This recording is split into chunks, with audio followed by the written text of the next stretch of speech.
Well, good evening, everybody. How are we tonight?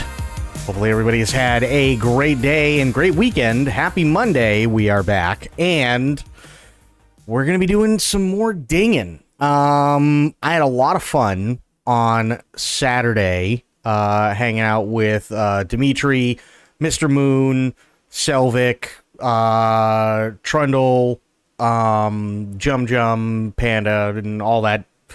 Everybody had a lot of fun. We had 3 full squads going that night. We had 3 full squads. And one of the big reasons why I'm doing this is because I'm also giving the PC some burn-in time. It's still a brand new PC and everything like that, but everything is on Epic, so it kind of gives everything a little bit more burn-in time before I fully switch over, which I think is really good. It worked really, really, really well on Saturday, doing its thing, so I'm really, really happy. But I want to make sure that this thing has some good burn-in time before I switch over permanently, which is coming up in about 10-11 days. So I just want to make sure all the kinks are worked out and everything like that before I fully switch over. But again, it needs to have some burn-in time, and I don't want to have to worry about it. Also, sorry for the late start. I did sleep like crap last night, and I took a little bit of a nap and woke up at 7:18, so I apologize for that. But we are here, we are back, and yeah, we're gonna get going here in a second. I just need to fix something. Also, I am trying to do a thing which is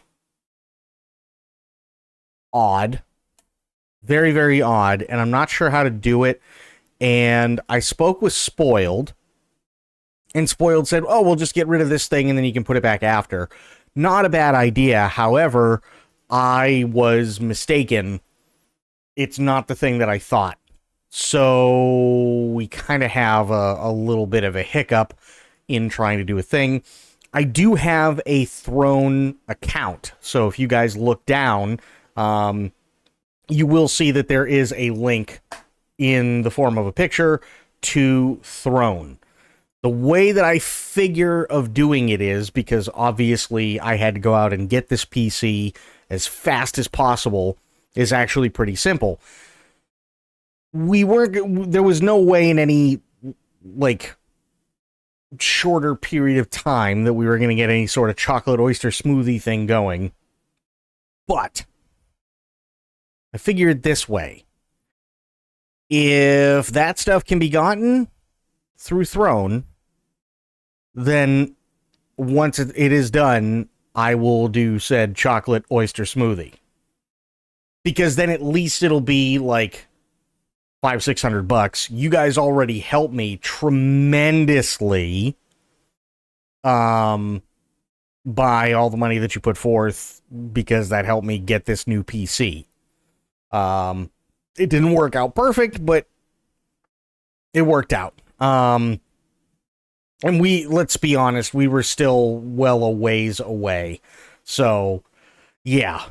We were still well a ways away. And I'll do this. Give me 1 second. If we look at Throne, because there is one big thing.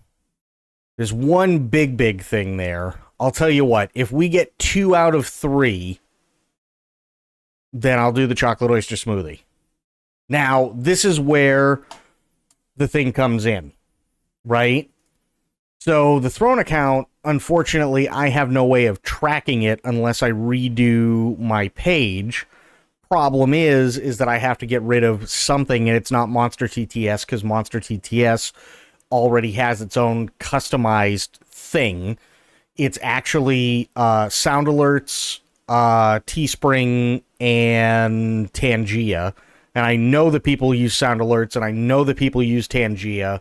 So I'm thinking of, for the time being, just saying screw it getting rid of the Teespring thing because there's a lot of work that I have to do. Unfortunately, I have to redo all the ideas that I had from scratch. I still have all the files, but I have to redo all of them because it's a brand new everything. So I'm thinking of getting rid of that and then just putting that as a command if you guys are interested, and then putting up the throne thing. What do you guys think? Also, Tia, Spectre, and Bloop, it's good to see you both. Or see all three of you. How you guys doing? But let me know. Let me know what you guys think when it comes to that. Let me know. Now, I gotta do this. Turn this shit way up. Then that my important class tomorrow is going to be done online. Nice! Hell yeah. That's badass.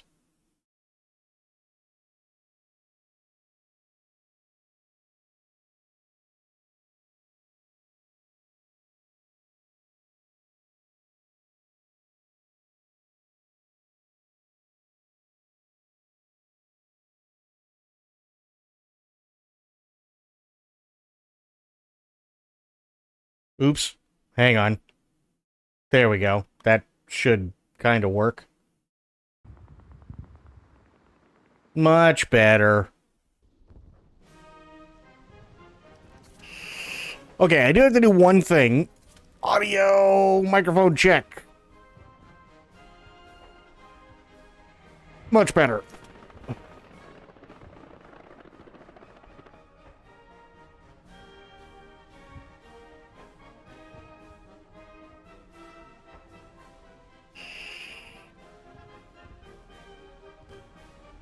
Okay, we are connected. I like it.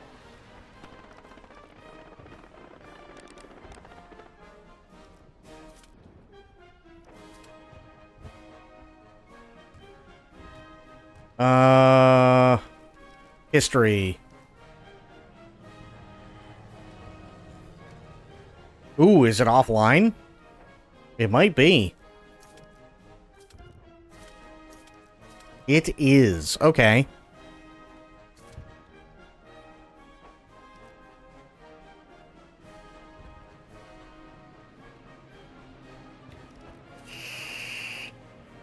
Let's do this.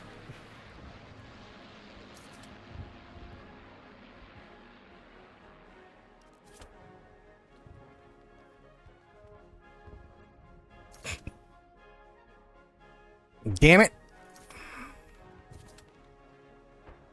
Damn it.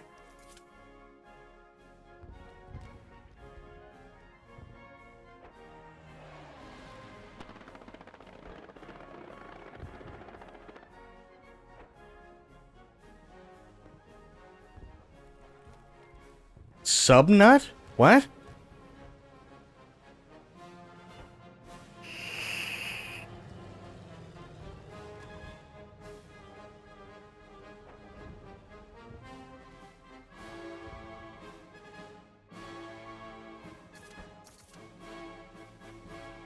Oh, Jesus, no. Oh, fuck. This only has 3 people in it.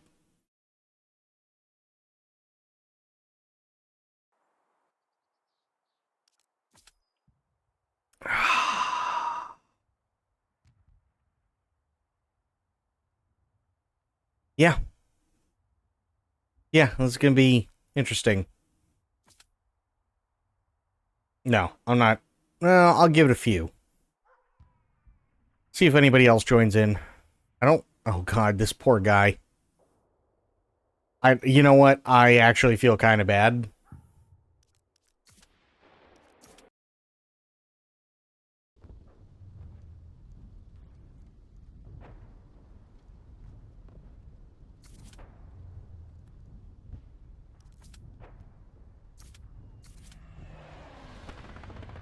Okay, we're in queue. I'll take it.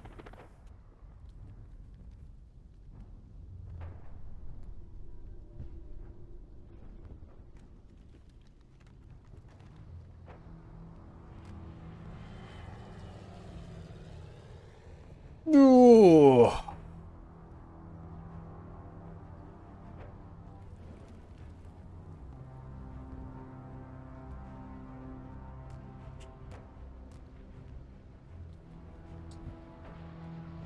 So, how's everybody's weekend?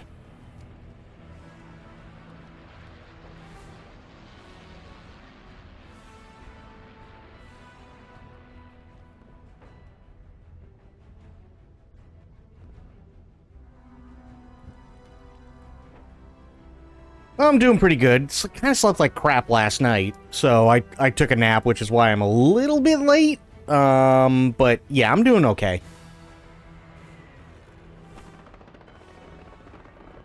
You ever have just one of those nights where it's like you just can't shut off, and then you finally do, and then for whatever reason you wake up and it's only been like an hour and a half, and then it takes you forever to get back to sleep? That was me. What of all the WoW drama clogging LSF? I mean, to be fair, it is some of the biggest streamers in the world. And that's why they do it. They do it because they're LSF farming, and it does take over. It does. It absolutely does. So I understand, but I also get where they're coming from.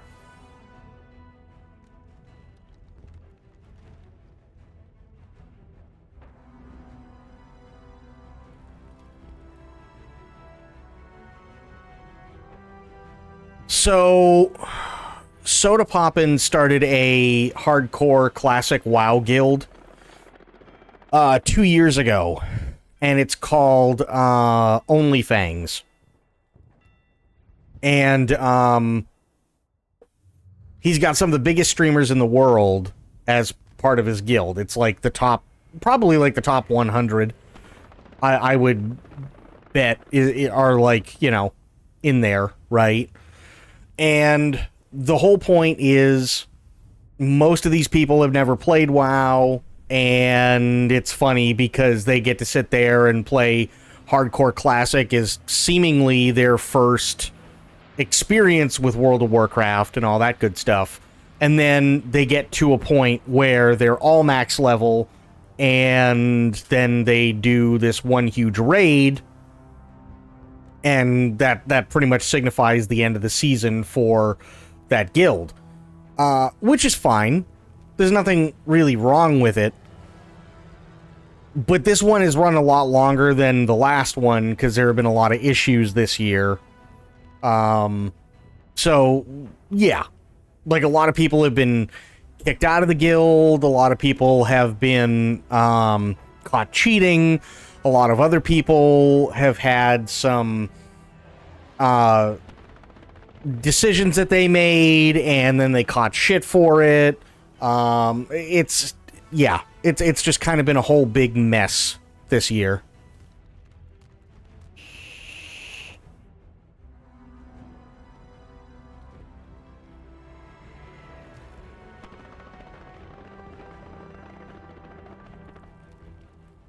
Cool idea, but yeah,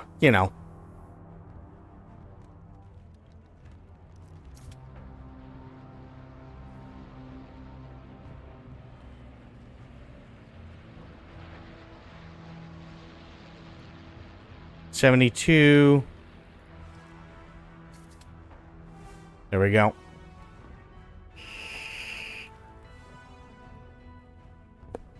So yeah, it's just one of those things, right? They basically take over YouTube, they take over Twitch, they take over Twitter, they take over Reddit, they take over like a bunch of different things for a certain amount of time, and then that's it. Cool idea, but it's been a lot this year. There's drama going on because Pirate Software, aka Thor, he was in a raid, and he made a decision knowing full well that there were some things that he could have done in the raid, but it wouldn't have made a difference. And somebody made a call for everybody to run. That's exactly what he did. And some people in the raid died, and then they came out of nowhere trying to, like, shit on him and all this other stuff. I've seen the footage.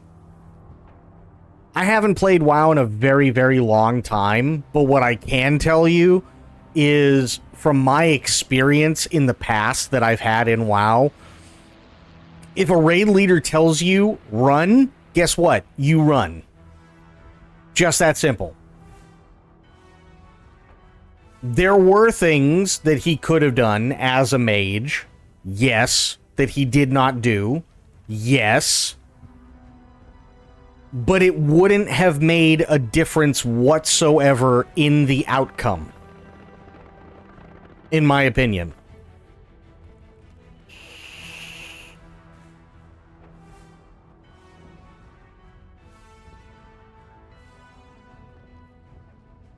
Should have had mana gem? It wouldn't matter.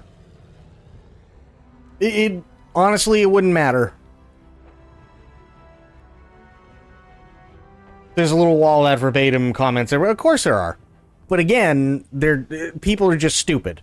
That's really all it is, right? Is that they have no idea what they're talking about. They're looking at things from a non-player perspective. And that's really all it is. That's it. That's all it is. They're looking at it from a non-player perspective and looking at it in hindsight. You know, he can only do so much. He's a mage. Mages are powerful, but they ain't going up against a boss plus 2 mobs in a raid by themselves. And maybe it's just me, but I saw the whole thing from both sides. The way that those two died was because they were too far forward and they kept turning around, and then one of them got stuck. And it's like, well, what do you expect? You know, like, if you're running from 2 mobs and a boss, and somebody gets nuked almost instantly, and then the second person dies because they did something really stupid by trying to get, like, one last hit off, and they didn't, and then got stuck, and then had to get unstuck, so now both mobs plus the boss are literally right up their ass, and then he dies. What did you expect?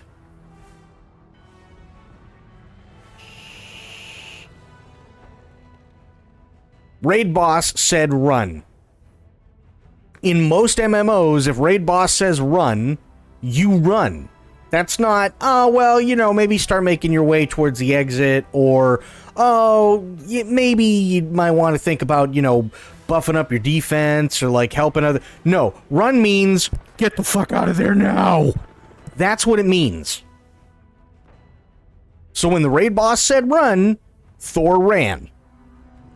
Simple as that.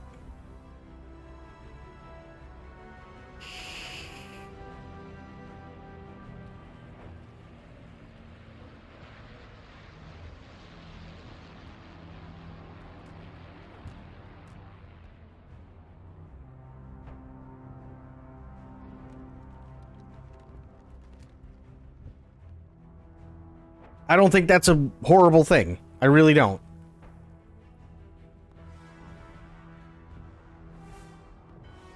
But now it's turned into this whole big thing, and then everybody thinks, oh yeah, well, Thor's got a massive ego, and... You know. They say that he's got this massive ego because he was trying to explain his position. And the guy started talking all over him, and Thor's like, yeah, no, I'm not doing this, and left the Discord call. He's like, nah, I'm good. Because apparently he's already done it with this person before, and he did it in a previous raid right before, and the entire party almost wiped. And again, it's hardcore classic. So if your character dies, it doesn't matter how your character died, you are starting over at level 0.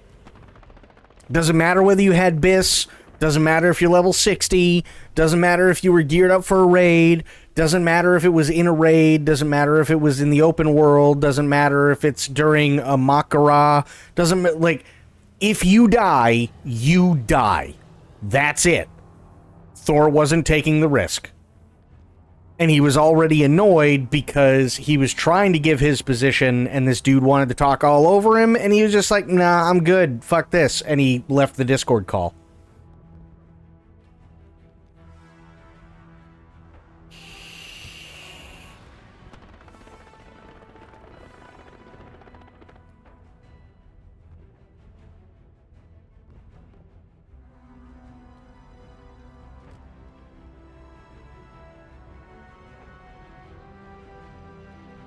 And, like, there's... You know for a fact that there's a bunch of people in the comments. How many times have I heard Tyler got a healer dead? Yeah. But here's the other thing, too, right? There's a lot of comments that are like, oh, well, he had, like, 40% mana. He could have used Nova. It's a boss. The boss, if they held true to the way that they normally hold true to bosses, the boss was going to be immune to that particular spell.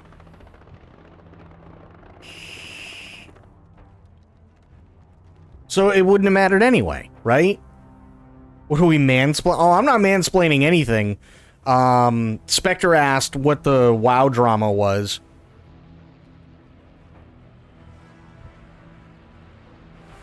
Because it's just a shit show, and unfortunately there's a streamer that had to ban like 2,500 people because of it.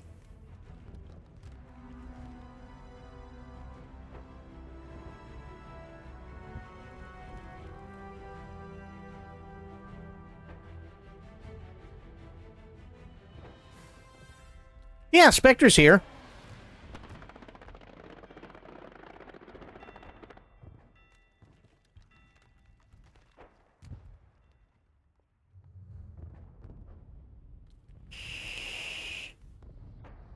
I'm here for Spec. How you doing, spoiled? Oh, by the way, I wanted to tell you, because I didn't have time to do so. The thing that we were talking about before, I was wrong. It's not Monster TTS. It's either Tangia, not Linktree, Linktree. It's either Tangia, Teespring, or Sound Alerts. Those are the three that are taking up spots.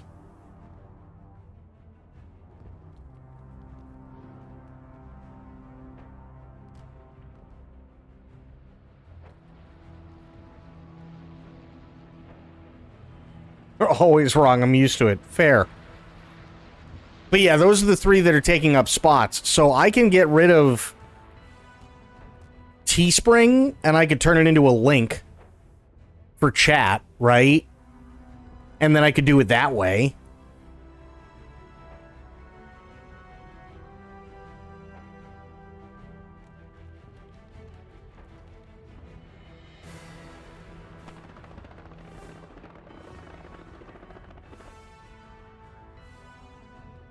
No. I do it as a command. So if anybody is interested, I can go, oh, well, you can just type in exclamation point whatever, and then it'll bring up the thing. I wouldn't have it scrolling or anything like that.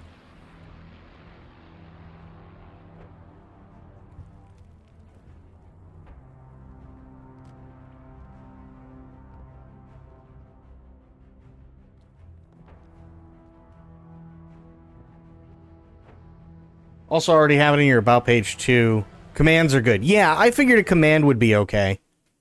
Pixel Pixie, how you doing? What were we talking about? Everything. Holy Jesus, buttfuck. Wow, this shit filled up quick.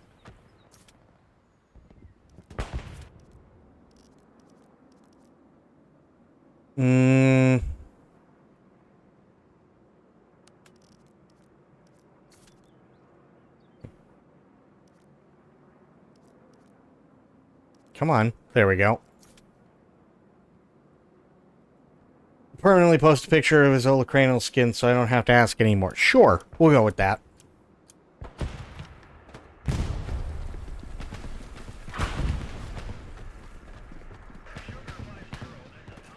This is... Never seen this before. Weenus picks incoming. Oh, God.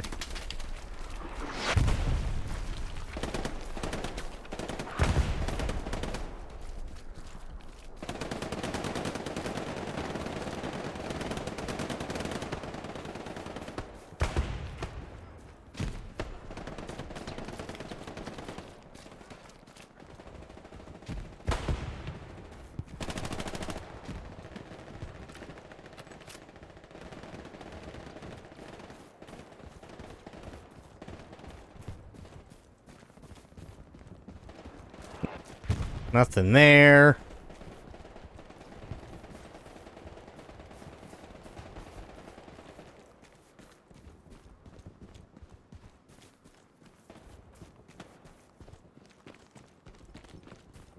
Were you here Saturday, Spoiled, when I teamed up with Dim and the boys?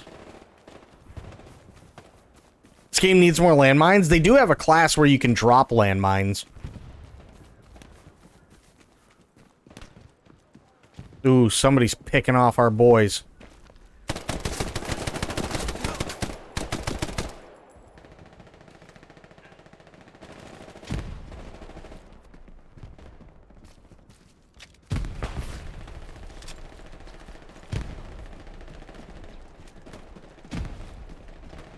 They got a spawn point here.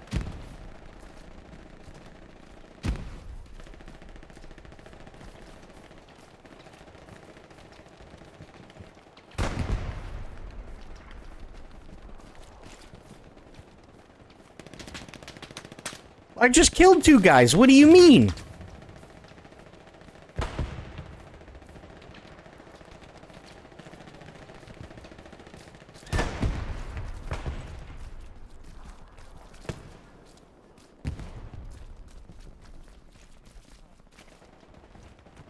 You missed a really, really good time Saturday.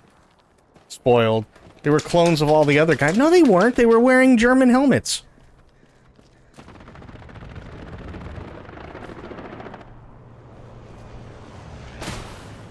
Totally suck at being a soldier.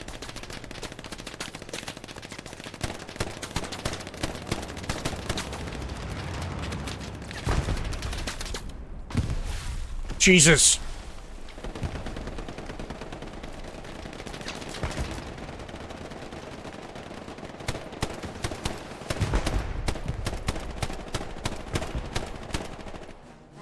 Nice.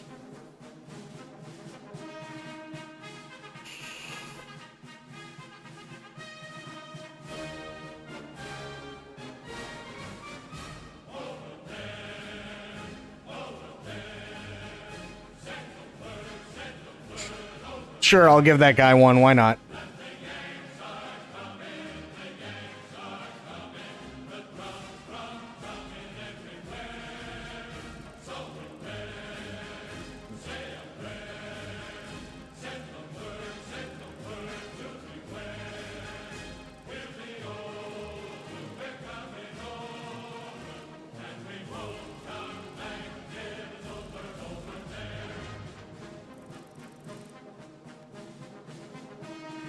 That's not bad for just coming in at the last minute.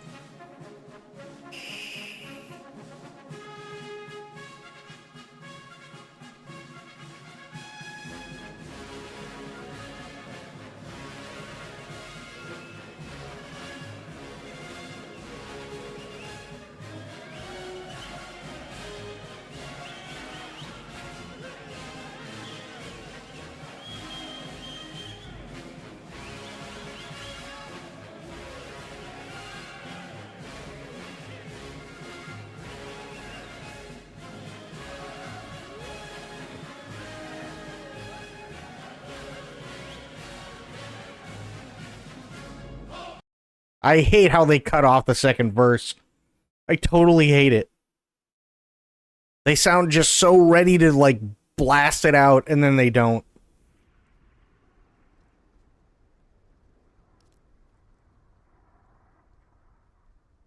Stolen shallow. God. Stolen Shadow Valor. Jesus. The dog goes out that I'm going to have a beer and pretend to know what's going on and that I'm in charge of it all. Sounds good. Sounds good.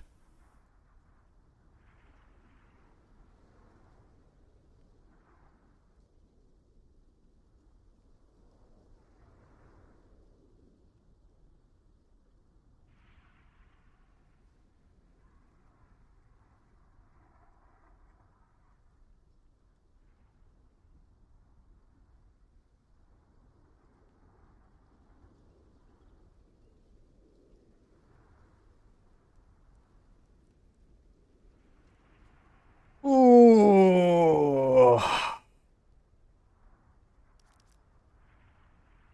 Oh, I didn't...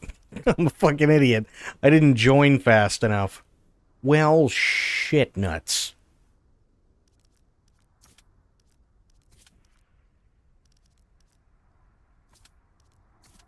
Fuck.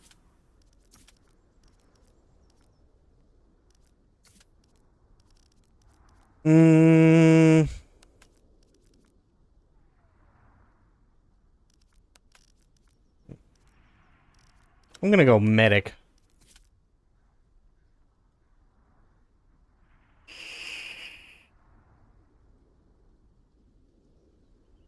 I like medic.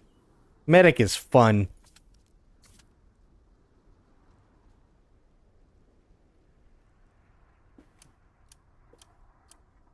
Thought I was playing Rust. Ew. Why would I play Rust?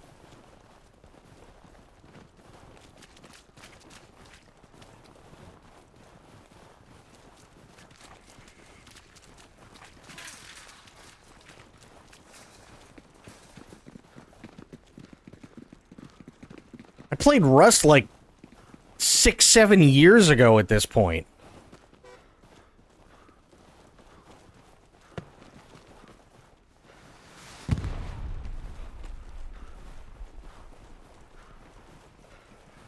With Mr. Moon and the Candleman.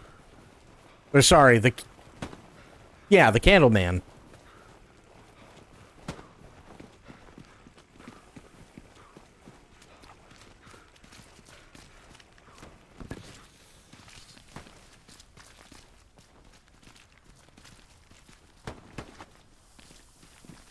Yeah, the Candleman.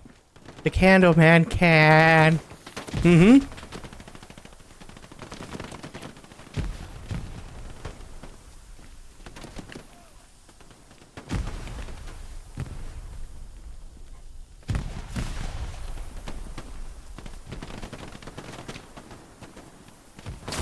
Oh, shit.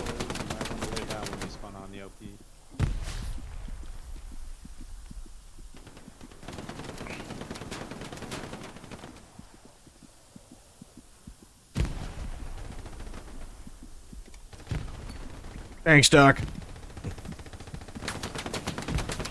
Ooh.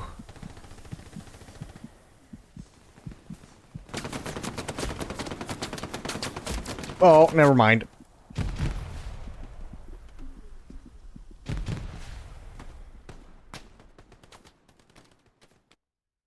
Yeah, the Candleman.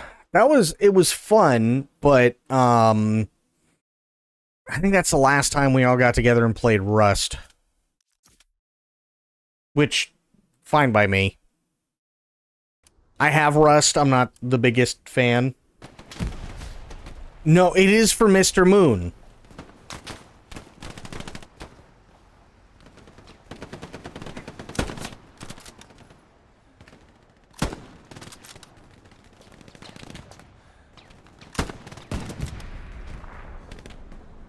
That's 3. I'll take it.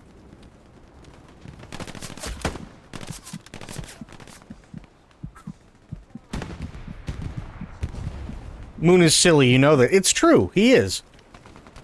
He was silly the other night. Got him! That's 4 and 5. Jesus. It was silly on Saturday with Dimitri and Moon and Selvik and Trundle. It was fucking hilarious.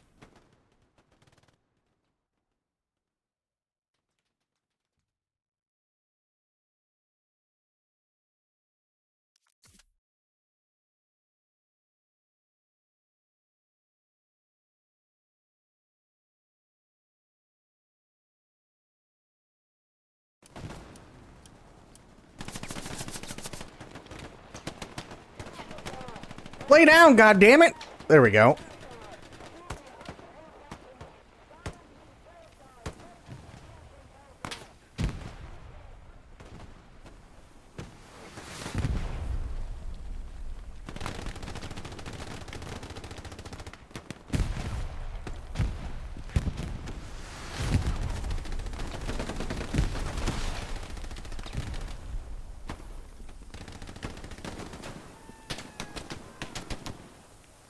Oh god, someone died.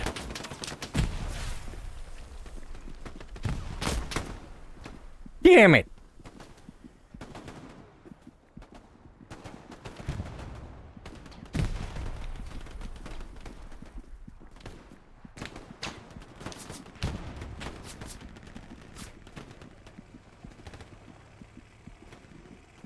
Yeah, Candleman was funny. But that's because we were playing Rust, and he called himself the Candleman because he wore a candle on his head.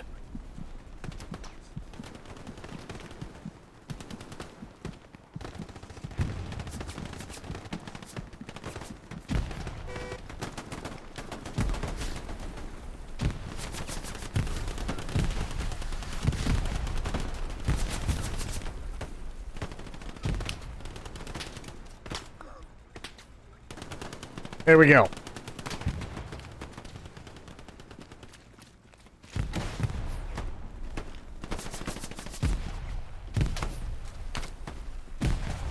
Jesus, there's a lot of dead dudes. Ow!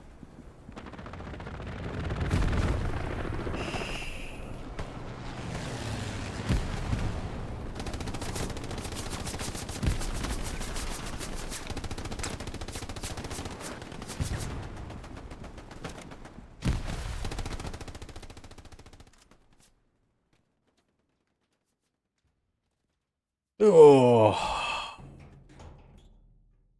The fuck was that? Somebody move a dumpster? Hello?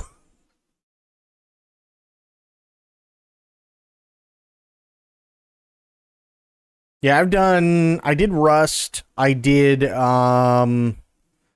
Reign of Kings with Moon and Dim as well. Both of which were really fun.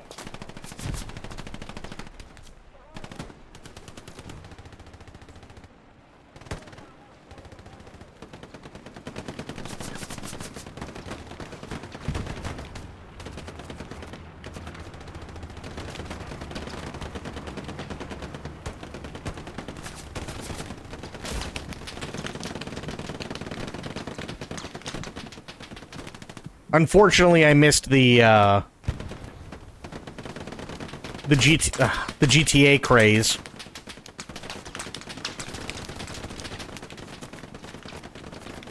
But yeah, I also did Arma 3 roleplay with them. And Thad. Thad was there for all of those as well.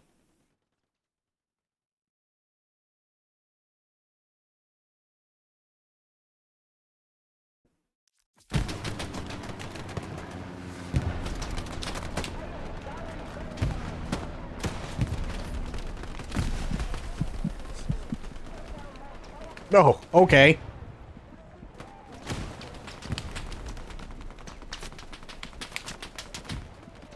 I guess I got hit pretty bad.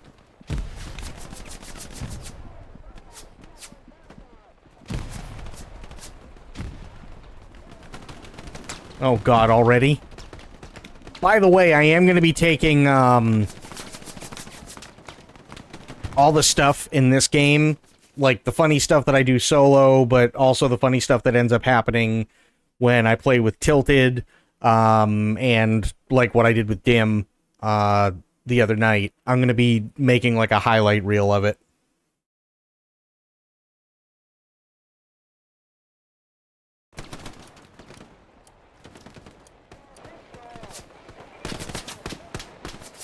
Jesus.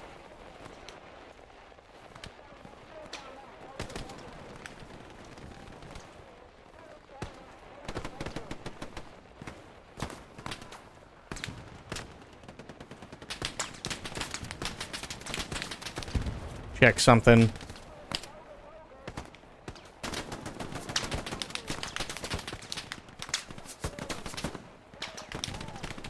Nice. Figured that might be the case.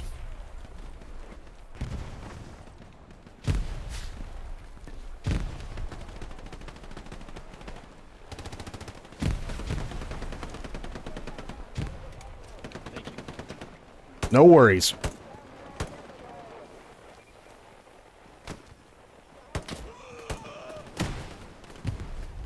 Hang on, you're not dying. Okay, you're dying.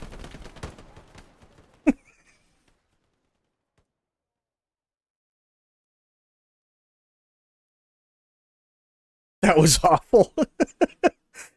I didn't realize he had a grenade in his hand. It was an honest mistake. It wasn't his fault. I'm not gonna punish him for an honest mistake. You know.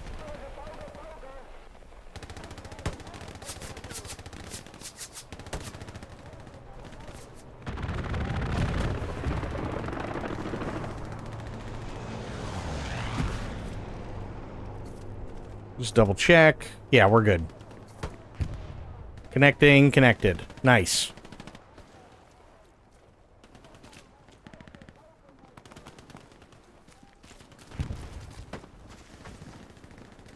You're not dying.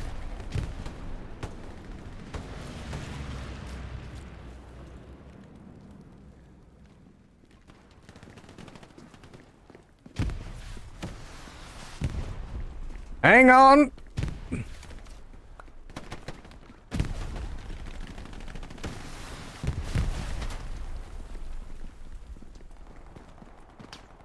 You mean doing... Yeah, yeah. Doing an honest mistake. Oh, Jesus, that guy scared the shit out of me.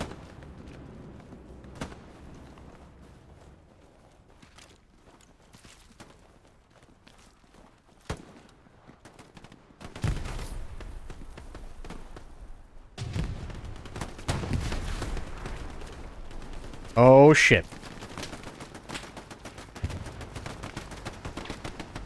Alright, we got a Puma.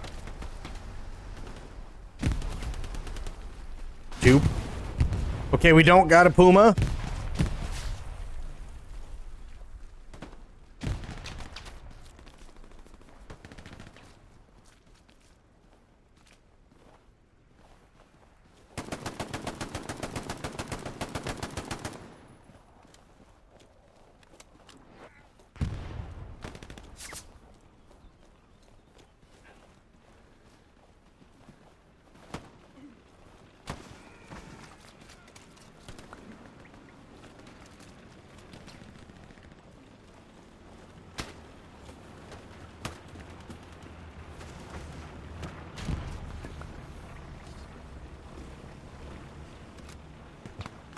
Pay attention when the QB drops back.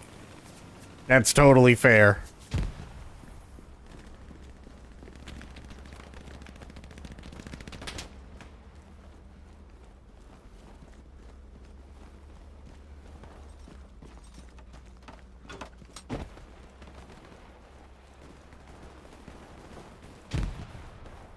Still had the ball in his hand when he went down. Yeah, that will happen.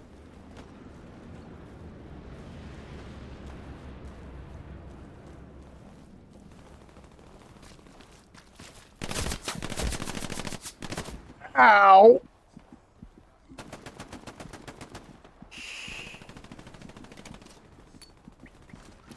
Thank you.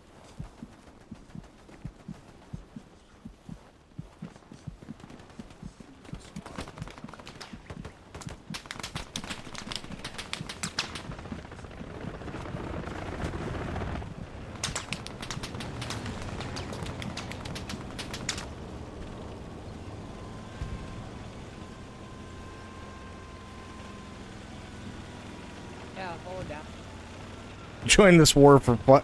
I don't know if they joined it for fun. It's more like they didn't have much of a choice. Hang on, you're not dying. You just got nothing better to do.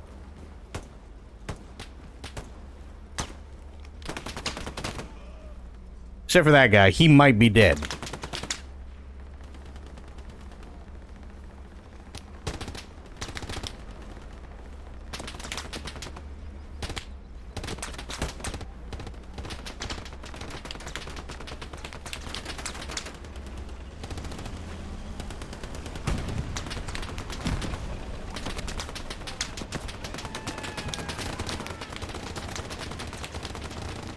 Hang on, you're fine. There you go.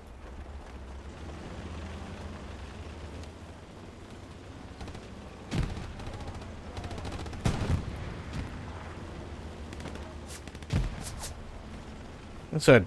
Oh, shit. There we go.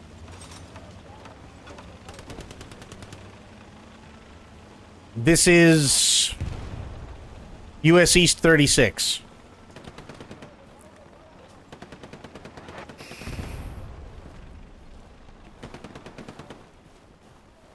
Also, Bounty Wabbit, how you doing?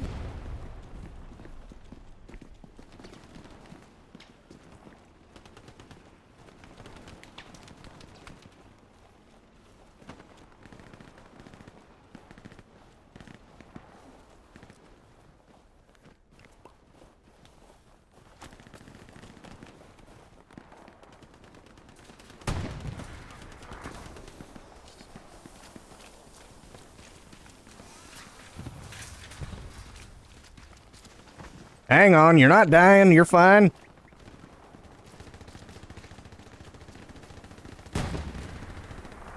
Just chilling? Nice.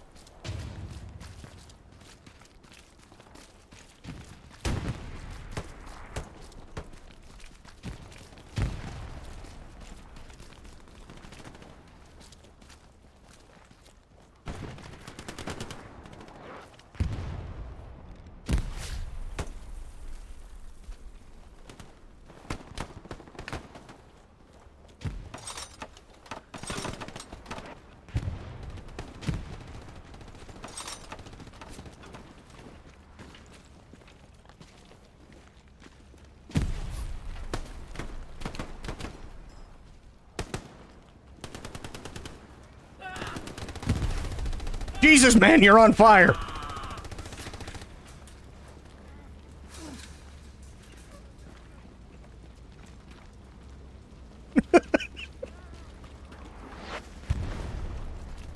You'll be fine.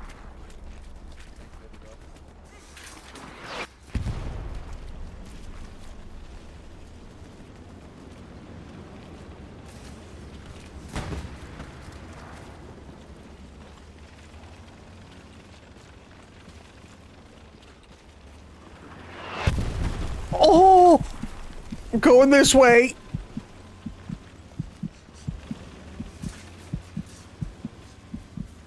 There we go. Much better. Okay, that landed farther away. That's good.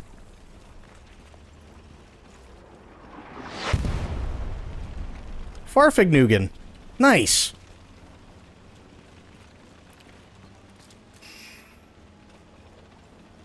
Oh.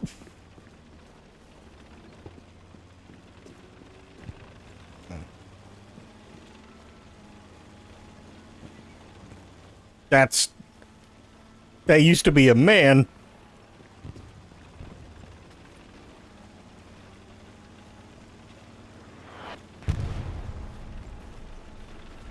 The hell are we? Oh, okay.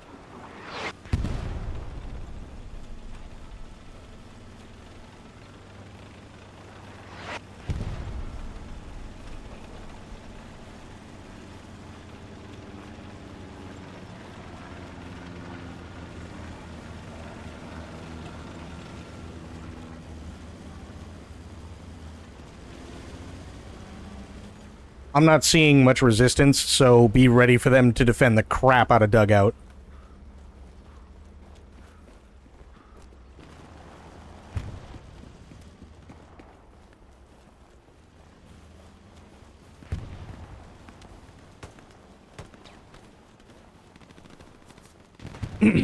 And there it is.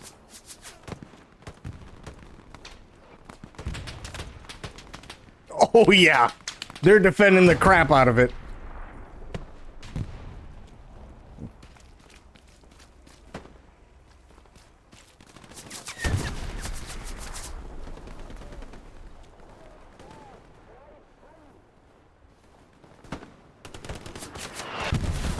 Jesus. And I exploded anyway.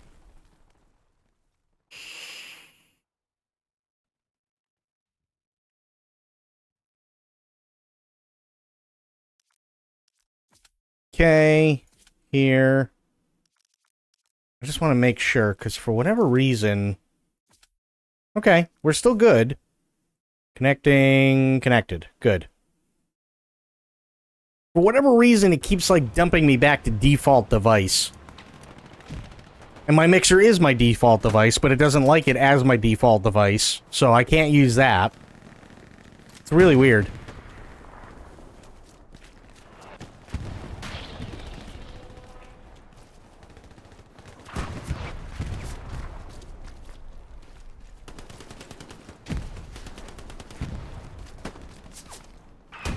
Jesus.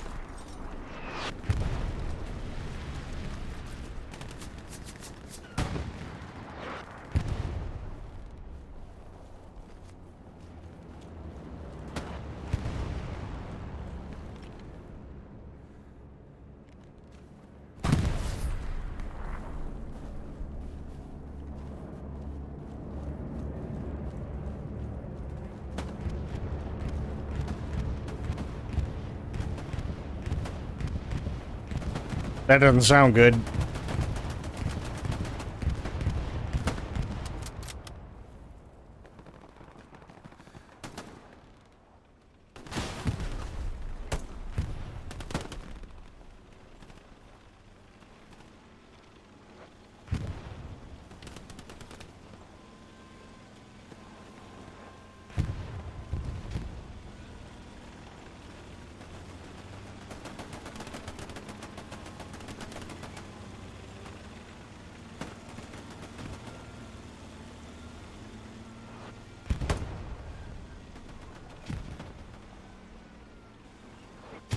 I want some good city maps tonight. That's what I want.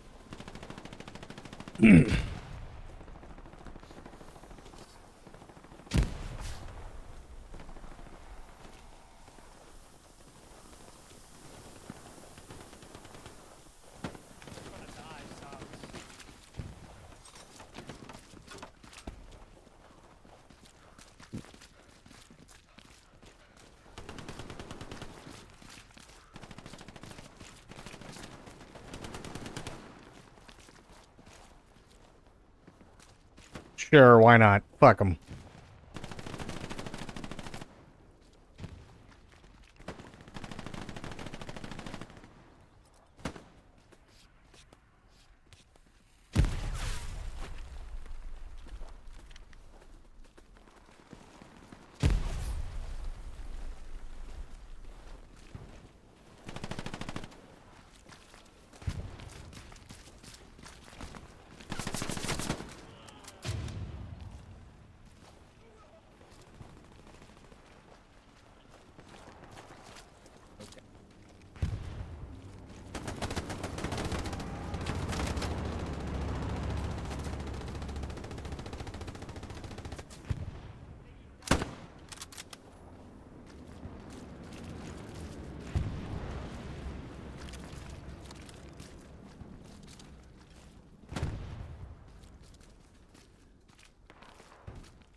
Okay, where to next? Nice.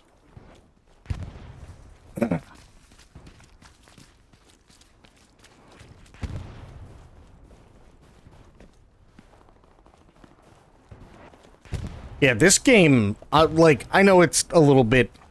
It's not, like, the most taxing in graphics, but I'm just still incredibly surprised with how well this runs while streaming.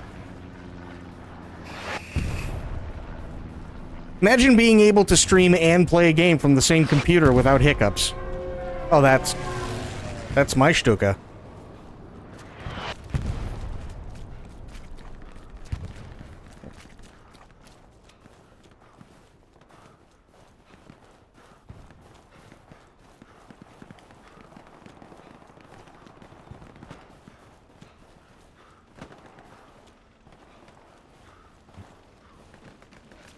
Oh boy. A lot of dead boys out there.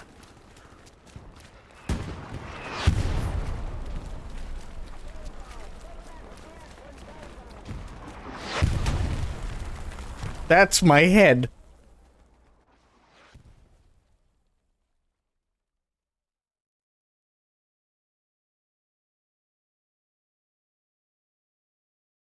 I'll come in from this side. GPU Ti? Yeah, it's a 4060 Ti.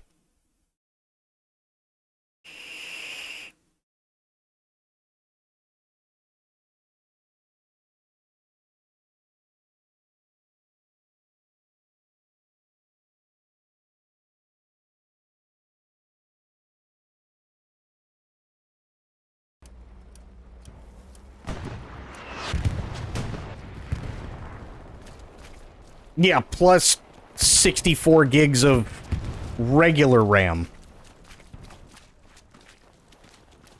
All of which is DDR5.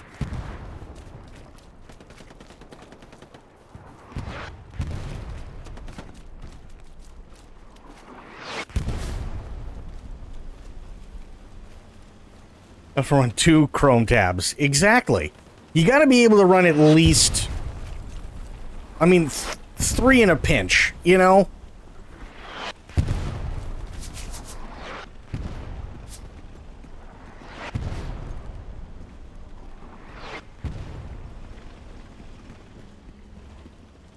Three of you, okay, I will say this. I will never overclock a video card ever.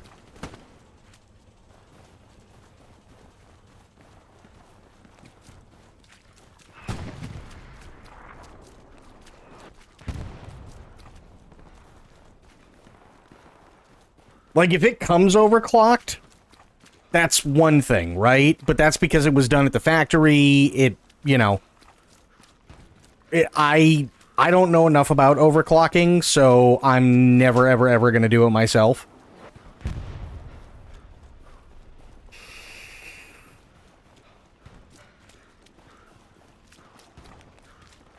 Because I really don't want to, fuck something up.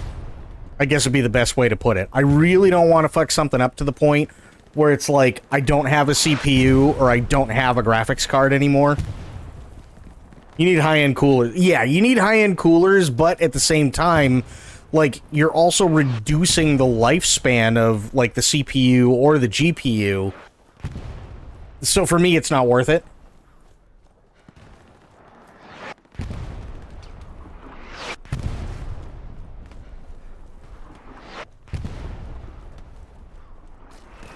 Yeah, I'm not doing any undervolting or overvolting or overclocking or, like, I'm not doing any of that. No way in hell. Nope. No thank you.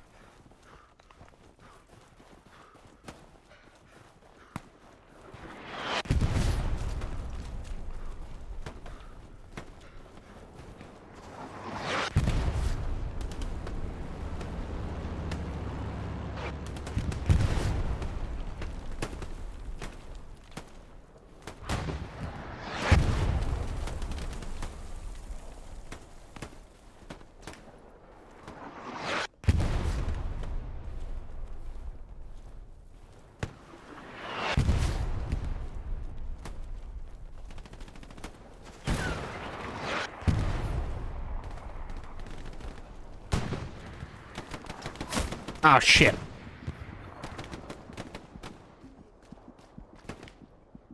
Ow!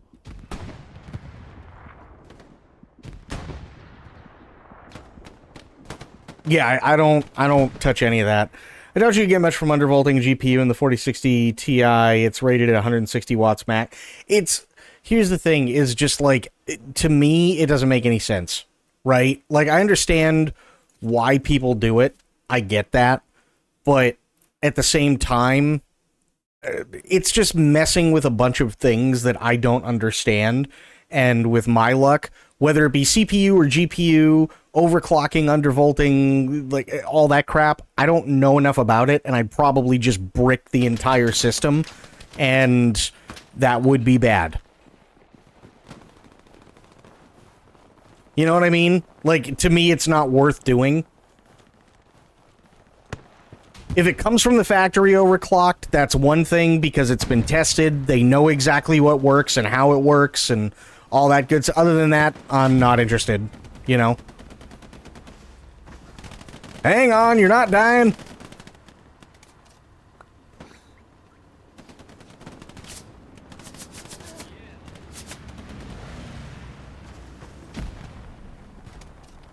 You'll be fine, Joe.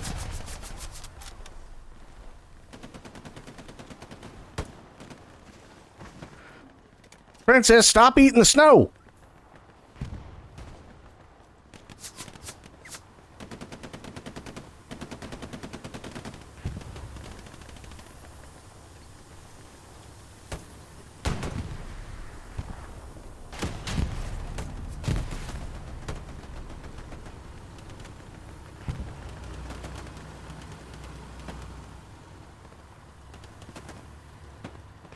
Meters?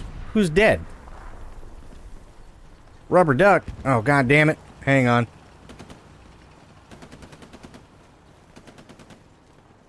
Damn it, now you're eating the snow too?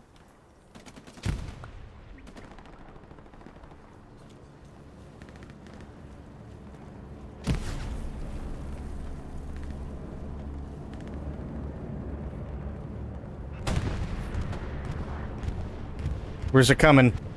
Oh boy. The thing that really kills PC components is massive fluctuation voltage. It can kill and crack superconductors, brick, downgrade your CPU, etc. That is true.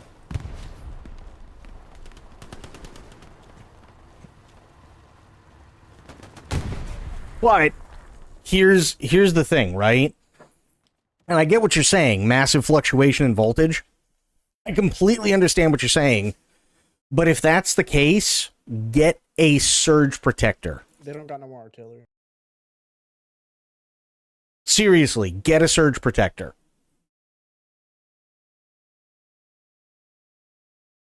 Because if your wall socket is really, really bad with alternating current, fine. Go get a surge protector.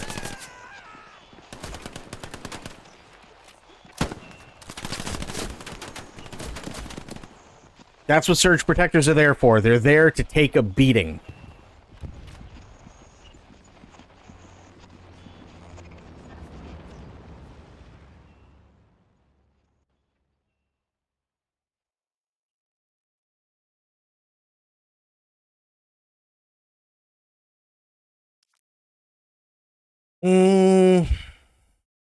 Well, that sucks.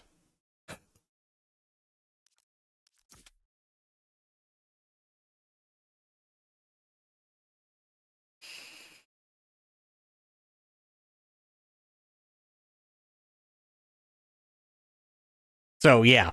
I mean, if you change the voltage and frequencies your PC runs on internally, yeah, I could see that, but one way to overcome that is to also manage what is going into your computer before it gets there, right? Not saying that you're wrong or anything like that, but there are a lot of times where somebody will plug a PC into a wall and they don't have a surge protector on it, and then it fries the motherboard, it fries the power supply, and like all that stuff because of a lightning strike, right? Surge protectors, at the very least, or if you have like really shitty electricity in your home where it's just like, it's considered dirty. You know what I mean? That'll help considerably.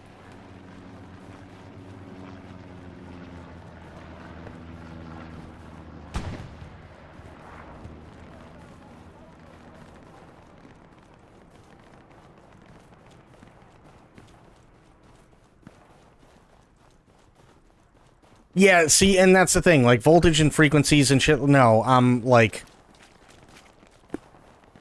I don't want to mess with that.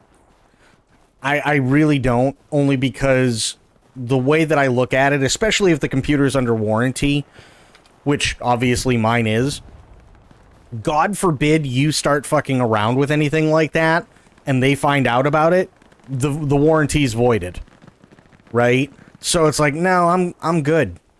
You know, I'd rather not. I'd rather just let the thing do what it's supposed to do and let that be the end of it. Let it run as it should.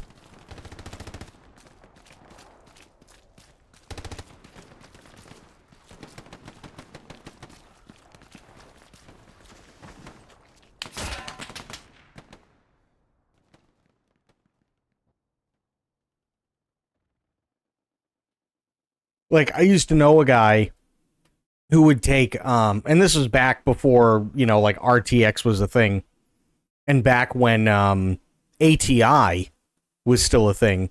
He used to take, like, all of his cards, and he used to, like, flash them to make them run, you know, like, other cards and stuff like, and I was like, you know, dude, like, I never understood. He's like, oh, because it runs better. I'm like, well, how does it run better? He's like, well, because it's doing the same job. And I'm like, but it's not doing the same job, right?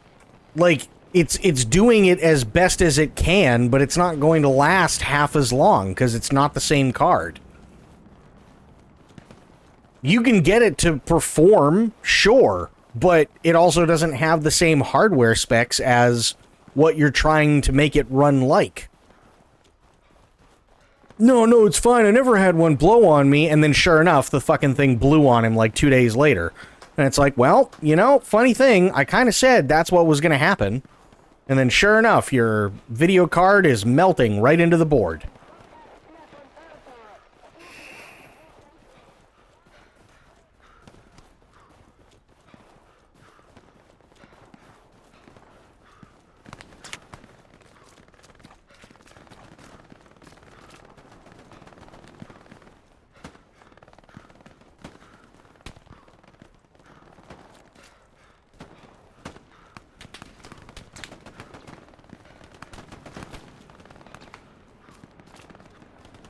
Unless you're doing something closer to your specifications, and especially nothing like Minecraft that runs on process-eating shit like Java, yeah.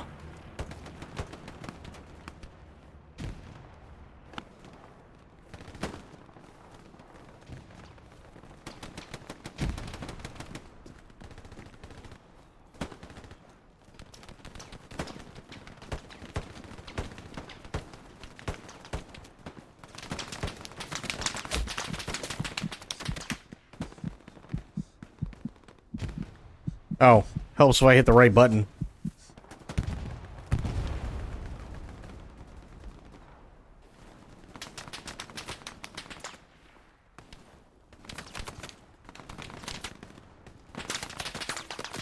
Whoa.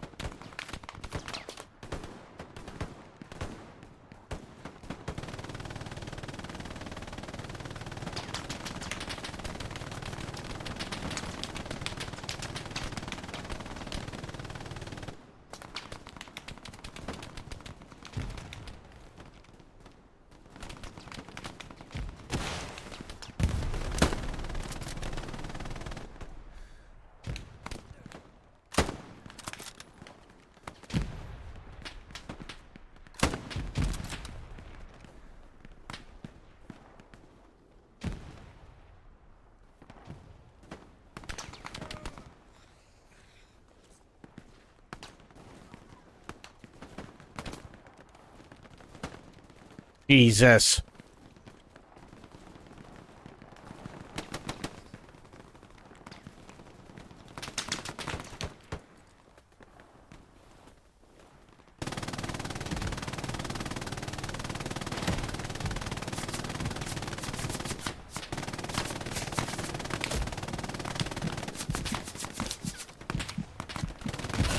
Ow. Yeah, that it like that. Okay, here was the other thing. This is the other thing that for the longest time I know everybody used to swear by. Oh, what was it called? Running the dual cards. I can't remember what they used to call that. To me, it didn't. SLI, yeah, thank you. To me, it wasn't worth it.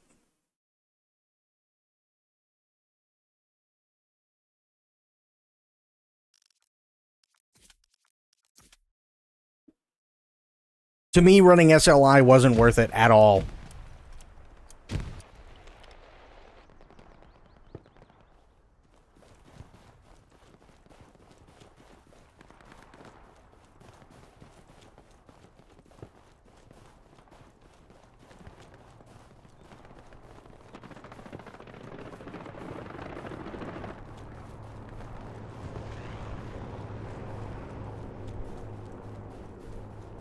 I feel like SLI was kind of like one of those deals where it was more just a marketing ploy than anything to get very marginal performance out of something that was going to cost you the same amount twice, essentially. Right? Because you couldn't, it wasn't like, I mean, I'm sure that there are people who have, right? But typically, you have to buy the same exact GPU in order for it to work anyway. It wasn't just a gimmick so that people would buy a second GPU that barely any games supported it. It's not that games didn't support it, it's that it didn't run as everybody thought it would, right? So, like, SLI was a big thing back when you had, like, Battlefield 2142, or COD 4, and Call of Duty World at War, stuff like that. Battlefield Bad Company 2, Battlefield 3, Battlefield 4, all that crap. But it didn't do you much good. It was very, very, very marginal upgrade in performance. Very marginal.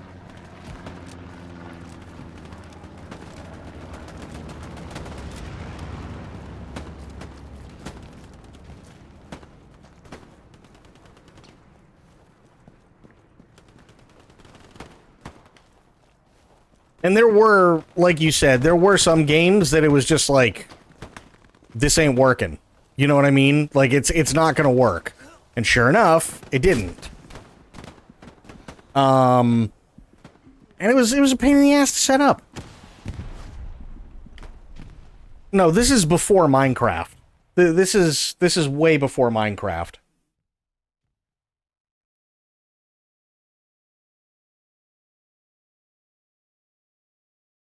Like, we're talking about a point in time where literally, you know, running a game at 60 FPS was like a really, really big deal. And then you would have people and they're like, bro, I mean, I'm running Battlefield 2142 at fucking 800 frames a second. And it's like, no, you're not. You're absolutely not. Guarantee you aren't. Because that's not how SLI works.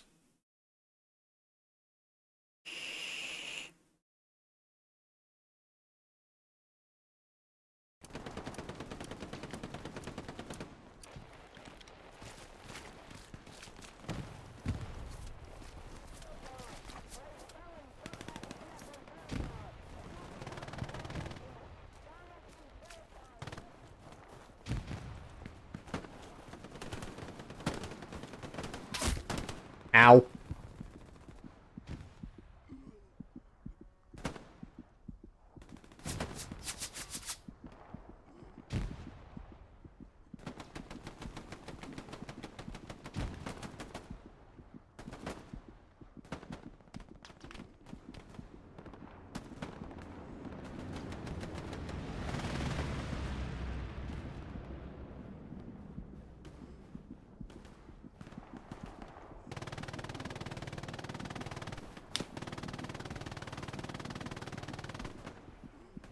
So yeah, SLI, I could never, it just never did anything for me. I could never justify, because, I mean, let's face it, $400 is still expensive today, right? But I could never, ever, ever justify spending $400 on a video card and then going and spending another $400 on the same video card to get, if we were lucky, maybe a 5 to 10% increase across the board. It never made any sense to me.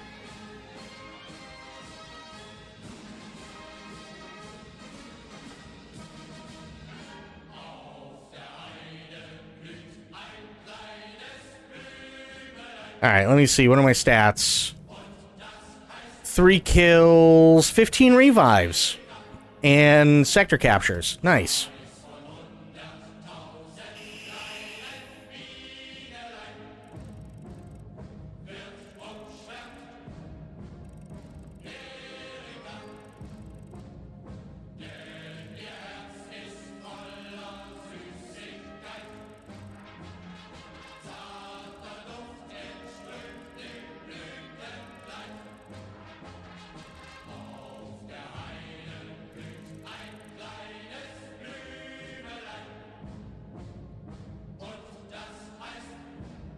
Sounds like it should be dead, though. Well, I mean, that's kind of the thing, right? That's what sucks, is, like, you have a master GPU, and then you have a slave GPU.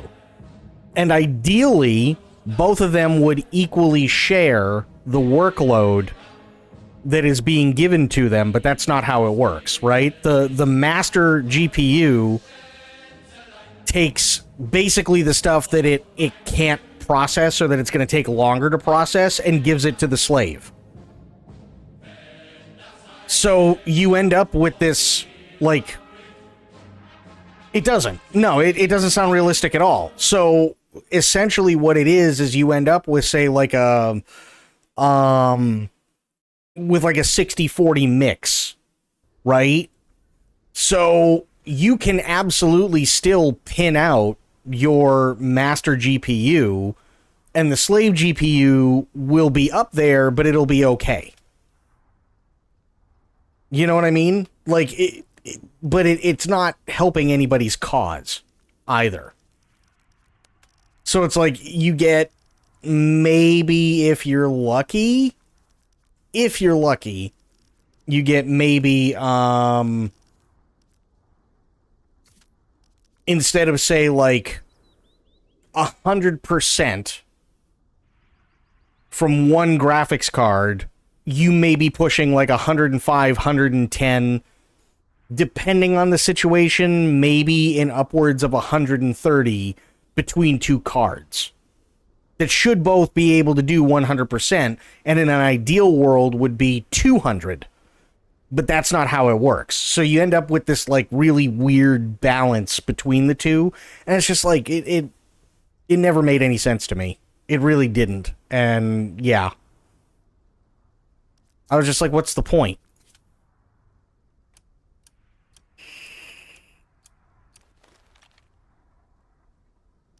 Options, audio, double check. We're good. Yes. Connecting, connected. Good.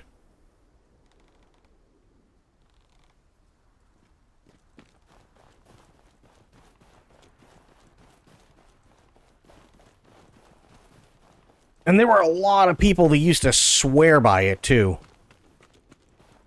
They used to swear by that stuff, and I was just like, I don't get it. I don't understand the point.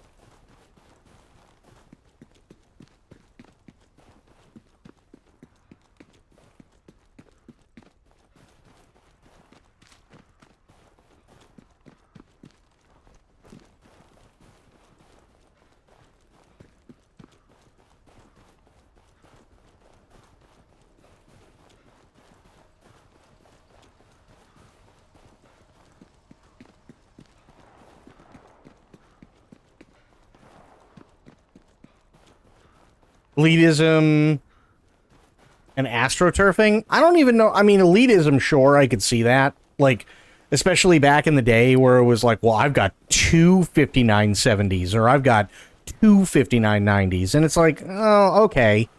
Because I think for ATI, it was ATI Bridge, if I remember correctly, is something like that.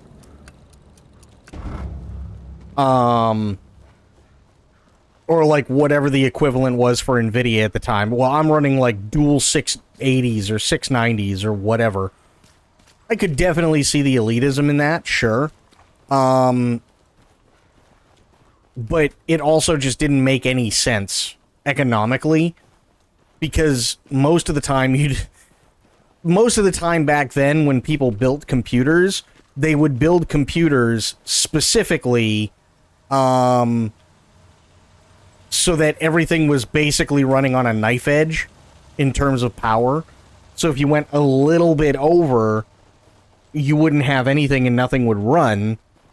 So they'd have to not only buy a new GPU, but also a new power supply. And it's like, well, that doesn't do anybody any good. Because now you can spend in upwards of $1,000.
And let's face it, computer parts aren't exactly the cheapest thing.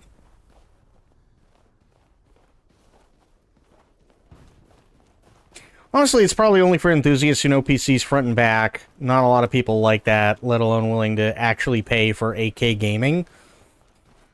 Yeah, but I mean, even back then, it would, like, nobody was getting much of anything out of it, right? And we're talking, like, 720 and 1080, and that was it, right?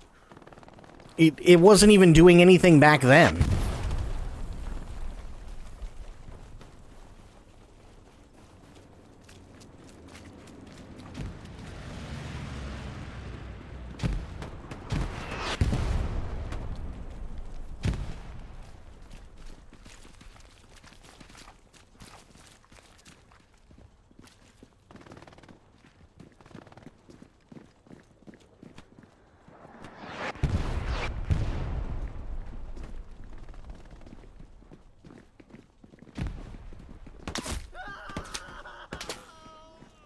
Medic!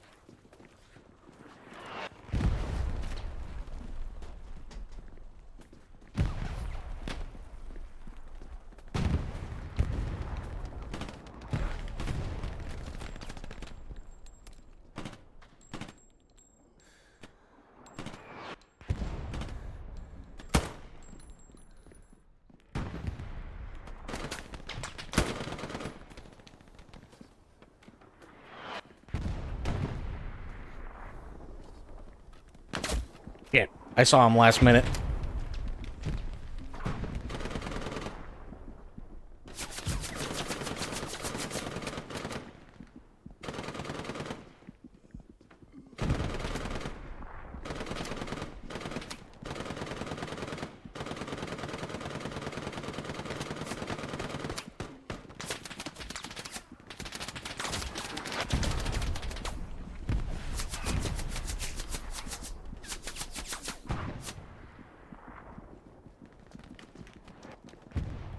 Hey Joe, be careful.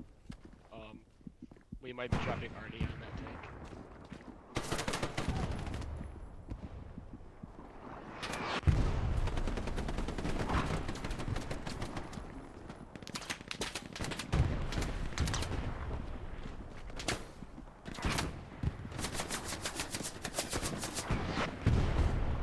Thank you, Doc.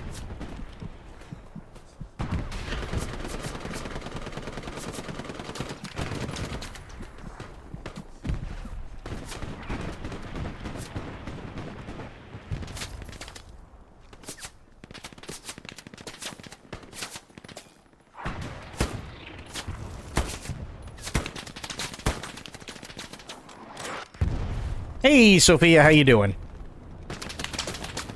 Ooh, Jesus, that was a tank round that just came in through the window. That's bad.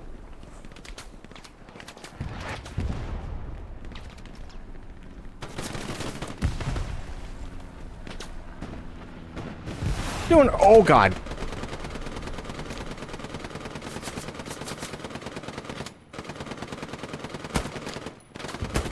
I'm doing.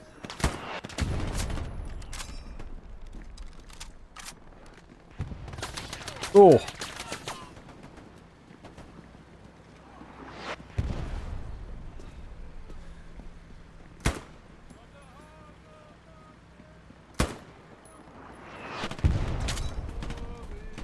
Oh, God.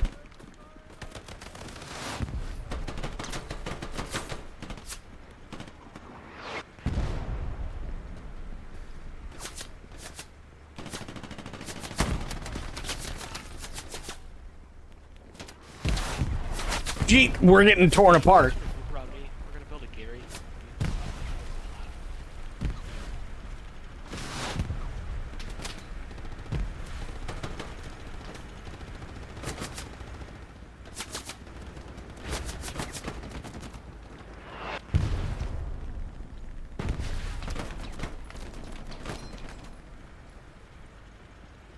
Okay, we're... Oh, God.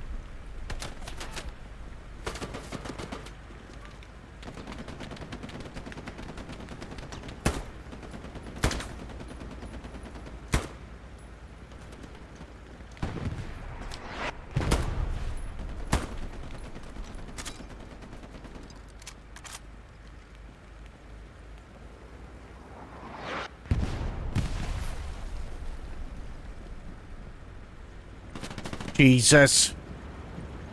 New Gary, okay. Oh! Okay. Yeah, he got me fair and square on that one.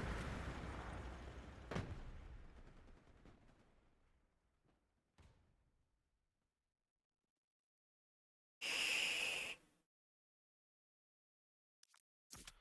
gonna push across, try to put OP back over there somewhere. Roger.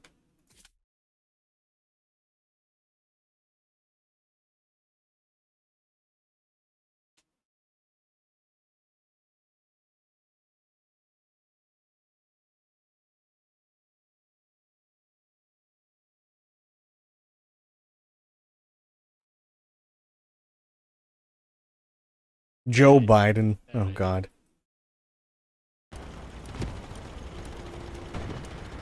I really, really wish I was still a medic. That way, every time Joe Biden went down, I'd just go and revive him. Get your ass up! It's Dark Brandon time!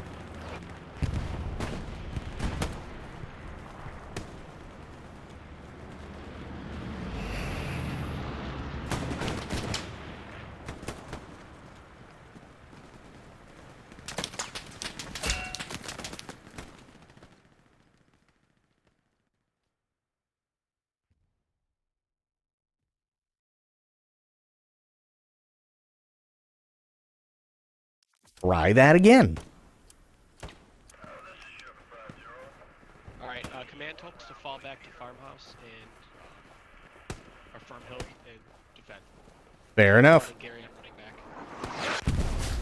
And I exploded. Me too.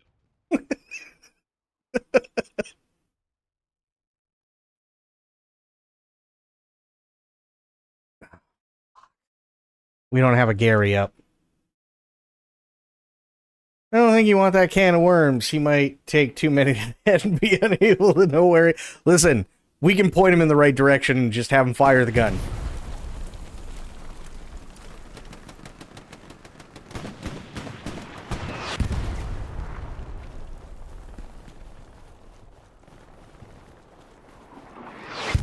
God damn it!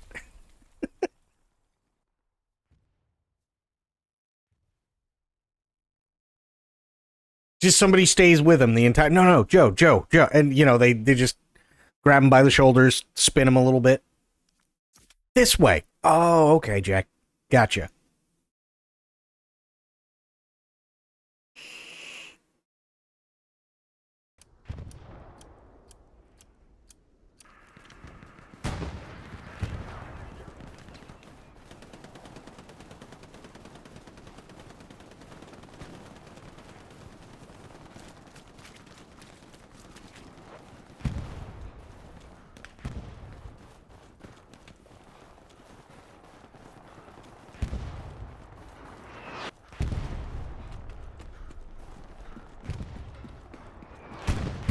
Jesus.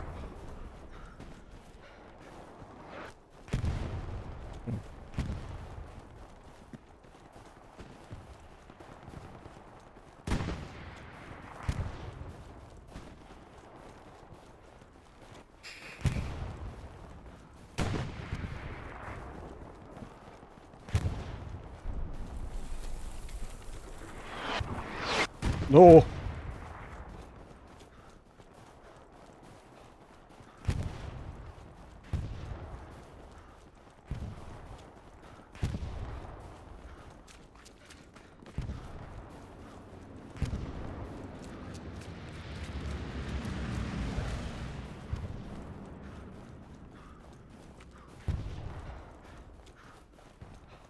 Nancy. You sure you're not talking about Reagan?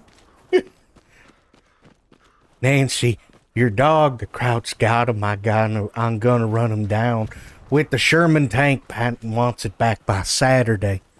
Well,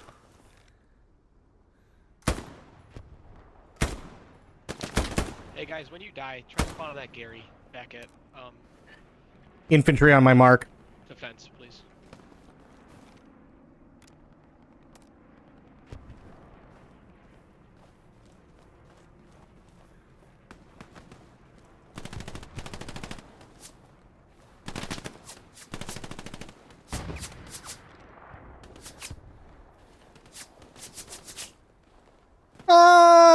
Kinda. We're kinda winning.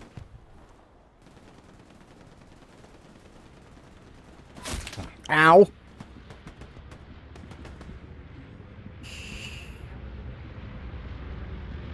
Hey, that's my bomber. Why isn't it bombing?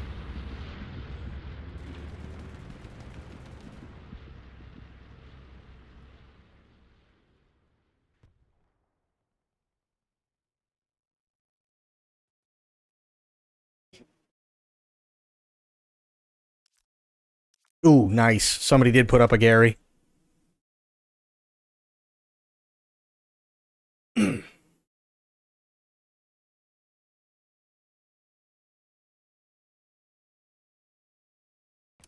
Oh, we are losing.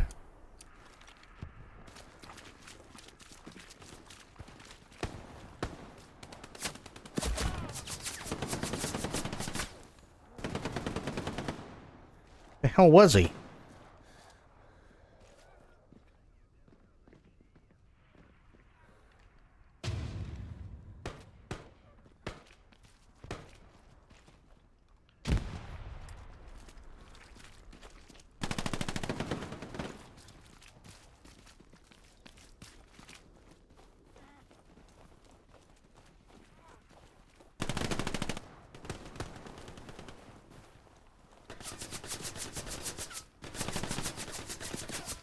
Jesus.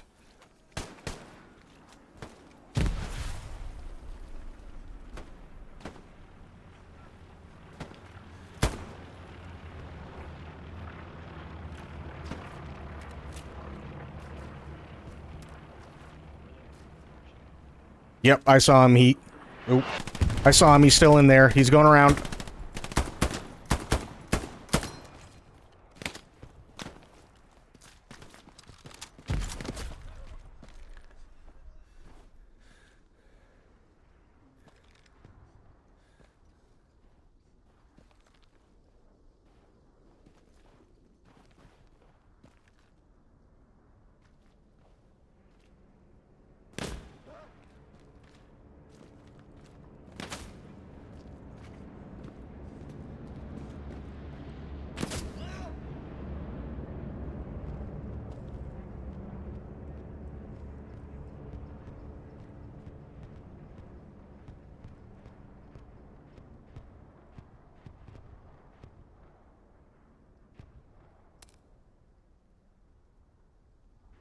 Someone's sneaking around the barn on my mark.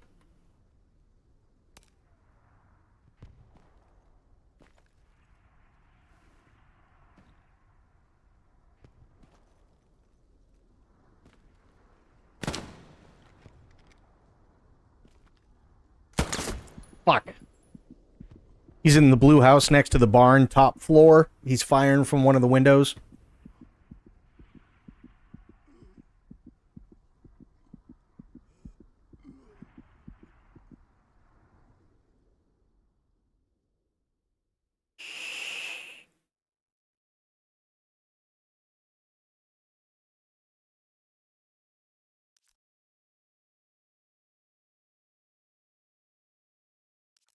Yeah, I don't have a choice. I have to, because I don't know how many people are still going to be there. Shit.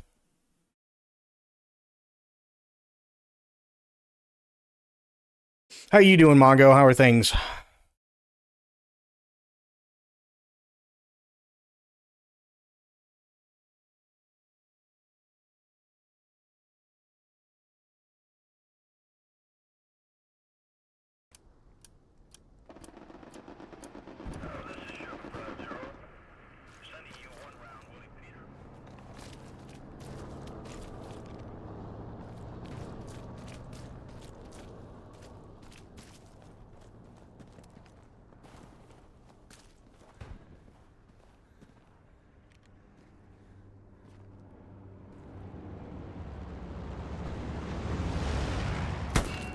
Got him.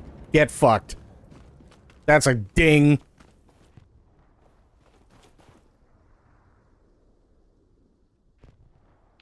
Alright, command told us to push, but be ready to fall back just in case.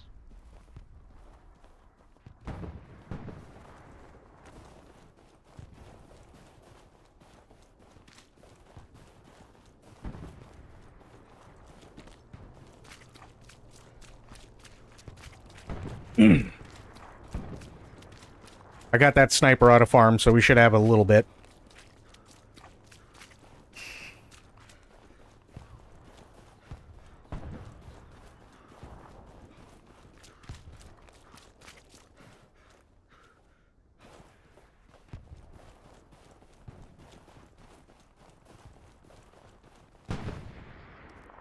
Just double check. Yes, good. Connecting, connected. Perfect.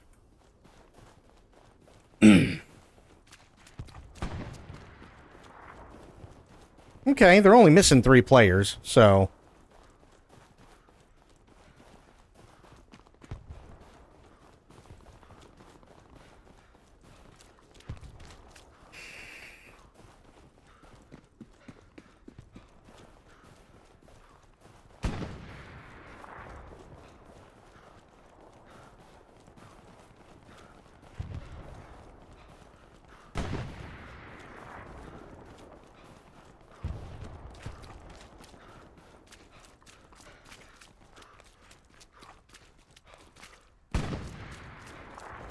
Hey, Molecule, what's going on, buddy? How you doing?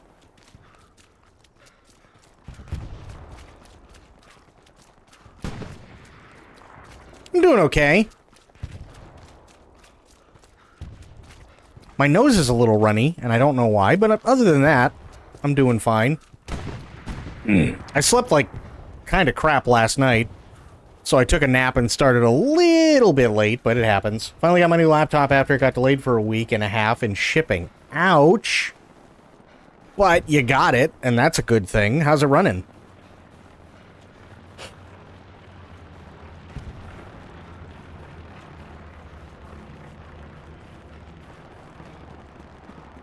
Also, for anybody else here, does this look better now that I'm running it on, oh shit.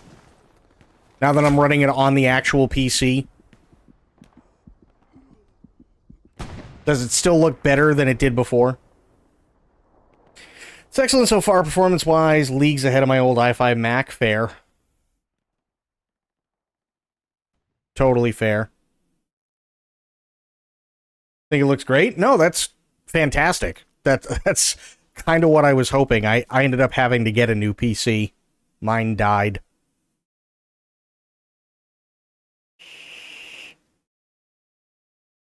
So this is all on the new PC. This is not on ShadowTech anymore. Yeah, but, you know, I mean, it was old. Gotta do what you gotta do, right?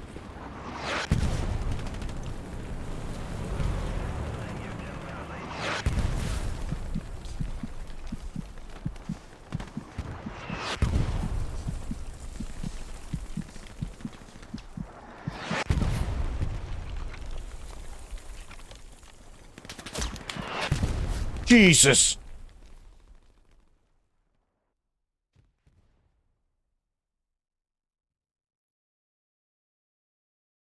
You know, it's not anybody's fault. The power supply went on it. And you know how that goes. Power supply, you can never tell when that thing's gonna just crap out.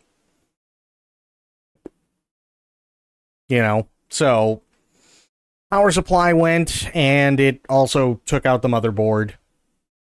So I was like, well, shit. So yeah. Happened to me last year, a headache and headache and a half, yeah. Yep. So, you know, I mean, it is what it is. We're playing this primarily only because, it's not that it's old, but the graphics aren't, like, the best in the world, but they work, so it gives the PC some burn-in time, which is really nice, because it's needed. Because after, the 24th, I'm switching over to everything on the PC, instead of doing, like, the Shadow Tech from my PC kind of deal. Took out your Mobo in the process, too? Yeah. So I need some burn-in time, and hey, this game runs great with everything on Epic, so I'm not going to complain, you know?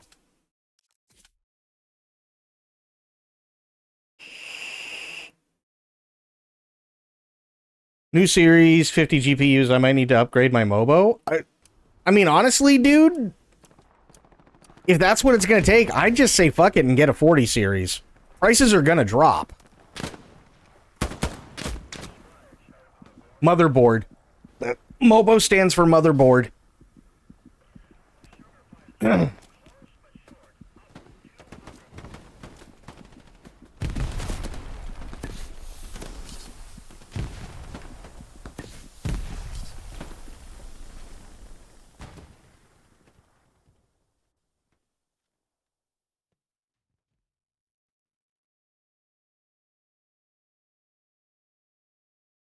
Yeah, prices are going to drop on the 40 series. So why, like, seriously, why beat your head against a wall and having to get a new motherboard and, like, all that crap when you can just get a 40 series and be done with it? There's only going to be a marginal, like, upgrade in performance anyway with the 50 series, so why spend the extra money?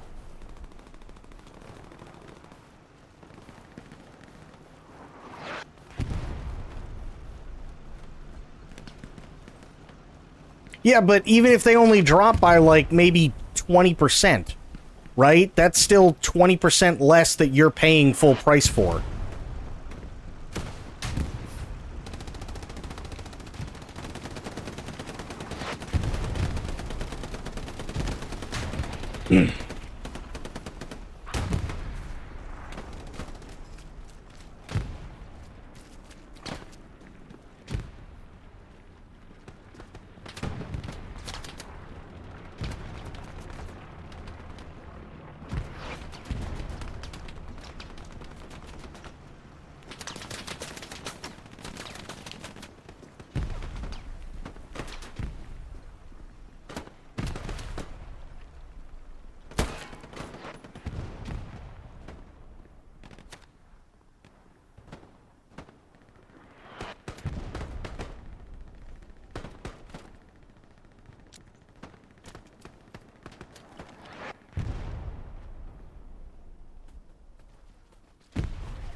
Nice.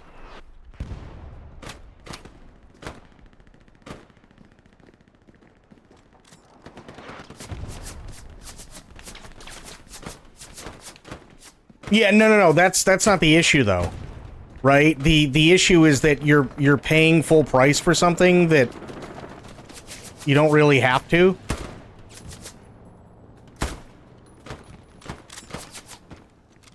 Like, if price drops, why not just get a 4090? You're only getting, like, a very, very marginal increase in performance while still paying, like, brand new video card prices. You know what I mean? You're not going to be getting much out of it. Or much more out of it, I should say.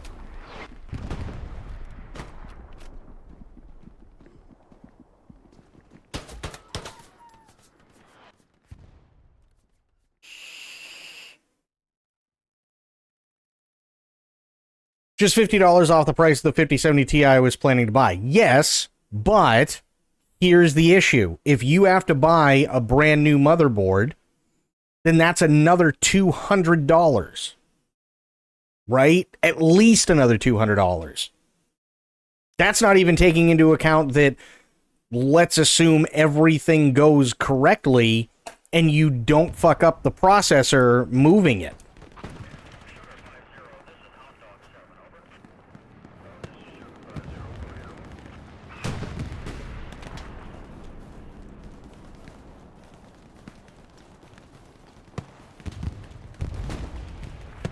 You see what I mean?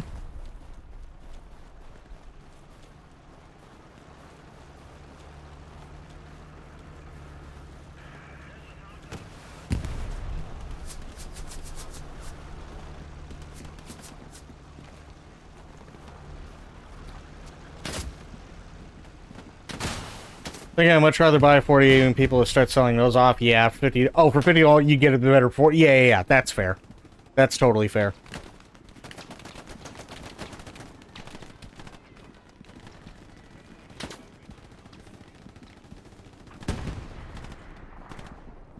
Yeah, absolutely. Get the fucking 4080. 100% get the 4080.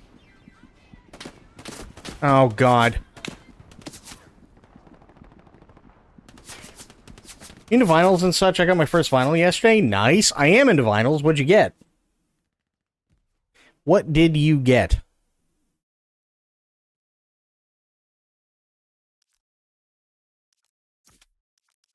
Shit.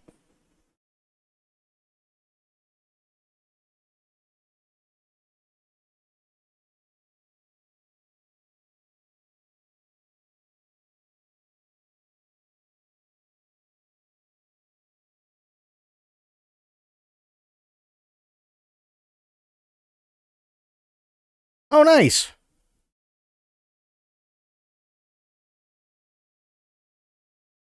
Very nice. Do you have a turntable? Oh, they took it out. Balls. I gotta wait a full minute there. I guess I'm spawning there. Looking into getting a turntable? Nice. Me personally, only because I've had experience with them and it's been very, very good experience, I would recommend taking a look at Techniques.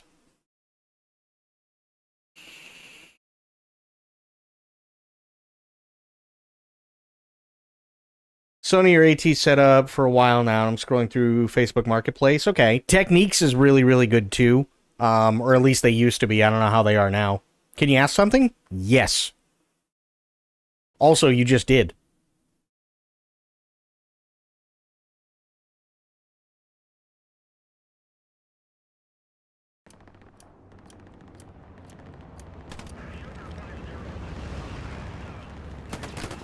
Trying to get something budget. Techniques is rather expensive, is it not? I haven't checked any of the prices for Techniques in a very long time, but it's worth looking into. I mean, if you can find something that's cheaper and is of quality like Sony or Audio-Technica, then absolutely go for it, sure. I have not checked Techniques in a very, very, very long time. What's the appeal of vinyls? I'll have to show you in Paint once this round is over. It's a lot easier to explain.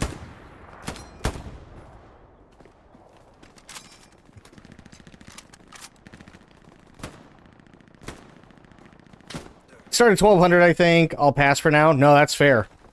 Hell yeah. It's the streamer's handy-dandy secret weapon. Paint.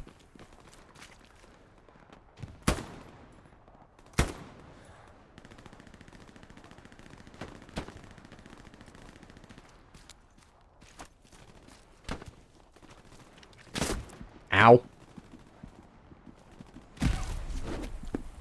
Sound is much better since it's basically uncompressed.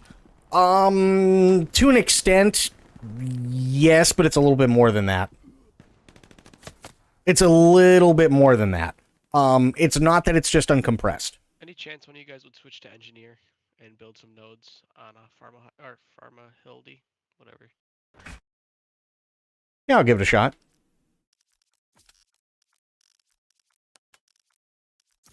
Confirm.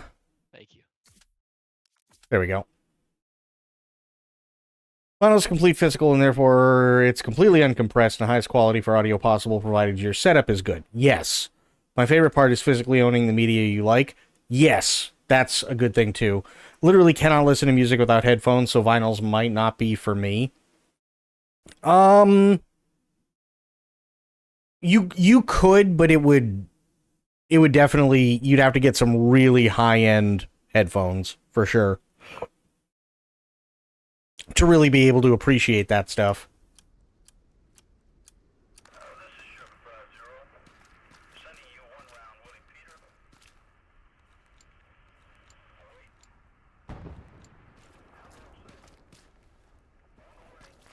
The fuck is this?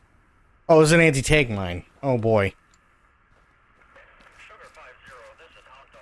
I'm gonna be honest, I have no idea what I'm doing as engineer.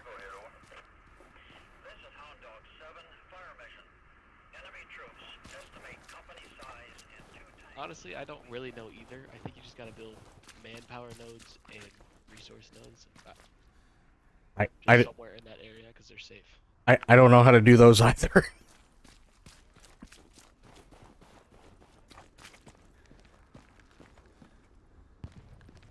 I'm looking. I'll figure it out, hopefully, maybe, sort of, somewhat. But, okay, let's see. That is blowtorch repair tank. Okay. What is this? Anti-personnel mine. That's an anti-tank mine. Okay. That's... You gotta use the hammer. Okay, that makes sense. Have you ever played Squad Lead? Nope. Oh, okay.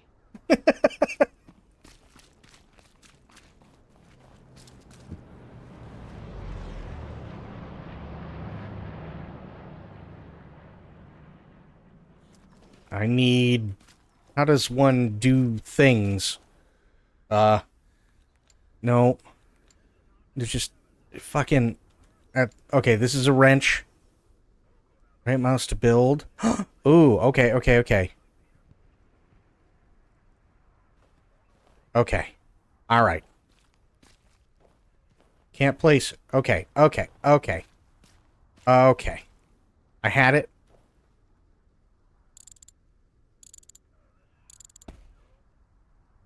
Okay, I'm doing a thing. Yeah, that looks right. So. No, fuck! Okay, wait. I got it here. And then I gotta... Just get... Munitions. We're just gonna... Right there. So, next, could you just drop in at the far right HQ spawn? There's supplies. You gotta go over there to build too. If you could, that'd be awesome. Where am I dropping in again? HQ spawn 3. It's the far right HQ spawn in the back. Gotcha. Also, we don't have any supplies to build this stuff right now. Yeah, I noticed that. That's my bad. Redeploy. You want the skibbity toilet vinyl. Oh my god.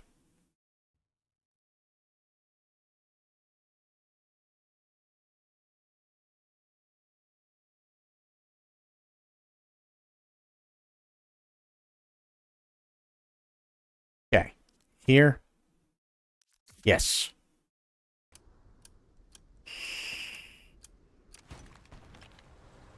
Okay.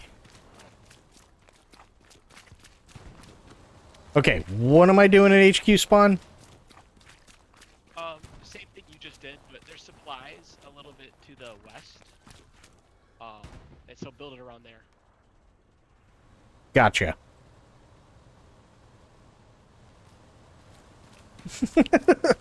I have no idea what I'm doing. Okay, got the wrench. Wrench is good. We want, fuel? Yes. I won? What do you mean I won? When you're done, I'll get you where you need to go.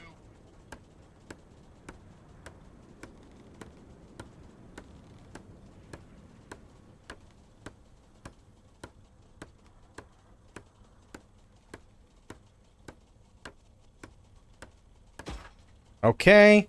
Here. What else do we have? Repair.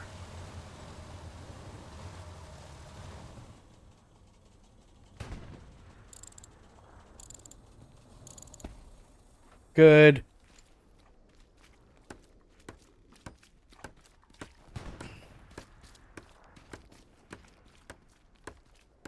Start living my PC lifestyle. It's very calm and interesting. Fair. Let the PlayStation ecosystem pursue digital-only games on my PC. Yep. Right. Alright, where am I taking you?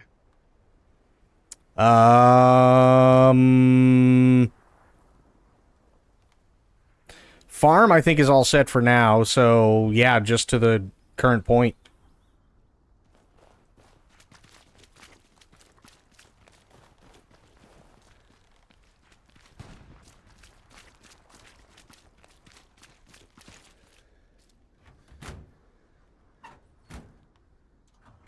Rid my PS5 of that extra 2 terabyte NVMe to get more space on my PC. Hey, there you go.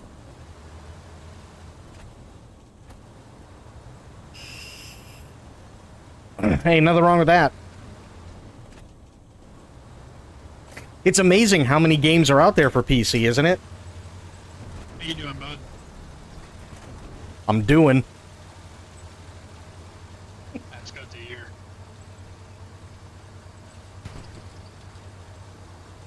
Stop playing with your It's not PS5. too long of a drive up.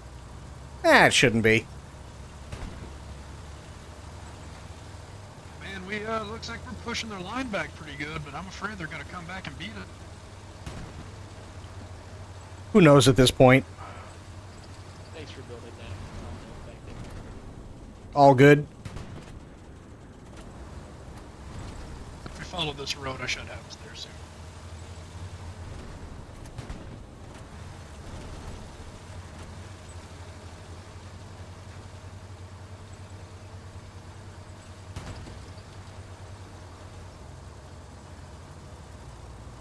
I'm not saying that. Hey guys, in the transport truck on farm on the farm, there is enemies. Farm got it. We're gonna have to drive right. We're gonna have to take a detour to get past.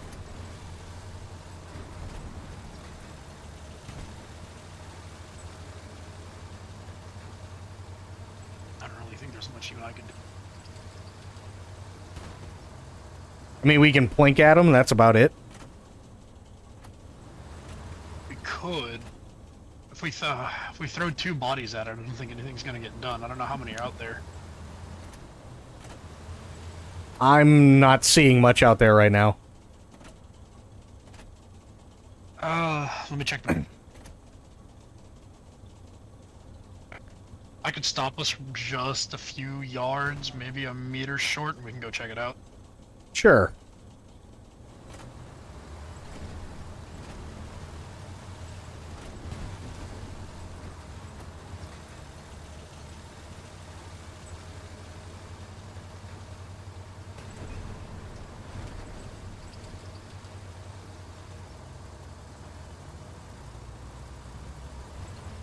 Aren't the possibilities endless with PC now?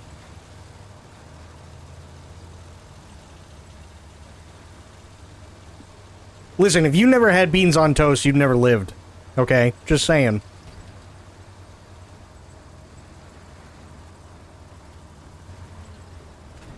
You got PlayStation and Xbox games on your PC. Exactly. Oh! I got sniped out. Okay, they got snipers set up at the farmhouse.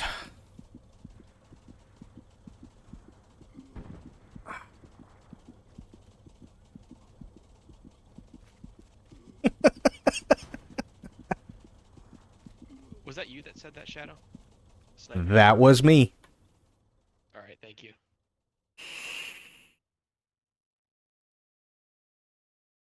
Canned spaghetti on... Oh, dear God. Canned spaghetti on toast? That's awful. Shit. Ew, canned spaghetti on toast. No. You eat canned spaghetti right out of the can. That's what you always... You do.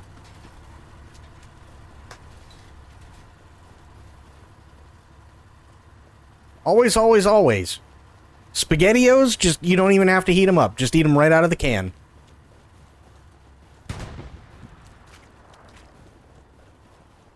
Beefaroni, same thing.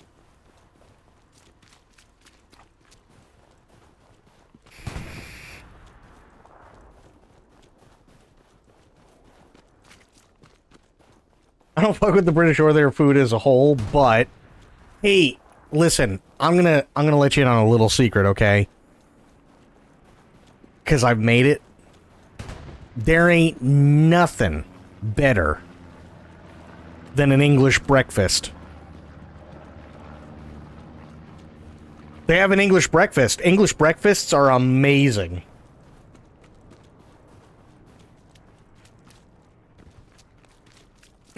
I love an English breakfast. There's enemy Gary in D5. Oh, shit.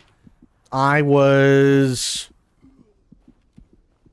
Enemies heading up towards HQ2 from F2.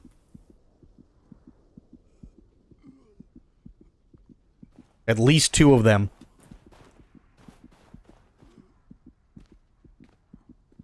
Thank you.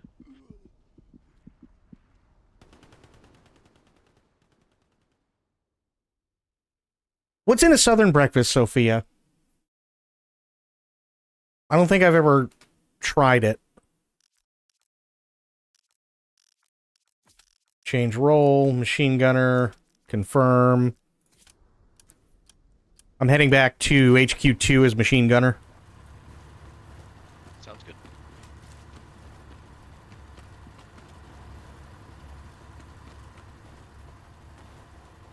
Eggs, bacon, toast, grits. Grits? See, I like grits, but they gotta be done correctly. Breakfast these days, McGriddle from my local McD. Hey, McGriddles, can't go wrong. Like, but I think that's why I like English breakfast, because you can't...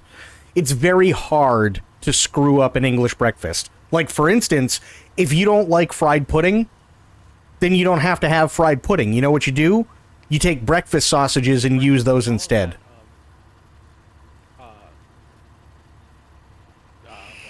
Squad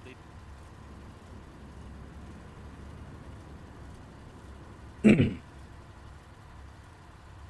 British food is taste. No, they got some good taste. The problem is that, like, British food has very basic flavors. It's not like you're gonna get a mountain of flavor out of a British dish, generally speaking.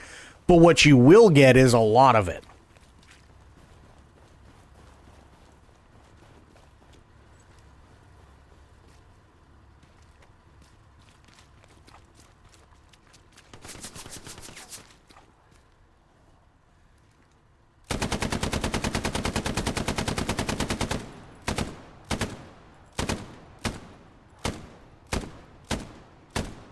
He's dead.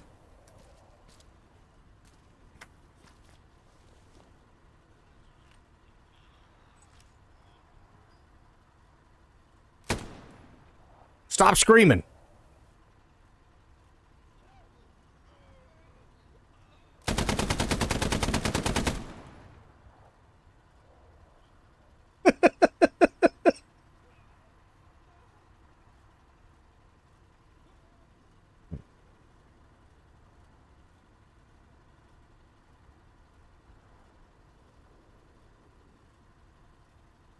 Oh, dude, Indian food, some of the best food on the planet.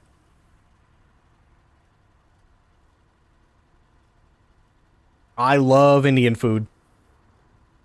British idea of flavoring tons of pepper on, tons of salt and pepper on shit. I mean, it can be, sure. But it really depends. I definitely see what you mean, though, for absolute sure. As an Indian, the only thing I miss moving to Canada is the food. That's fair. That's totally... I love Indian food.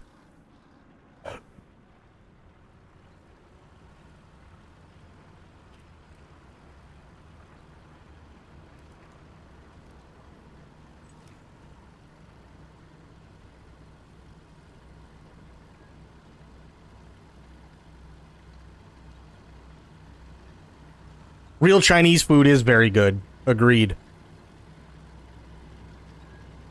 Thai food is good. Vietnamese food is good. Japanese. It was not. Thing is, I can deal with food not being spicy, but they just don't use spices. Yeah, that's fair.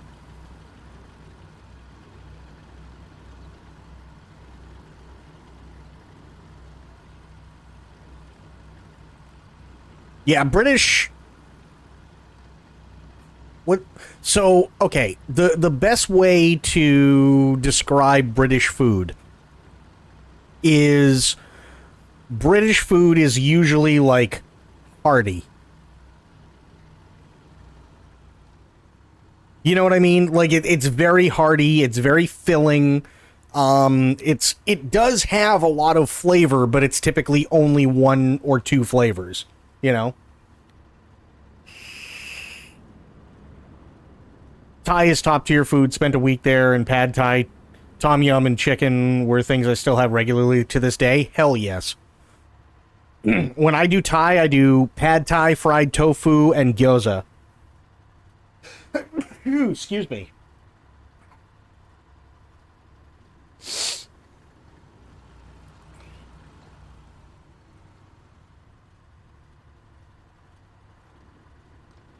Thank you, Spectre. Thank you, Sophia. Culturally speaking, my family doesn't want me to have beef or pork, but me personally, first meal I had after I landed was double cheeseburger and Cajun fries. I love it. Thank you, Molecule.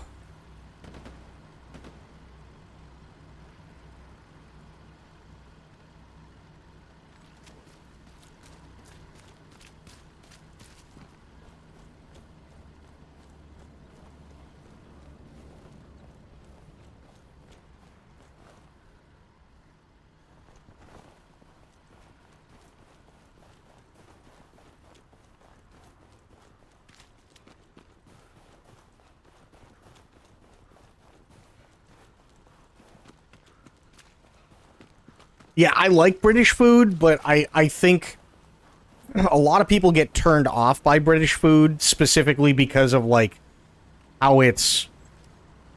what's the word I'm looking for? How it's presented, right? Like, they're very, very, very simple when it comes to their stuff. Right? Like, they'll ask... like, here in the States, okay? They'll ask you, okay, well, you know, do you want any sort of sauce with your steak? Right? And you have a bunch of different options to choose from, and that's really cool, right? You have steak sauce, you can have horseradish sauce, you can have a mint sauce if you want. Like, usually there's some pretty good choices. In England, if you did the same, literally you'd get, do you want red or brown sauce? Those are your choices. You don't get a choice as to whether you do or do not want sauce with your steak. The only choice you get is red or brown. That's it.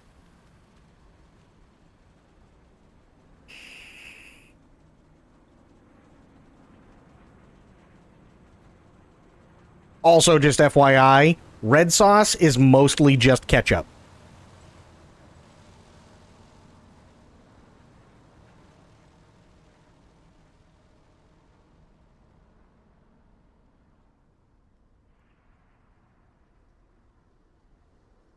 Brown sauce is HP. Yep. And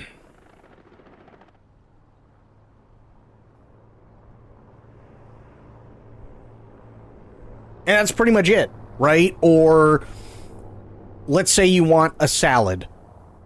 Again, here in the States, they'll ask you, well, we've got like 38,000 different salad dressings that we can put on, that we can give you for your salad. Which one do you want? Cool. Again, in Britain, it's more like, do you want house or do you want brown? And that's pretty much it.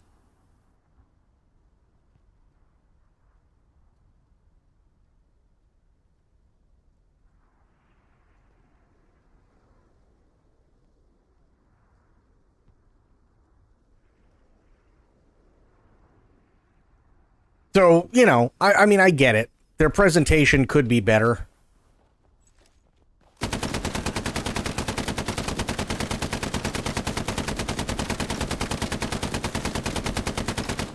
Sneak up on my ass like that, goddammit.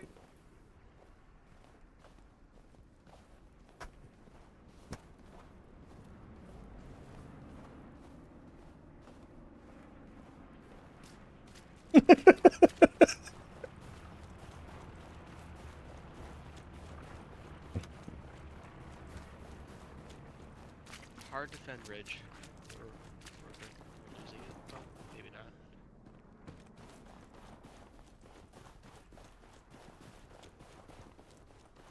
No, usually when they ask if you want, like, house dressing, it's probably something straight out of a bottle.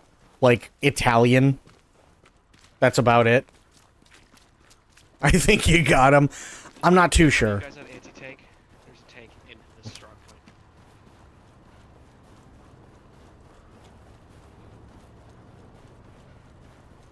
point.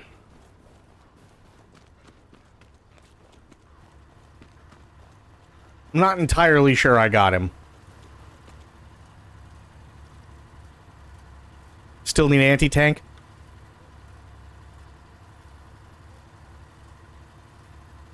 Did someone switch, or do we still need anti-tank? Molecule! We still need anti. Alright, redeploying. Thank you, sir. Molecule, have yourself a good study, and thank you for the lurk. Always love having you here, buddy.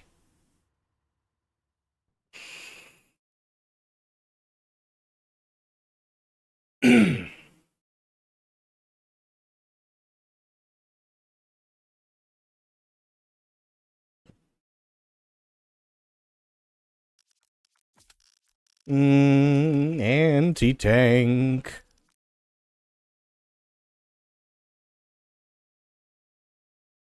Which point, Ridge?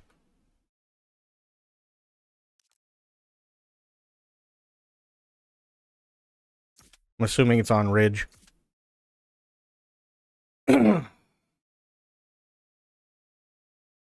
Shit.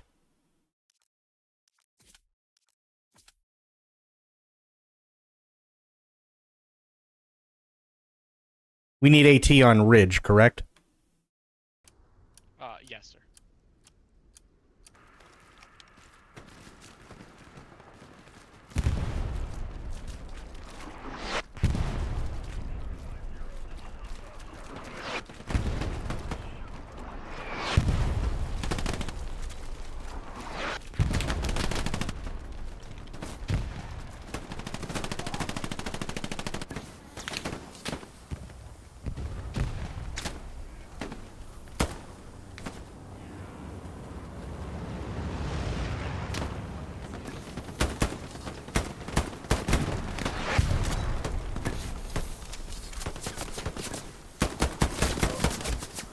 Ooh. Damn.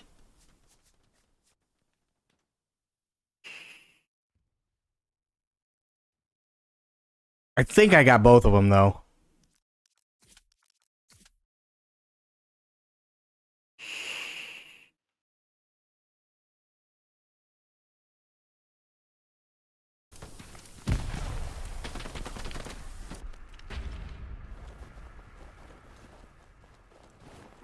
Fall back to farm.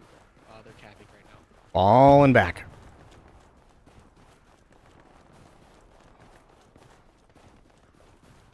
Deploy in 10 seconds.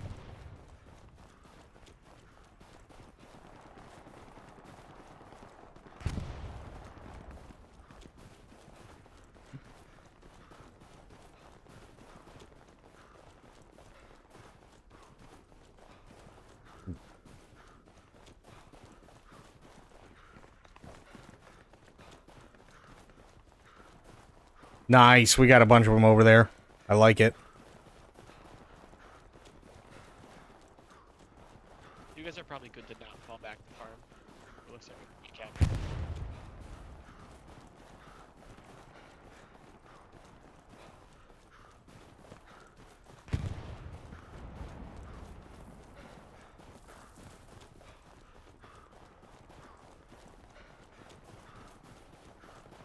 Oh yeah, we took that. Holy shit. Alright. I am on the hunt.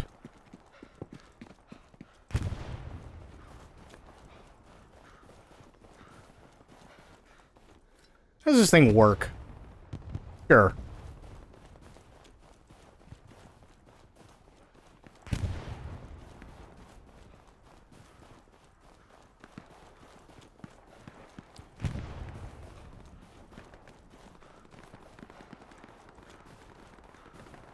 Probably a good thing to know before I accidentally blow myself up.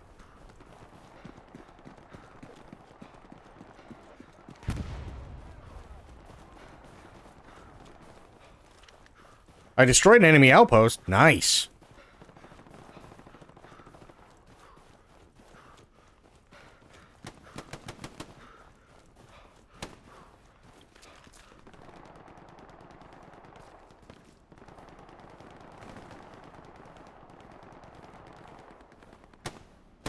Let's stay on defensive farm.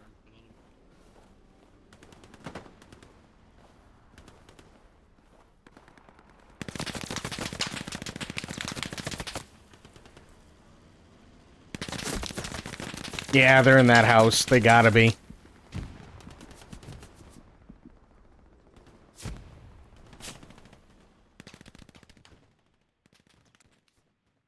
If you... Okay. So, Spectre, we were talking about, British food. But how many of you have actually seen an English breakfast before?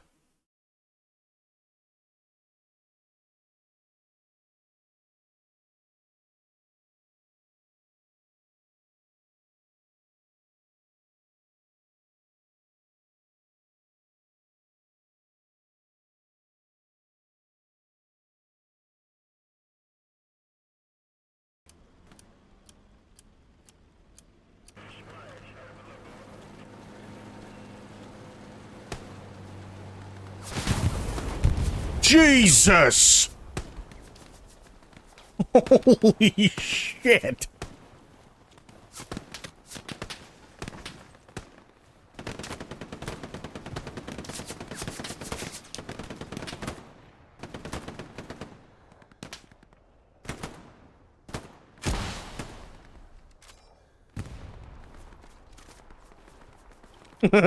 It was a waste, but it was totally worth it.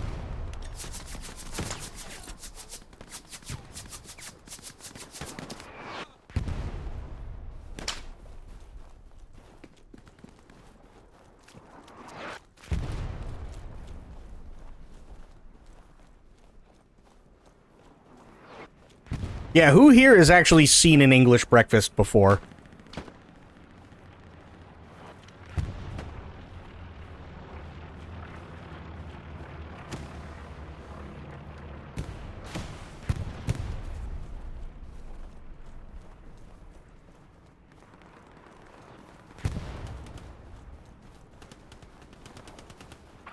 Also, since we're talking about, say, most people, I mean, you'd be surprised. Most people don't even realize that an English breakfast is a thing.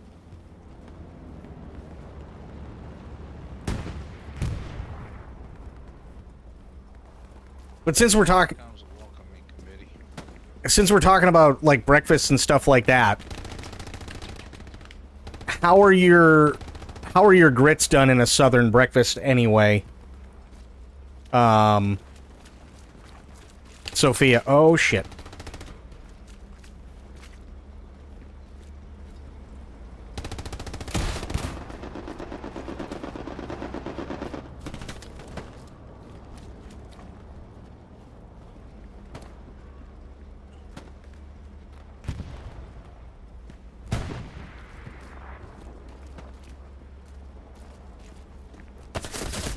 Oh shit. I mean, besides English muffins and tea? Yes, besides English muffins and tea. Yes. Follow the recipe and then add salt and butter. It takes about 20 minutes. Yeah, okay, fair enough. Yeah, I'll show you an actual full English breakfast once this round is over. I think you'll like it.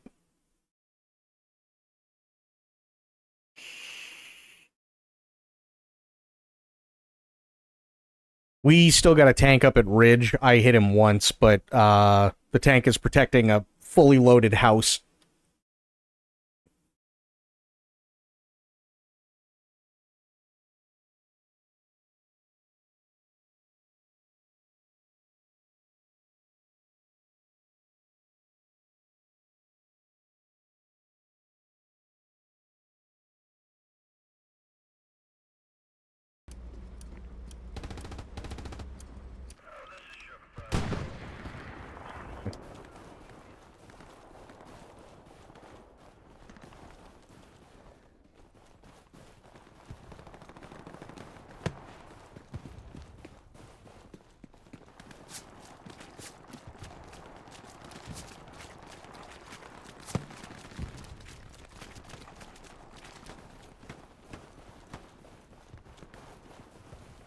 Looks like the enemy about to push from the south. Yep.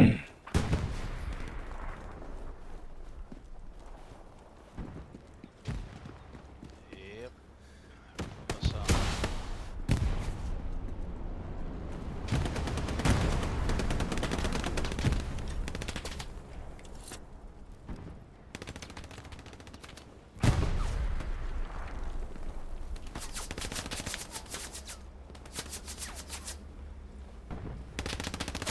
Oh, fuck. I don't know if I hit that tank a second time, but he took me out.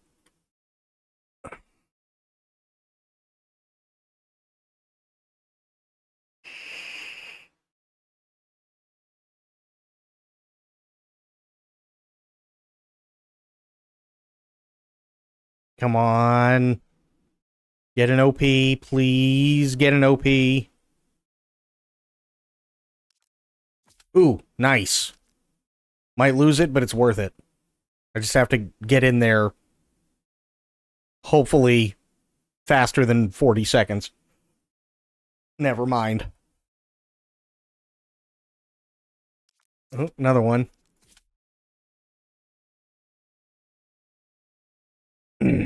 Come on. Come on.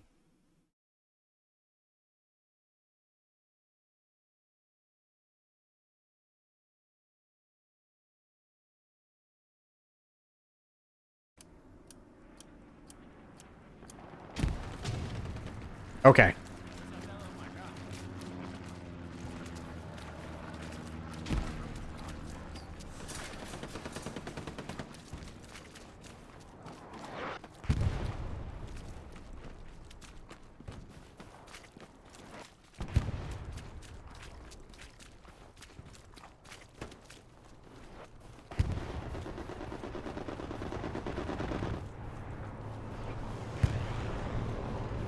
Oh.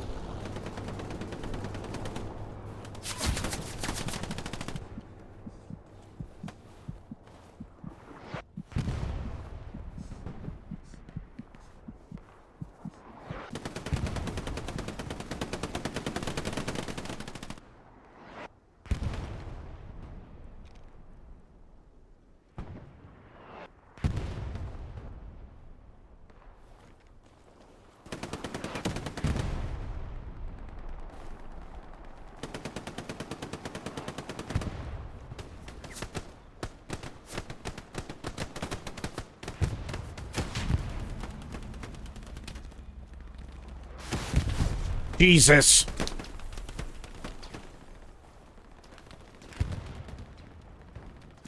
Oh, that's a... God damn it. Well, I know where the tank is.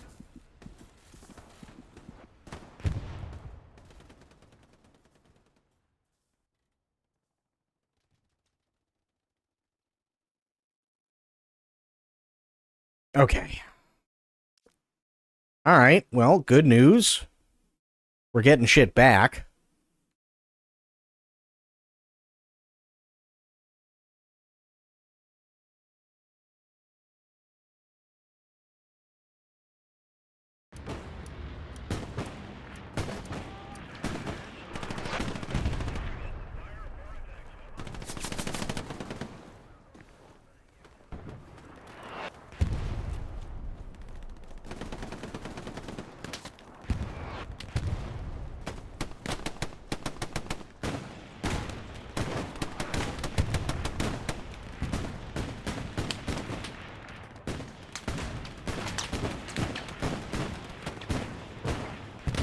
Shit.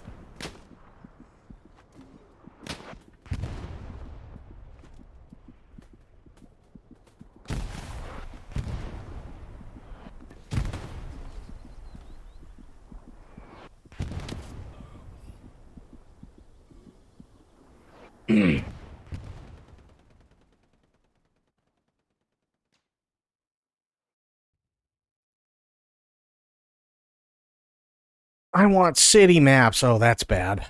That is not good. We're still losing shit.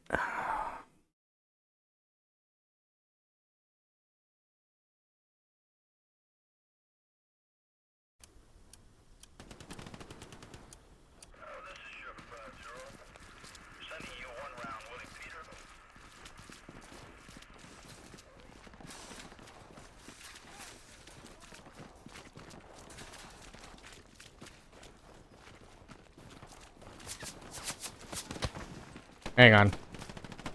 Let me check something. Yep, we're still good. Nice.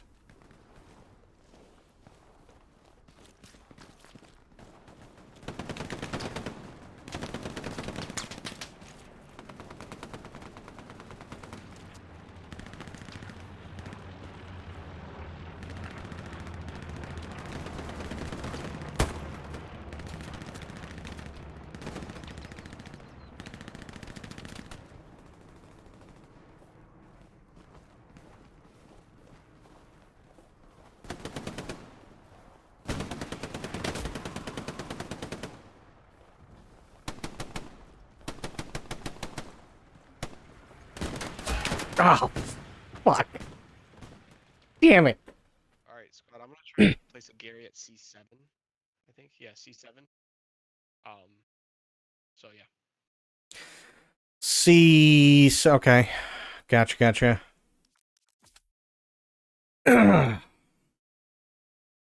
Just a heads up, we got a tank at C6.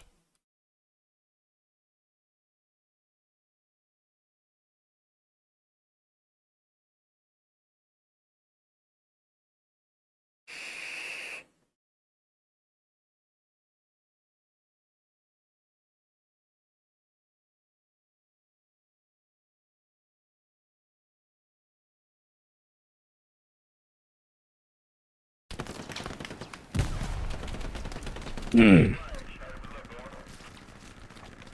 gotta take out that tank. That tank is fucking annihilating us.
Damn, that tank is still up.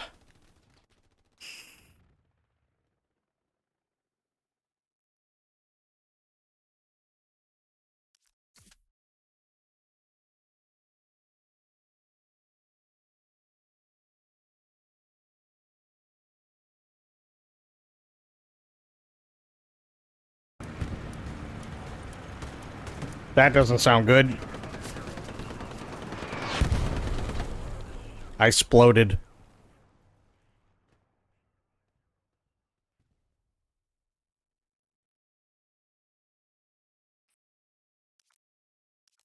Fuck.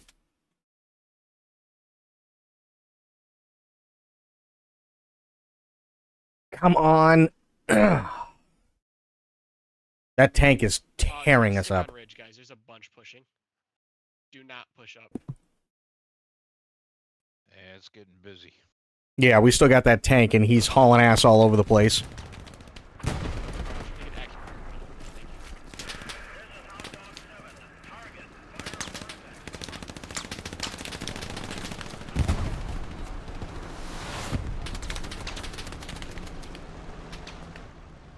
Can you ping that tank? And then I'll go mark it for squad. If I could see it, I absolutely would. I appreciate it.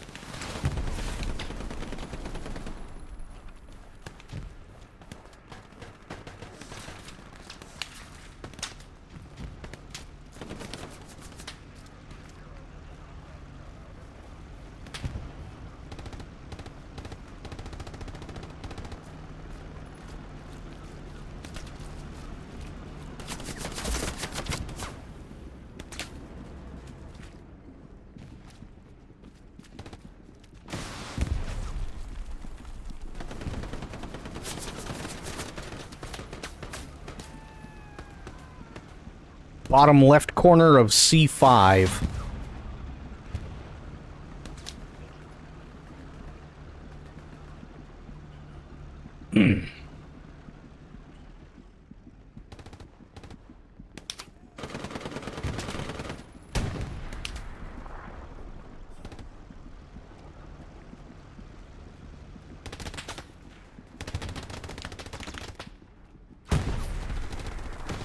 Thank you, Doc. Shadow, if there's any way you could take care of that tank, that'd be sweet. Try to hit the back of it with your rocket launcher. That does the most damage. Yeah, I'm trying to get to it. Thank you, sir.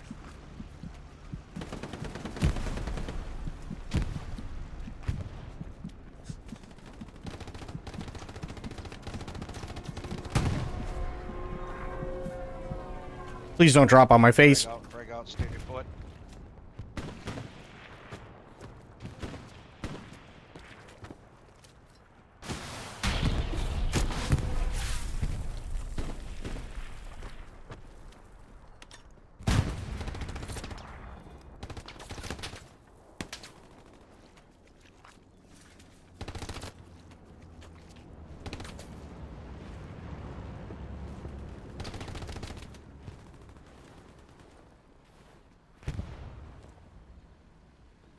They're on the Damn.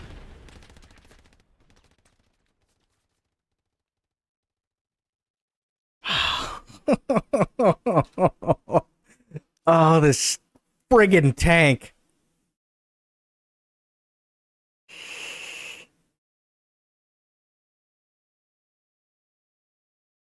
That's no bueno.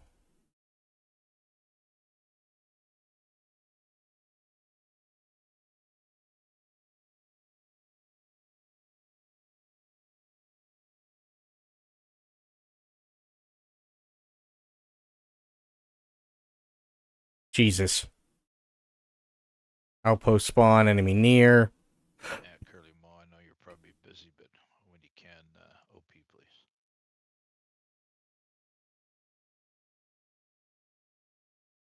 Garrison. Is that Curly? Yeah, that's Curly.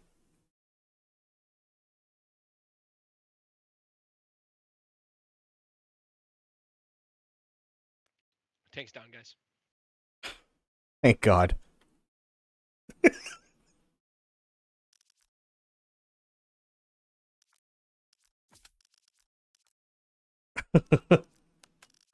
That was awful.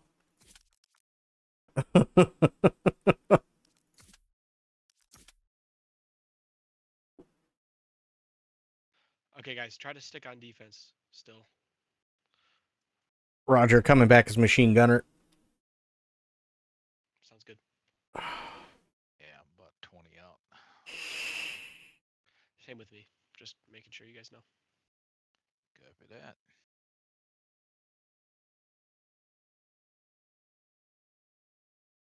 It's Browning time. I like Browning time. One of my favorite times in this game.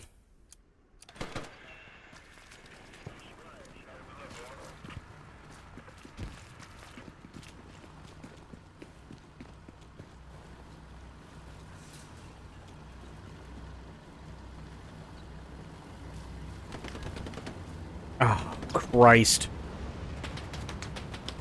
Oh, okay, that's ours.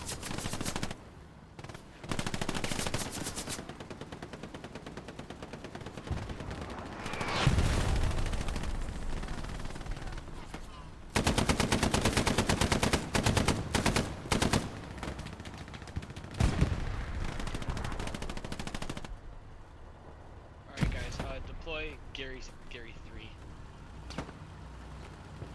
I'll try to get a OP farmhouse.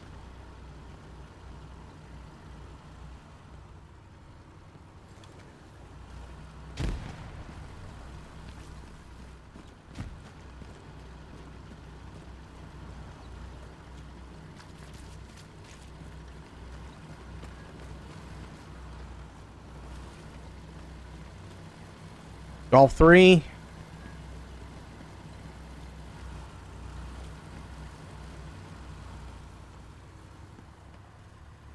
Ah, gotcha.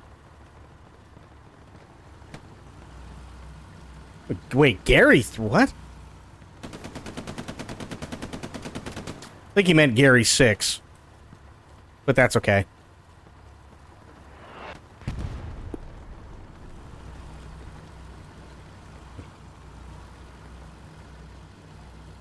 Yeah, so long story short, the phonetic alphabet wasn't standardized during World War II, so instead of like Alpha, Bravo, Charlie, Delta, Echo, Foxtrot, you may have Alpha, Baker, Charlie, Dog, Echo, Foxtrot, you know, like stuff like that, right?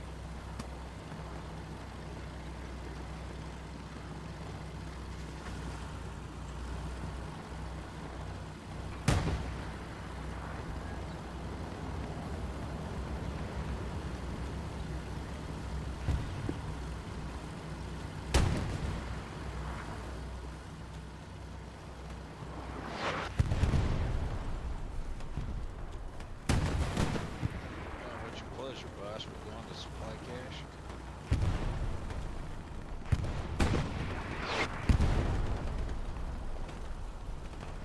Yeah, I guess we can push this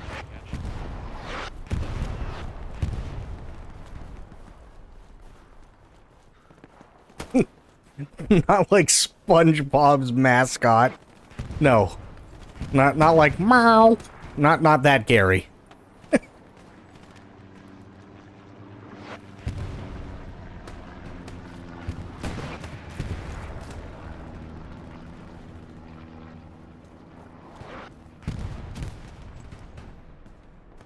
Ah, fuck. That's what Gary does. He's like, hey, Gary, and meow.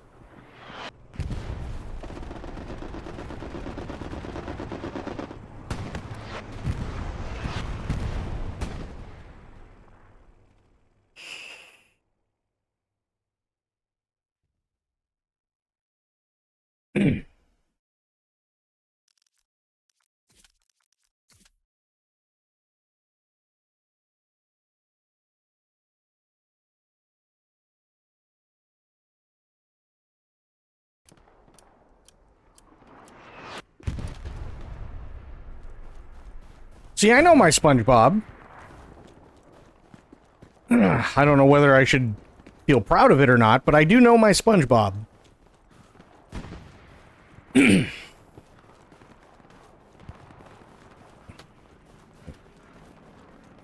play cash, not much resistance to speak of. Wide open.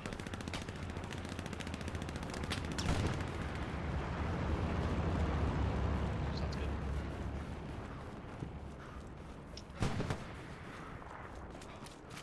The second that we start to lose farmhouse, then we gotta fall back because there's only 4 minutes left. Understood.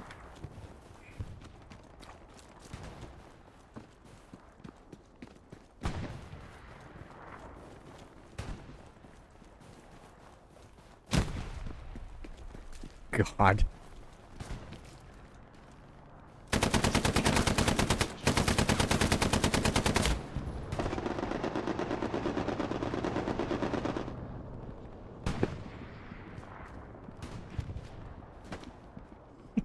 You would.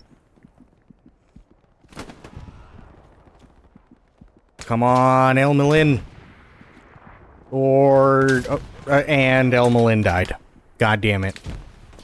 He was our only hope.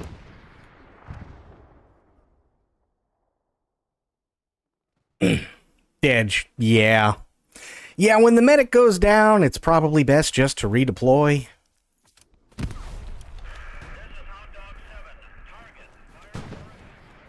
Attention, Hot Dog 7. Losing farmhouse slowly, but we are losing it. So Get I'm gonna fall nuts. back there. I'd recommend you to. Right? Out of the way.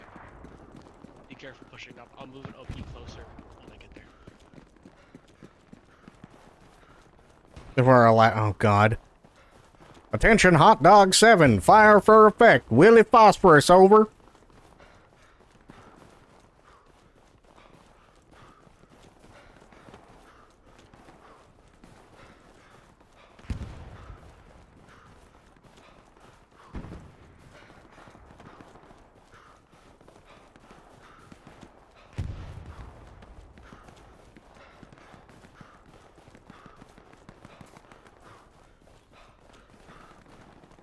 Okay.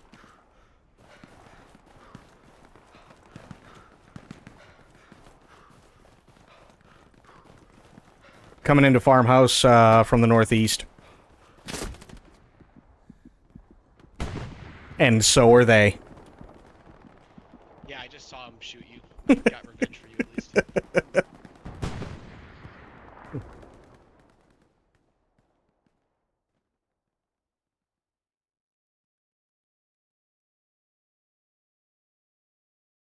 Okay. Go from ridge to farmhouse. It's not a bad idea, but I'm gonna be dumb and do it this way. Ridge, we win. So. Sugar 50, this is Hot Dog 7.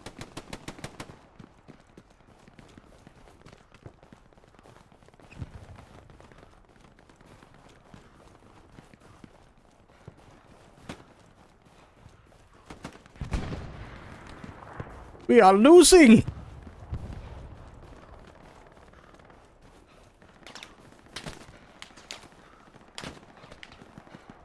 I gotta find Bubba!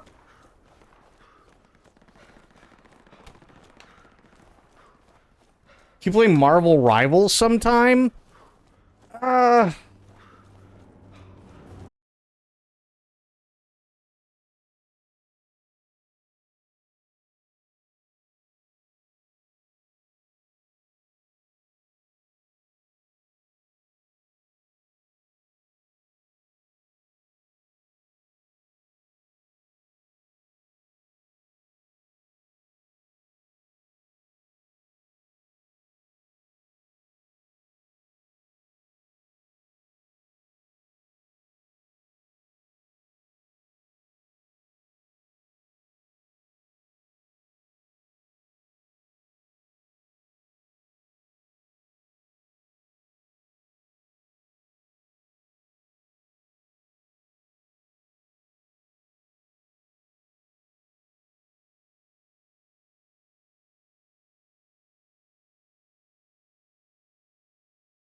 That's what an English breakfast looks like.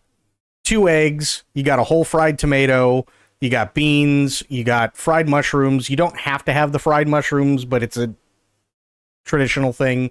They don't have streaky bacon, as they call it everywhere else. This is actual bacon. Breakfast sausages, fried pudding. Again, if you don't want fried pudding, you can always do more sausages. But that's an English breakfast.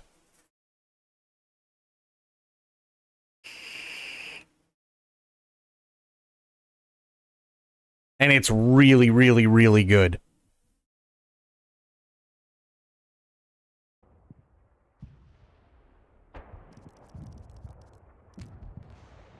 That'll keep you full all day. It absolutely will. Noob killer, huh? They don't have a medic.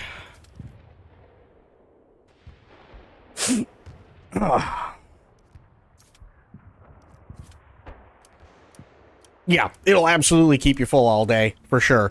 And, the other thing that they didn't show there is toast. And, toast, lots of butter, and a little bit of, Marmite.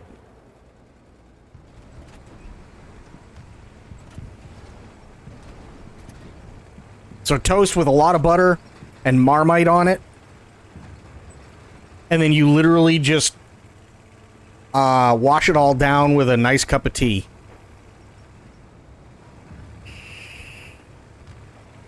That's a full English breakfast.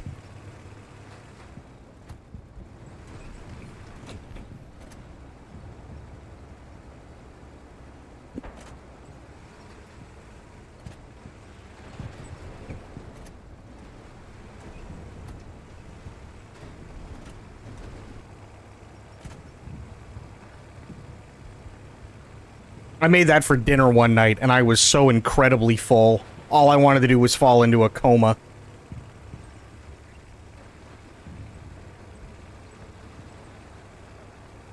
Where the hell? Oh my god. What is he? Where are we? Hello? Oh, there we are. Okay.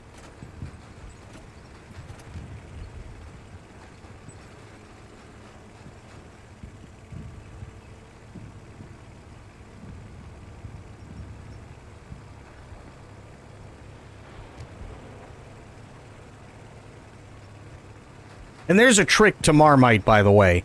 You don't have a crap ton of Marmite. You have a crap ton of butter and a little bit of Marmite.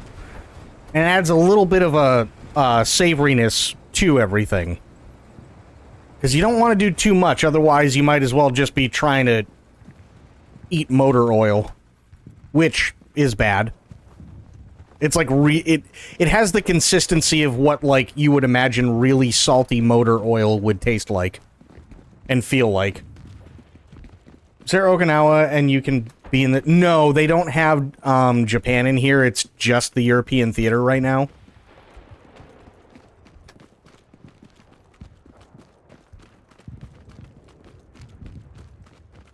Well, I can't say it's completely the European theater, but currently they only have one African map. So they are adding new stuff, but it takes a while.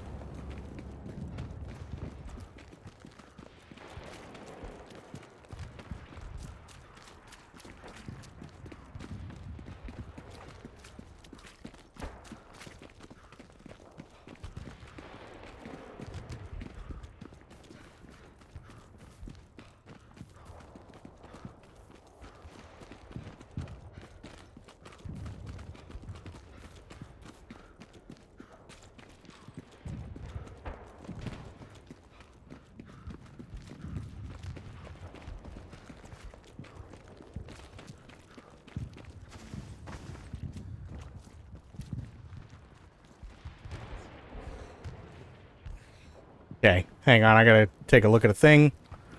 Audio, check, we're still good. Disconnected, connecting, connected. Nice.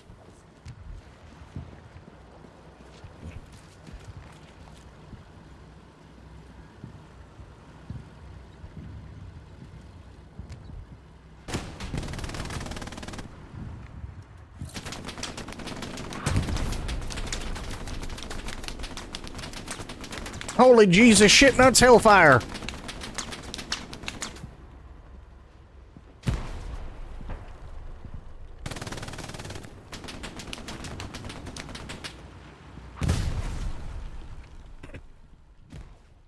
That didn't go so well.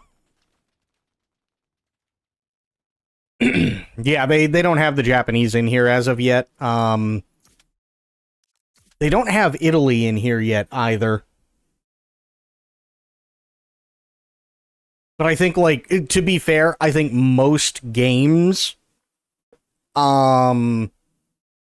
typically, if there is an Italian map, they just lump the black shirts and the Nazis in together.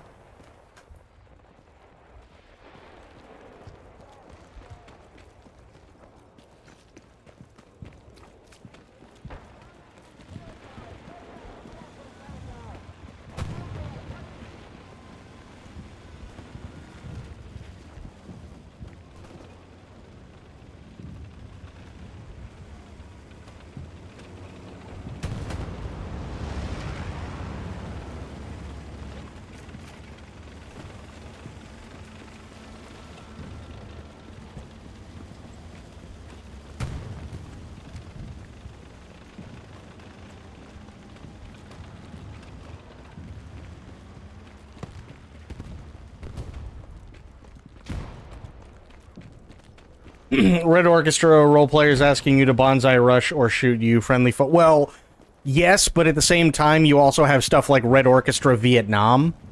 Red Orchestra Vietnam, in my opinion, is actually even more brutal than Red Orchestra.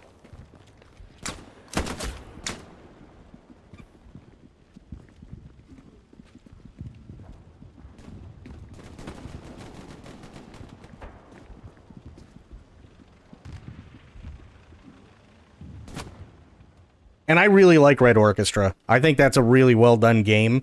But Red Orchestra Vietnam is insane. Absolutely insane. And before they had the DMCA stuff, I mean, shit, I played it on stream before. But the best part about Red Orchestra Vietnam was being able to play all the acid rock and all the hits from that era that everybody knew.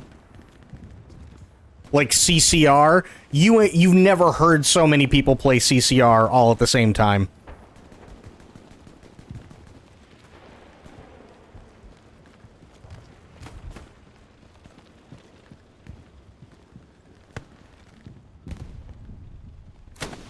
Ow.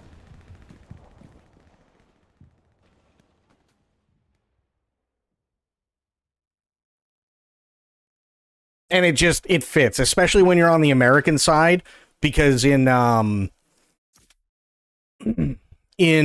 Red Orchestra Vietnam, you can actually like ride the Hueys in, right? Or you can be a gunner on a Huey, which is fantastic. So you're literally just sitting there and you've got CCR on in the background, or you've got a million different other artists and bands going on in the background, and you're just mowing people down left and right.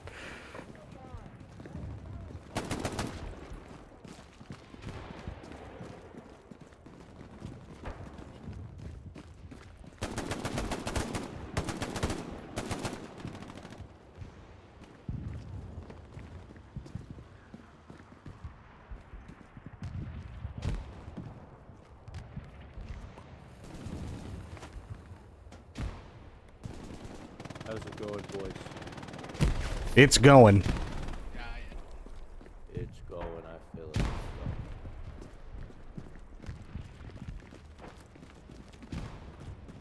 At least we got a point.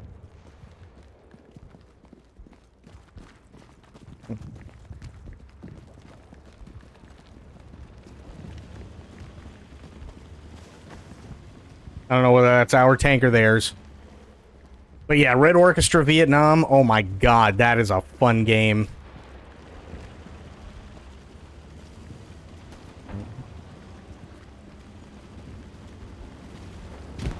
Bombing run. Oh, those are our guys, never mind.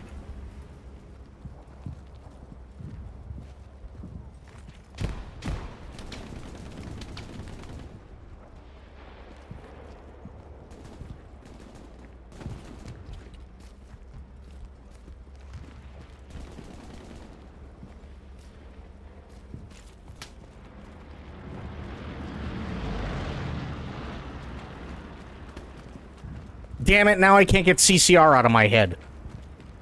Balls.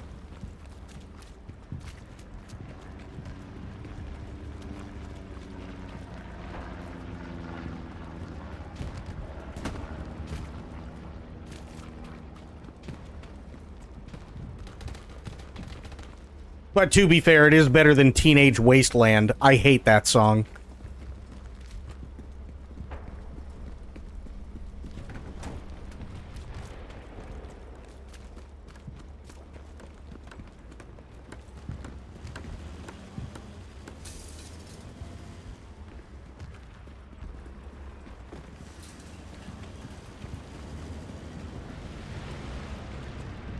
God, I want... Oh...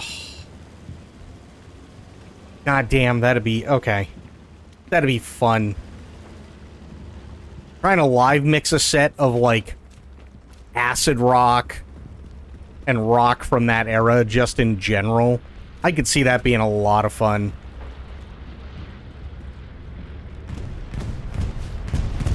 Oh, shit!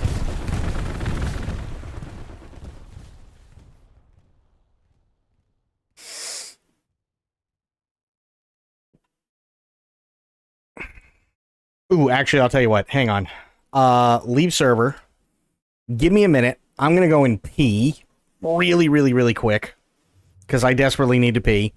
And then, I'll be back. I want to try and fix one thing, because I know I don't have it set up correctly. So, yeah. Give me a minute. I'll be back.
Okay, I is back. Now, let me back out, quit. Yes, I want to do one thing before we get back into that stuff. Let's not, there we go. Okay,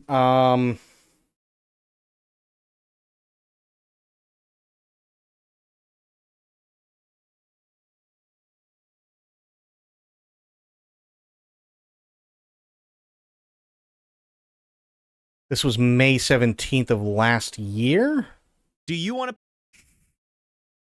Bro, quiet. play copyrighted music on your Twitch stream, but you don't want to get in trouble or have your Twitch VOD muted after you end the stream? True. In today's video, I'll be teaching you how you can separate your copyrighted music from your Twitch stream VOD, so that way you can play whatever music you want without having your Twitch streams muted. If that sounds good to you, then drop a quick like on this video so other streamers can find this video. Then Or just fucking tell me first and then I will. a quick second to appreciate the little Pikachu shirt, and let's jump into it. This will work for both OBS Studio and Streamlabs, but it's pretty much the exact same setup process. Okay. If you're wondering where I got this really cool overlay from, I'm not. description Shut down up. below account, you'll be brought to. You can then choose between complete setup. And here you'll see hundreds of options. And free. We have to Grandma Studio and audio to the default. If you go into your settings, whether that be Streamlabs or OBS Studio, and we go to the audio tab, typically you're going to have it set up like this. You'll have your desktop audio, which is going to be pretty much all of your audio coming out of your computer. And then Yeah. you'll have your microphone / auxiliary audio, which is essentially just your microphone. So we're starting with two different audio tracks. We have the desktop audio, which is all of your computer audio, including game, music, whatever you're Great. playing out of your computer. Keep going. And then you have your mic audio. So obviously, if we want to play music to Twitch, but not have it in the actual video after we end the stream, we're going to have to separate our desktop audio into different audio sources, so that way we can individually mute them and have more more control. So I'm going to bring this up a little bit so we can see the audio mixer at the bottom, because right now you see that when I'm talking, I have my microphone,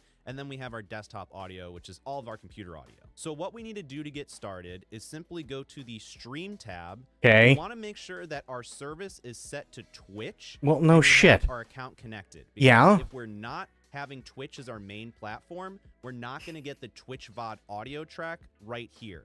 And if you're still not seeing it, you need to make sure that your output mode up here is set to advanced. So want to make sure stream is set to Twitch, account is connected, and then output is set to streaming, and then output mode advanced, and you'll see this Twitch VOD track. Now, if you're curious to do this for multi-streaming to YouTube or Kick, comment down below that you are interested in that, and if I get enough requests, I'll make a video covering how to do this for multi-streaming to Kick and YouTube as well. But for right now, we're gonna stick with Twitch to keep things easy. So when we're looking at the streaming settings, any audio that is set to audio track 1 is going to be sent to our Twitch stream, and that's going to be live. So essentially, we have 6 audio tracks here, and we can break that down even more if we simply hit OK. We're going to go into the audio mixer settings, so we'll click on these little wheels here. It's going to bring us to the advanced audio properties, and now you'll see all of our different audio sources. So we have that desktop audio, which is all of our computer audio. We have our microphone audio. Then we have this browser source overlay, which is the owned one that I showed you at the beginning of the video, which actually doesn't have any audio attached to it, so it doesn't really matter. But if we look at the desktop audio and the microphone audio, and we go all the way to the right,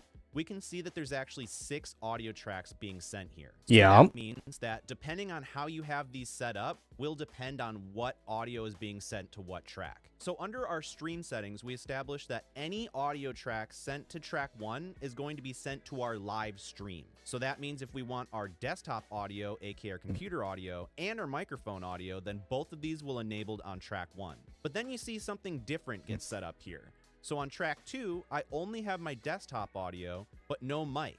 And track 3, I only have my microphone and not my computer, because I have mine set up in a particular way. I want all of my audio to get sent to my live stream, but under the recording tab, I want to record on tracks 2 and 3, so that way when I'm locally recording, I'll have an audio track with just my computer audio, and then I'll have an audio track with just my microphone, so I can adjust those levels better. And then I have everything sent to 4, 5, and 6 because I'm not actually using those. But let me show you what's actually going on under the hood. So we're sending everything live to 1, and then just computer audio to 2, and then just mic to 3. So we're gonna close this. We'll go back to the settings, we'll go back to output, and then we'll do a quick review. So audio track 1, this is everything that's sent to our live stream. So audio track 1, I had my desktop audio and I had my microphone. So everything's getting sent to the live stream. But if we go to the recording tab, this is where things get a little tricky. So I actually have mine set to 2 and 3. So if I'm streaming and locally recording, the local recording is only having 2 audio tracks, and that's audio track 2 and audio track 3, because on audio track 2, we have just our computer audio, and audio track 3, we have just our microphone. So that way, when I drag it into a video editor like DaVinci Resolve, it's going to have the video file and then 2 audio tracks, one with just the computer audio and the other with just the microphone. And by the way, if you end up doing something like this and your audio tracks are not getting split, make sure that your video editing software actually allows you to do multiple audio tracks, because certain things, like I believe CapCut possibly doesn't allow you to do that. I could be wrong, but if you're running into that issue where you're only getting one audio track, try Come on, hurry up. like DaVinci Resolve. It's completely free. I'm not sponsored by them, but that's what I use to edit all my videos. So we're recording locally on 2 and 3, so I have my audio tracks split if I want to do that, but you don't have to do that at all. Like if you're just streaming, ignore this recording part. And then audio track 1 for our live stream is our computer audio and then our mic audio. So now this is where the Twitch VOD track comes into play. Okay. So if we enable the Twitch VOD track, then anything, let's go with number 6 because it's the furthest out there. Anything that's sent to audio track 6 is what's going to stay in your Twitch VOD track after you end the stream. So once you end the stream, anything that's on 6 will be the audio tracks for it. So let's dive deeper into that. So if we hit apply and then okay, we're gonna go back to the audio mixer advanced settings here. And now we can look at it. Over here, we have our desktop and mic. These are both getting sent to 1, so that's fine. Now, if we go all the way to 6, it's the same thing. So if we didn't want to have our computer audio in the actual past broadcast audio, we would simply remove it from track 6. That way, the computer audio is getting sent to the live stream, but when the stream ends, they're not going to have that computer audio. But obviously, that now creates a problem because that's capturing all of our computer audio. So what we need to do now is split up our computer audio into different segments. Why so that way wouldn't- we can choose to have our game volume in the past broadcast, but the music not in the past broadcast. He's making how we this do way that, too it's actually complicated. not too hard, but it does require a couple extra steps. So what we'll do is simply hit close. And now let me bring up a game so we can actually see what's going on here. So as you can see now, I booted up a game in the background, and you can see that my desktop audio is dancing because it's picking up that game audio. So what we'll be doing is we'll be adding a new source, and we'll be taking advantage of the application audio capture beta. This is the same exact process for Streamlabs as well. Pretty much everything is one-to-one, by the way. But specifically for our game, what we can do is go into the game capture and choose that, and then we'll hit OK, because they actually have an option to do it automatically. So what we can do is capture any full screen application if that works for you. For this game in particular, I don't know if that's going to work. So we can actually go into capture specific window, go into window. I'm going to put this up here really, really, really quick. Give me 1 second because I want to make sure that this works. Do this. Here. Yes. Okay. Now, hang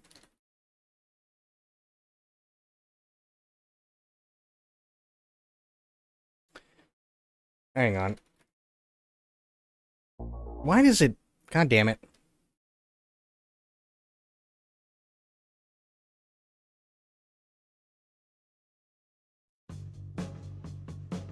Oops.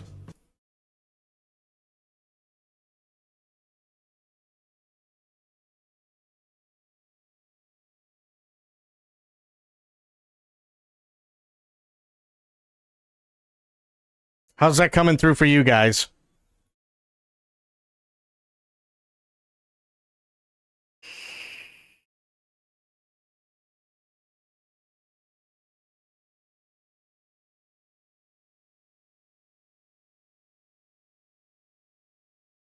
You hear it? Okay. Core, good to see you, buddy.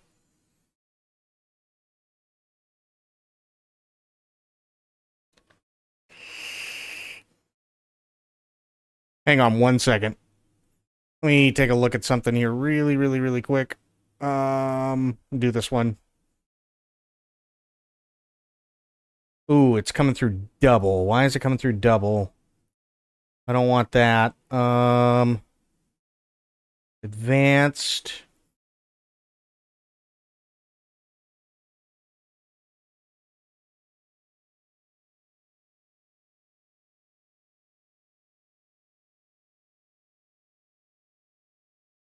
Okay, now, let me try it again. How's that sounding for you guys?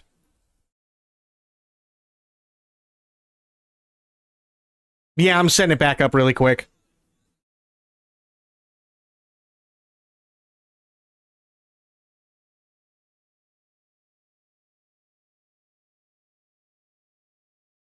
It sounds fuzzy?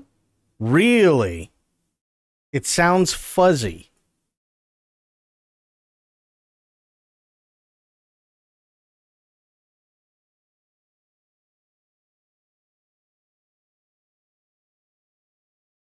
Okay, let me try this one. Hang on. How's this one sound?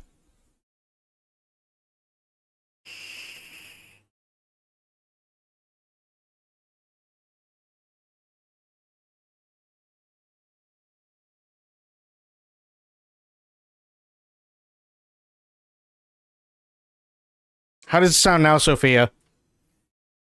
Better?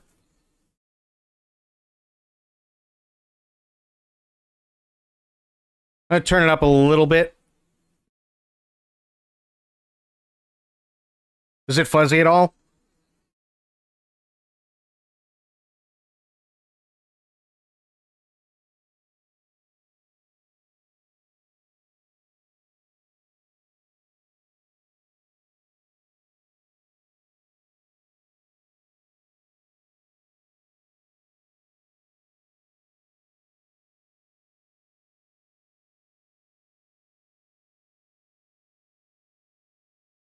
Okay, so I'll leave that as is, which should be fine. And then I can go back here. And we should be all set for... I just thought of it, and it's kind of tricky, because if you do monitor and output simultaneously, you get, like, the first time I was getting, like, an echo in my headset, which is not what I wanted. So I was trying to fix that and make sure it was still good. But now, I shouldn't have to worry so much about that stuff, which will be really nice. And yeah, it was in Forrest Gump. Yeah, you're absolutely right. There's a lot of really good songs from that time.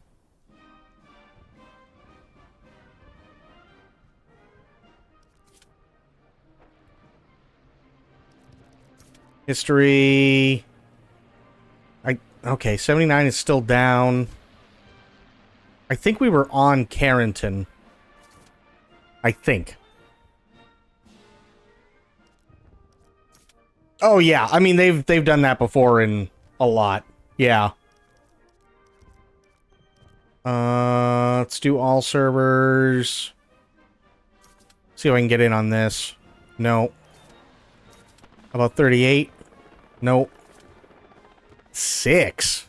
Jesus. No. Don't want South America. Try Kursk. Okay. Phew. I like it.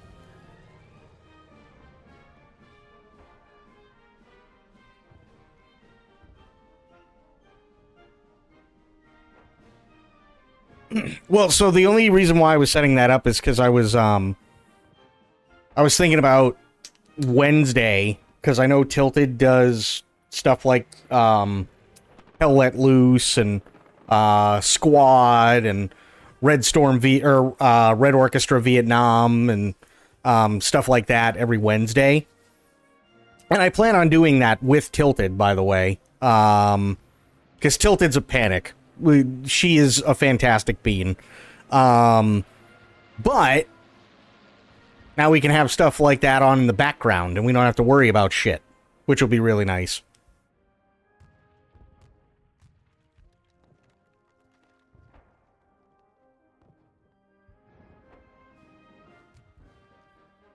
Because I can tell you, some of the best songs of all time came from that era. My God.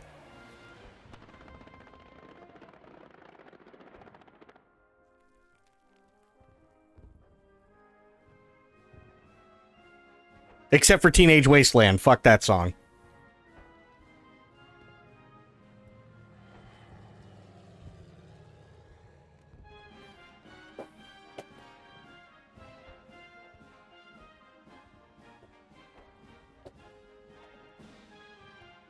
CSI really killed The Who for me.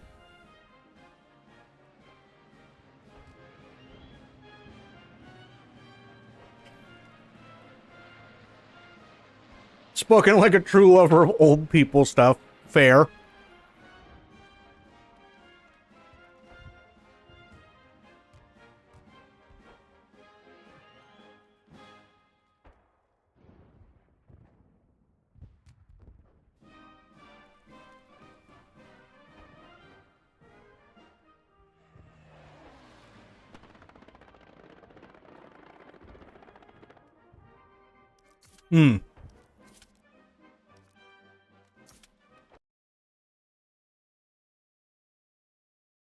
Just finished Prometheus, you liked it? That's fair. It's not horrible.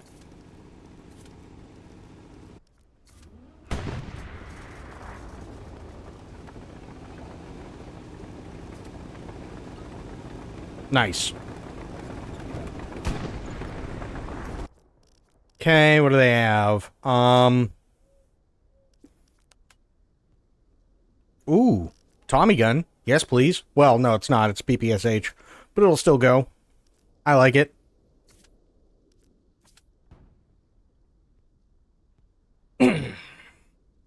Alien horror film, not an alien. See, that doesn't even bother me. I don't mind it being the precursor to Alien. What I don't like is what they did in Alien Covenant. Because it kind of kills all the momentum that Prometheus had.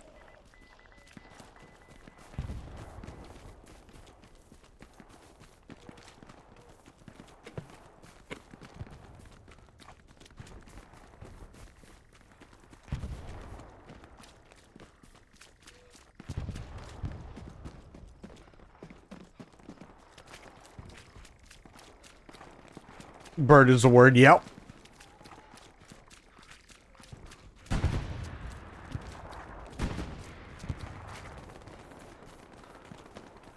And some of the most brutal scenes in the Alien franchise come from Prometheus and Alien Covenant.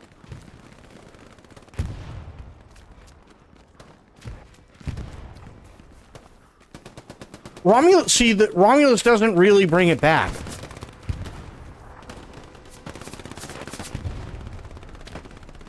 It's not that it's a horrible movie, it's just not Alien.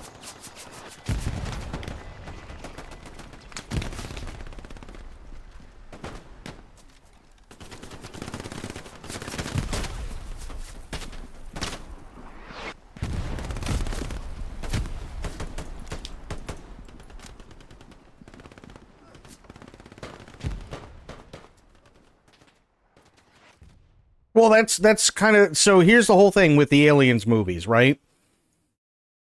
They front load everything to scare the shit out of you so that you stay scared the entire time.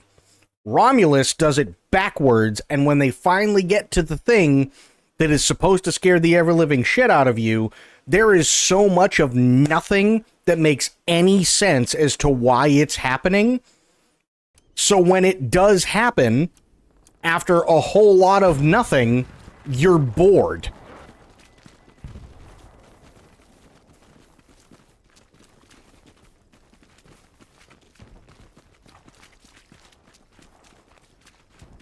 And it doesn't shock you. It doesn't do anything.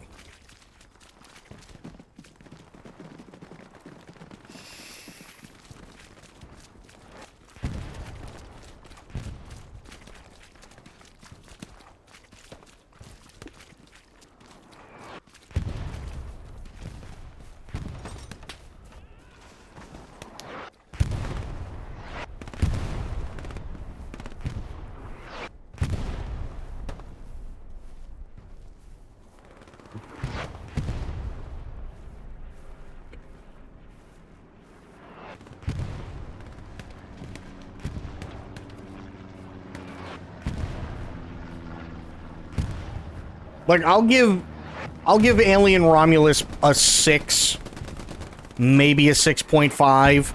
If I'm feeling really, really charitable, a 7. Because it's okay, but a lot of it is, hey guys, do you remember this from the original Alien? That's all Romulus is. Do you remember this from the original Alien? Do you remember that from Aliens? Are you treating it as just a movie or an actual Alien film? You have to treat it as as an actual Alien film, specifically because they promoted it as the Alien movie to bring back everything. Like, if Ridley Scott came out tomorrow and came out with a new Alien movie, and everybody was wondering, is it a good Alien movie? I don't think anybody would really have a problem, right? Like, if he came out with a movie that was a direct sequel to Alien Covenant, I don't think anybody would have a problem, because they'd go, okay, is it the best Alien movie? No, but it's a good sci-fi Alien movie, right? Unfortunately, Alien Romulus has literally been touted, when they promoted the crap out of it, as the Alien movie to bring back the Alien franchise from falling apart.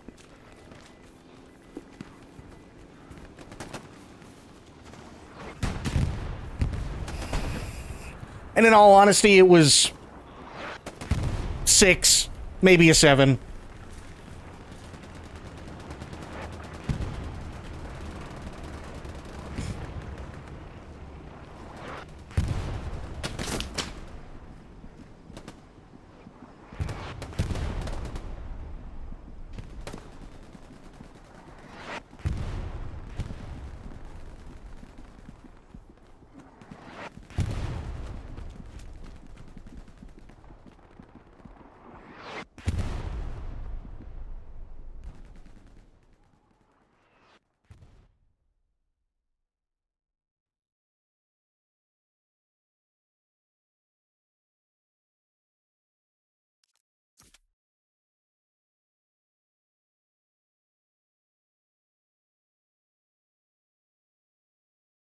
Like, that's why I'm not the biggest fan of Alien Covenant, right?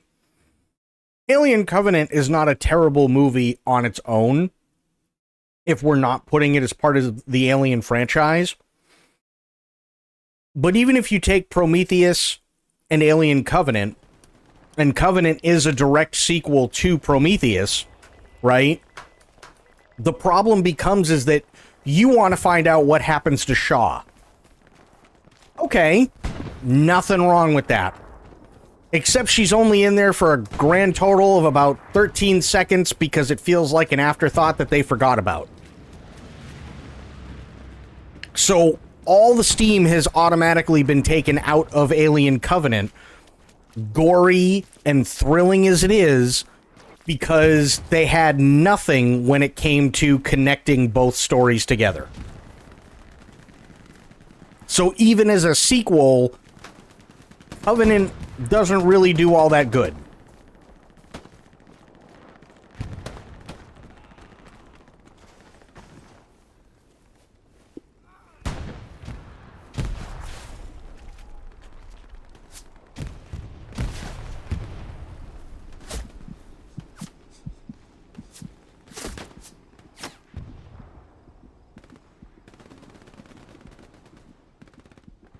And it's too bad, too, because Covenant has some absolutely amazing, amazing, amazing scenes in it, but as an actual sequel to Prometheus, it's not good at all. Like, imagine if you had Terminator, and then in Terminator 2, they go, okay, it's John Connor. Right? They set it up at the end of the first Terminator that Sarah Connor is pregnant. Right? And then they label something as a direct sequel to the original Terminator. And you're going, oh, okay, this is going to be either Sarah Connor or it's going to be John Connor or it's going to be like a combination of both. And instead you got Skip Tyler, who's some no-name fuck that came out of nowhere and lumped into the middle of it, and everybody's going, but what happened to Sarah and John Connor? And then the movie just goes, oh yeah, no, they died. That's it. They give you like a 20-second thing. Well, it was originally after Sarah and John Connor, but it successfully killed them, and come to find out, you're the one who's supposed to lead the rebellion in the future. Like, imagine how much of a slap in the face that would be. You know what I mean?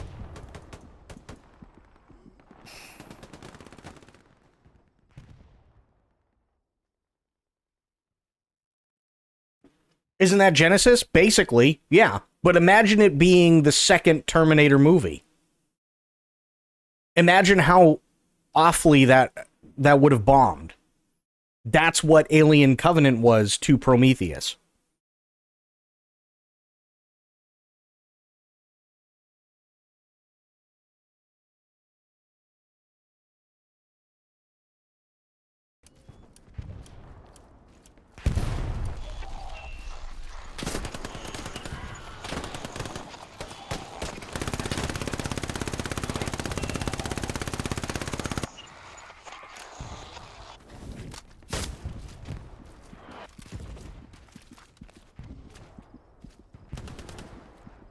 No, I understand that they both live. I get it. But what I'm saying is, imagine that the first Terminator movie ends exactly as it does, and then the second one, instead of continuing with John and Sarah Connor, you get some no-name who you don't care about, and then to explain what happened to Sarah and John, the movie tells you in like a 20-second blurb, oh yeah, no, they died.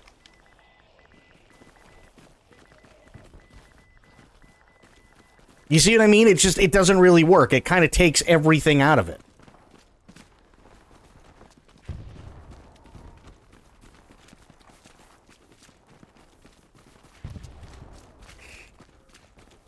You'd be so mad. Yes. And that's exactly why people did not like Alien Covenant, because that's what they did with Shaw.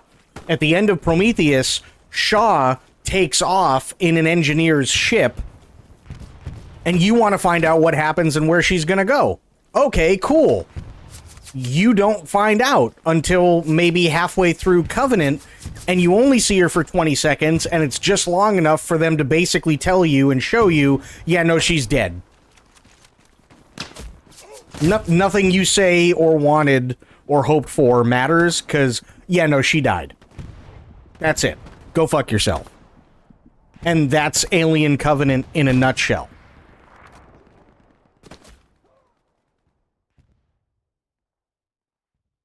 And then even in Alien Covenant, and this is kind of the problem, like, in Prometheus, Shaw was always compared to Ripley, right? She was always compared to Ripley, and they tried to do something different, and it kind of worked.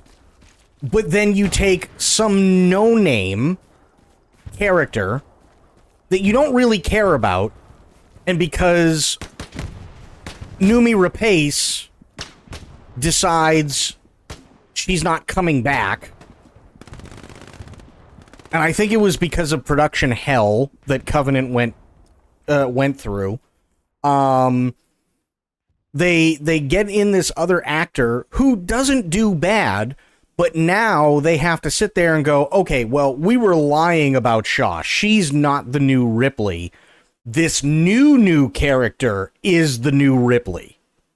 And they go out of their way to make sure that she looks as close to Ripley as they possibly can. It's like, could we get rid of the Ripley trope, please? So that other characters actually can, like, grow and not just constantly be compared to Ripley. Ripley's fantastic. Love Ripley. Nothing wrong with Ripley. But don't make every character try to be the new Ripley. It doesn't make sense.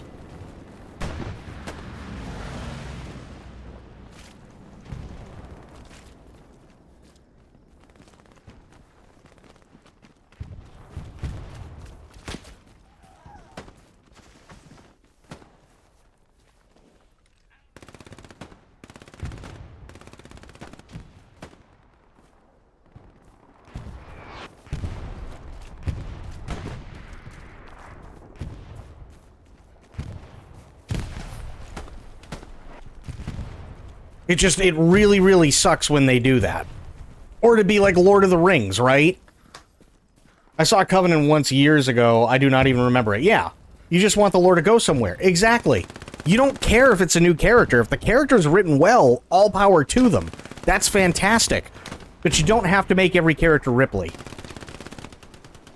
Nor should you. Nobody is going to be as good as Sigourney Weaver as Ripley. Literally no one. It's not gonna happen.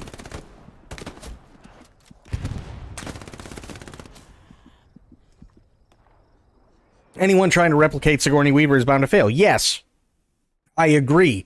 But the issue is that you have what I call Aliens syndrome, right?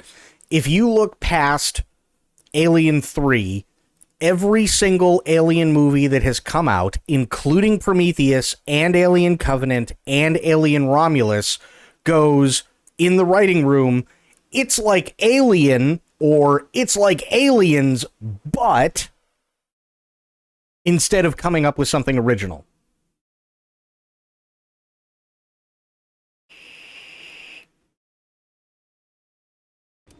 You see what I mean? It doesn't... They're not trying to be their own thing. They're literally just trying to capitalize off of the success of something else. And that's not how you create a good story.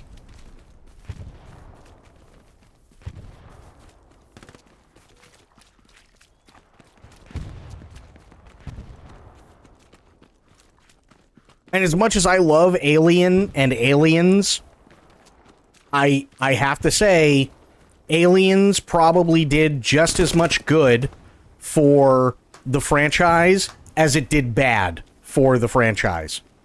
Sadly. Because everybody and their mother wants to make Aliens again.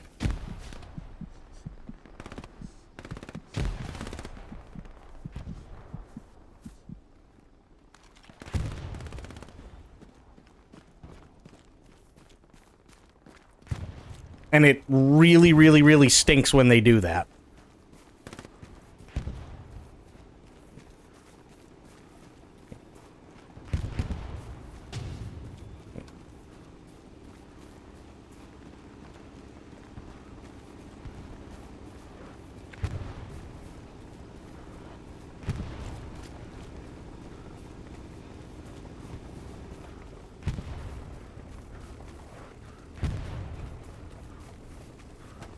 They only need the one line, get away from it. Honestly, I would be more than happy if they did away with that entirely. Because I think the more they make something like the character that we all know and love, the more we're just going to keep comparing the new character to the character that we all know and love, and it's never going to match up.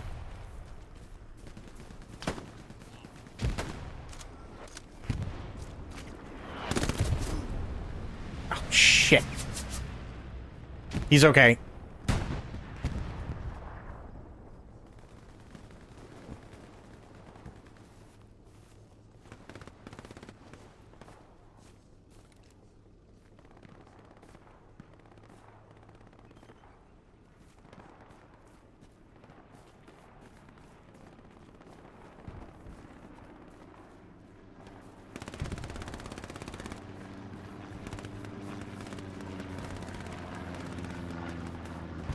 And I'm gonna be honest, it really sucks too, because I had a lot of hopes for Alien Romulus, but and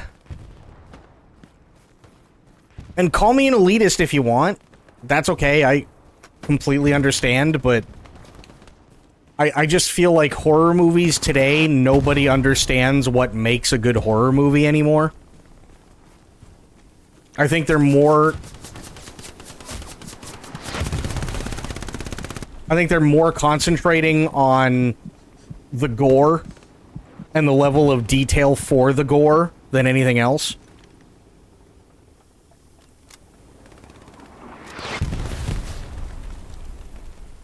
I just don't care. Give me something else, not another Cortana character. Yeah.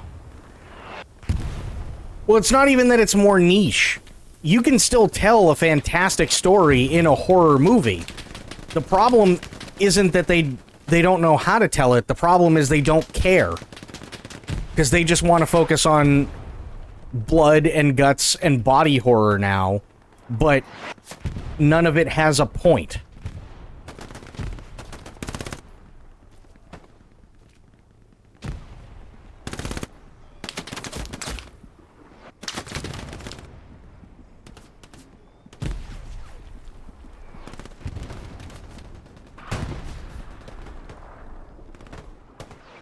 And that like really picked up like in the 2010s, where it was just like, why are these characters here? Well, they're here because there needs to be a horror movie, right? Not because there's a story that makes sense as to why they are there, right? It's just the characters are in this old shack in the woods because they have to be there, otherwise there is no movie. Why is there a killer? Because if there is no killer, then there is no movie. You know, like, it's shit like that. And it's like, so you're doing it for the sole purpose of making ass, blood, and guts all over the place. Gotcha.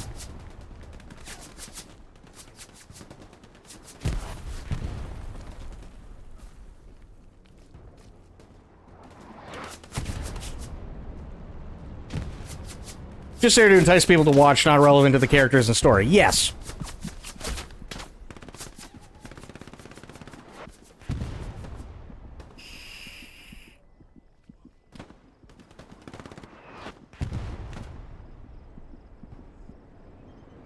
And that's what I didn't care for about Romulus.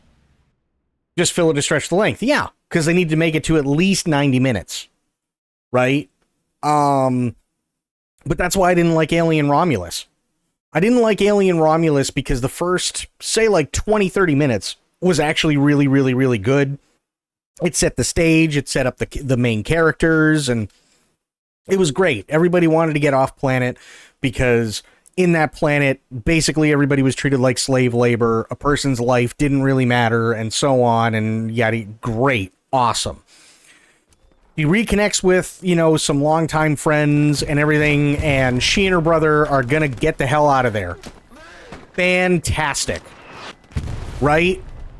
And then somebody goes, hey, let's go to this abandoned station that has no bearing whatsoever on anything we're doing and steal shit. And everybody just goes, oh yeah, no, that's fine, okay, sure. They're already off the planet. Right? They're already gone. But now they're like, okay, but now what do we do? Well, let's go to this abandoned space station that people haven't been to in forever, and we don't know why it closed down, and let's go steal shit. And he's like, oh yeah, sure, no, okay, that's fine. And why? Because they have to be there, otherwise there is no movie.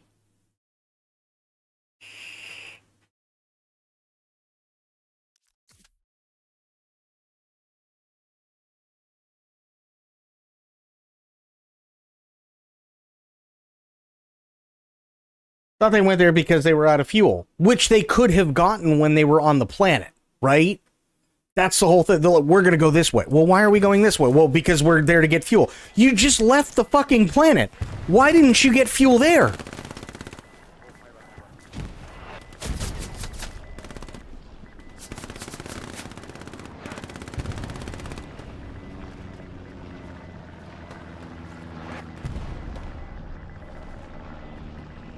Thank you.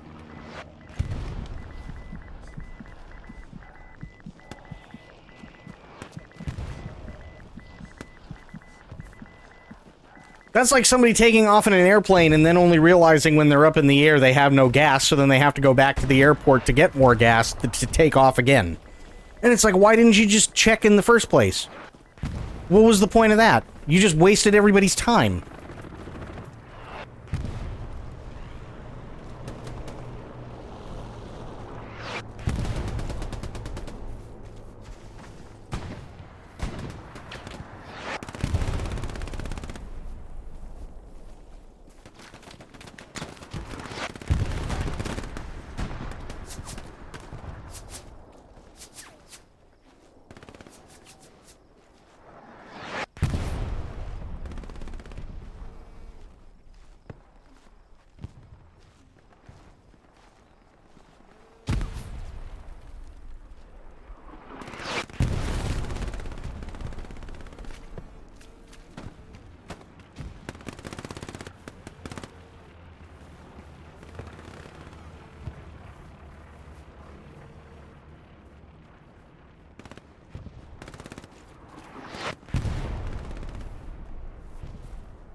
I hear him.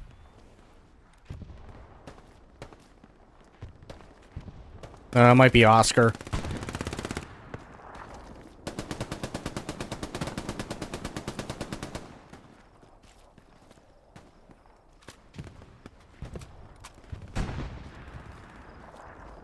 Guys, keep pushing up front.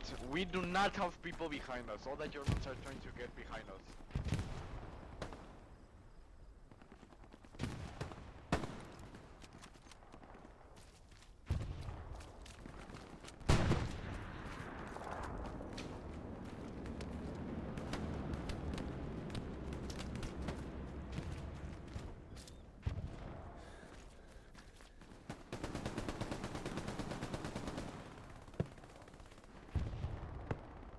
Why is there smoke over there? I don't like that.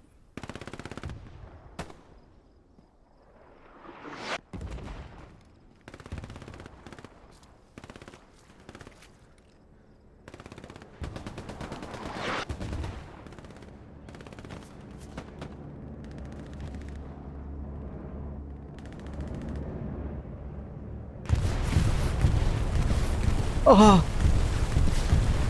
Jesus. I somehow lived through that. I don't know how, but I'll take it.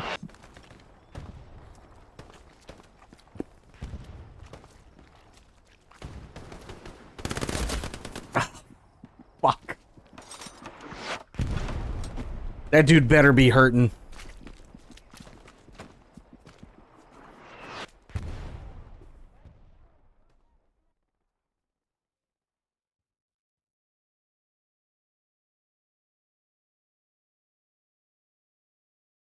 That dude really better be hurting.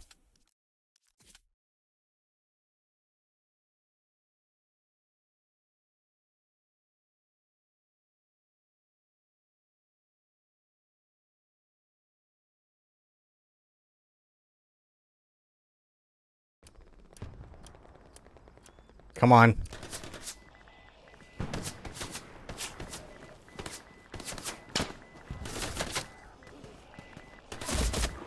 Fuck.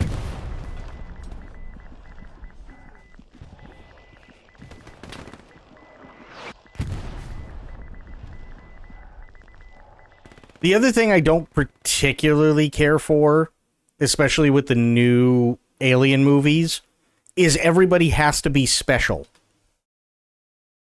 Everybody. Absolutely every single person has to be special. I don't like that, right? I like the thought process in the original movie, and in Aliens, by the way, where nobody was special until circumstances made them special. But they haven't done that in a very long time.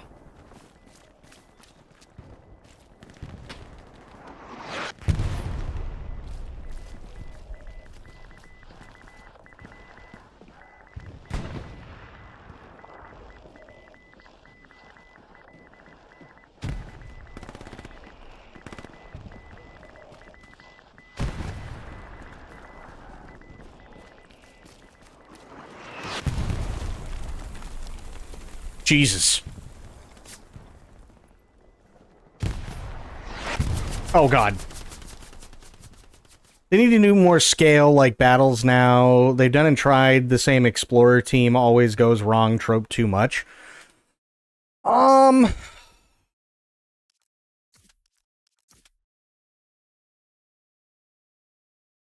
I think... Like, I don't mind the Colonial Marines. I actually think the Colonial Marines was, like, the best part of Aliens. I thought that was really, really, really well done. And even in Alien 3, you see, like, the personal guard for Wayland, right? At the very end of the movie, and that's cool, too, and you get to see, like, another part of the universe, and all this cool shit. Fantastic. Right? But after that, it's just, what's Prometheus? Group of explorers going somewhere, it doesn't go right. Covenant, group of explorers going somewhere, it's gonna go right. Or it's not gonna go right. And then they changed the formula a little bit in Romulus, but it's group of people trying to escape oppression turn into explorers because they want to steal shit, and it doesn't go right. And it's like, well, I mean, okay, but this whole, well, everything goes tits up. Well, yeah.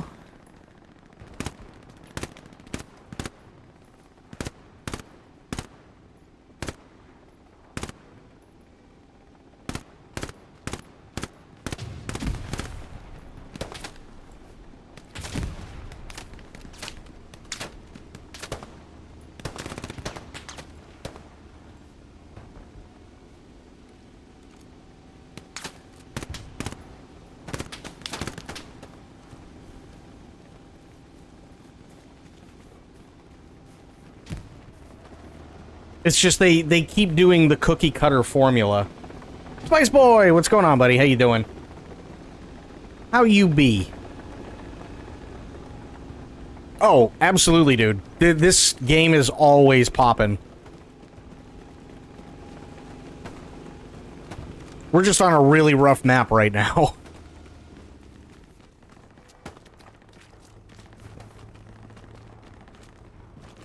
Come on. There we go. Yeah, this is definitely like... think Battlefield, but make it actually hardcore.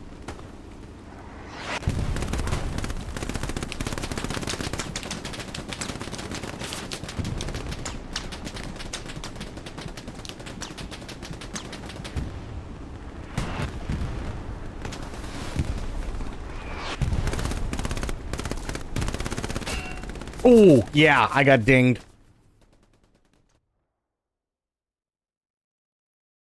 Ooh, so how you be, Spice Boy? Happy New Year, by the way.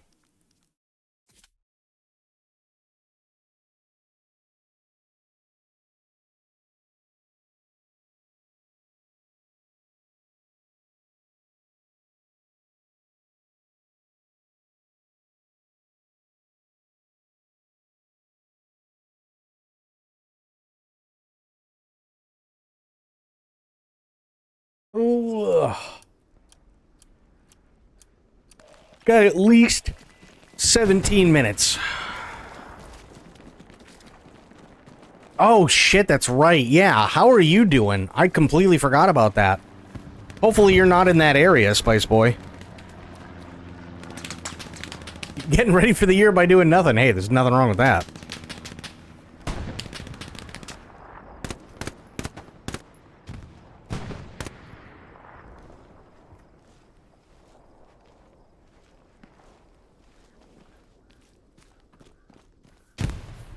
Oh.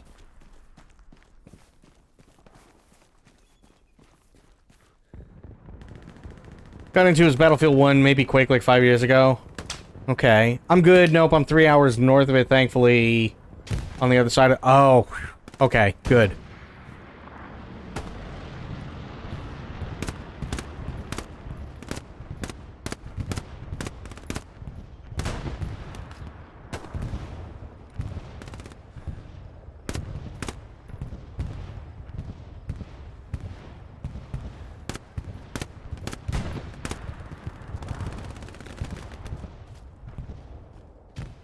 Yeah, this kind of got me back into them. Like, I'm still not going to play COD or Battlefield, but this, Red Orchestra, Vietnam, Squad, Ready or Not, stuff like that. Hell yeah. Also puts me in a bowl of dirt.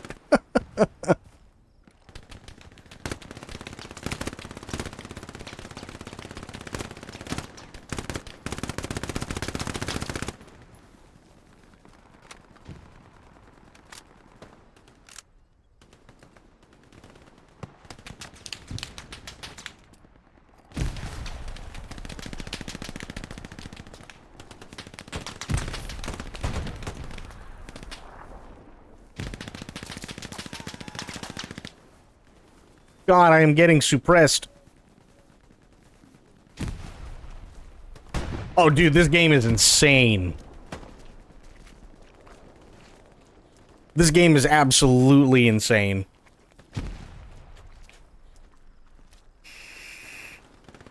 And now, at the very least, every Wednesday, I'm going to be playing this with Tilted. And then, shit, I'm out. And then, maybe once a week as well, I might be playing this with Dimitri and Mr. Moon and a couple of other people.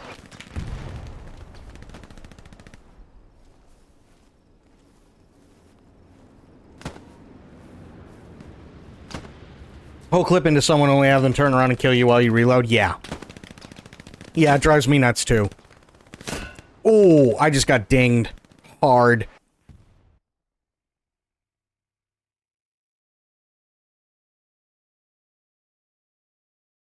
Yeah, this is typically one shot, you're toast. 2 shots, you're absolutely toast.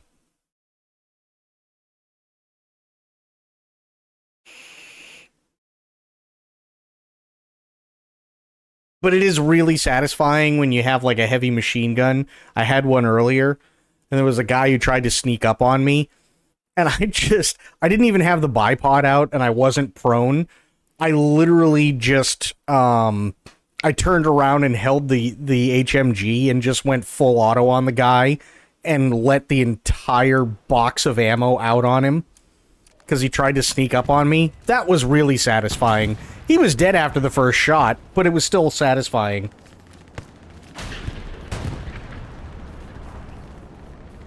Stray bullet ding. Mm-hmm. That's a tank. Those are bad.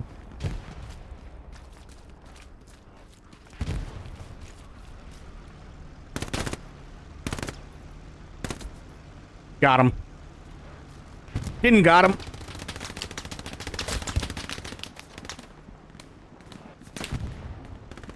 You used to play a lot of early BF games at a LAN center? Yeah. Yeah. Yeah, so there's, like, this new, like, I don't want to call it new wave, because I don't think that's right. Because there's been, like, more than enough time in between all of them. But you've got, like, Red Orchestra 2, which is very hardcore like this is. You got Red Orchestra Vietnam, same thing. You've got this game. You've got Squad, which is modern day. You've got Ready or Not, again, very hardcore, but it's all based around a SWAT team. That's the type of stuff I really, really, really like.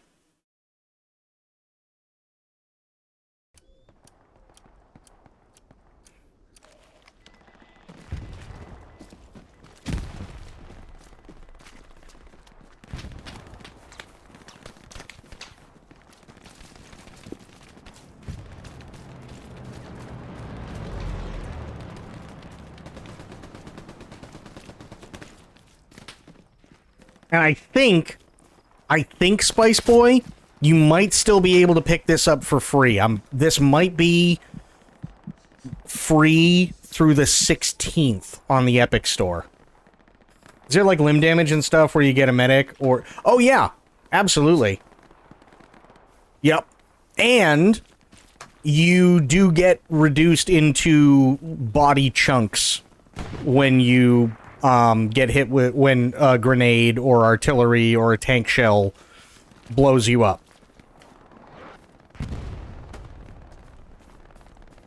Or a bombing run. I've actually seen people get turned into just complete mush with strafing runs as well.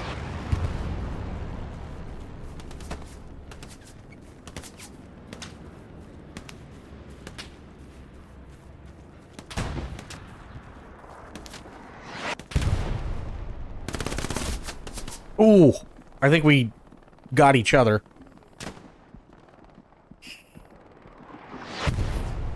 So yeah, if there was a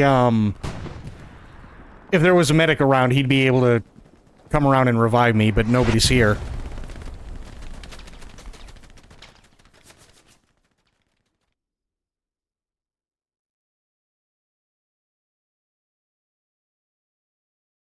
Actually, you know what? Hang on.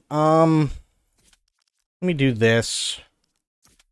Who's on Charlie? No. Easy. Easy drywall, huh? Easy drywall. I like it.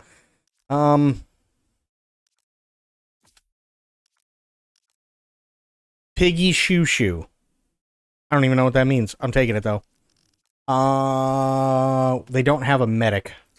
I'm going medic.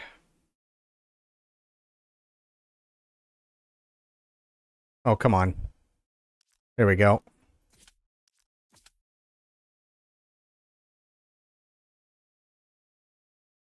Avoid south of point. Totally fair. Ooh. What's the conflict in this? No, it's all historical battles from World War II.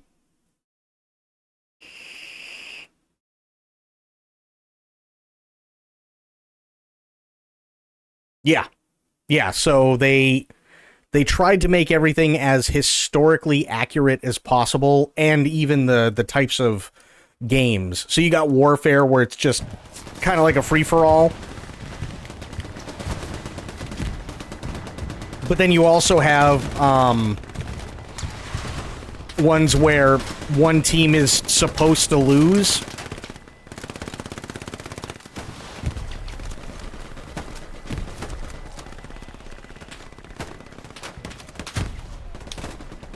There we go. I got him. And they do have VoIP in this, but a lot of people, for whatever reason, don't like using it. Unless you're, like, part of a team that knows each other.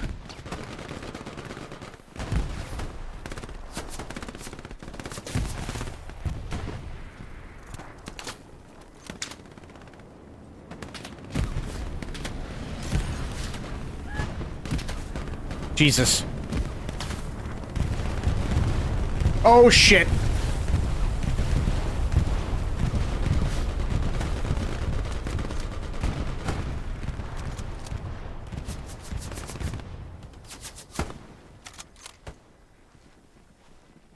Who's hurting?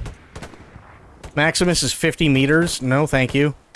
That's a very long run.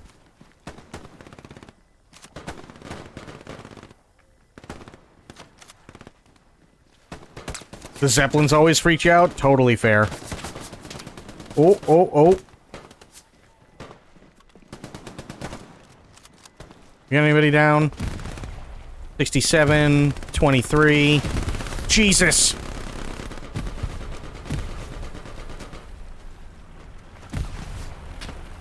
Alright. We're just going with medic.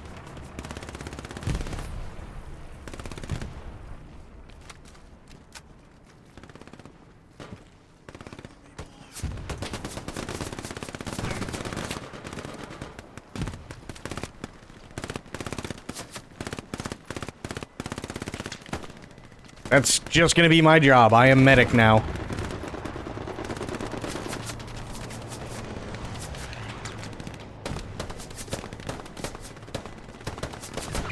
Dying of consumption.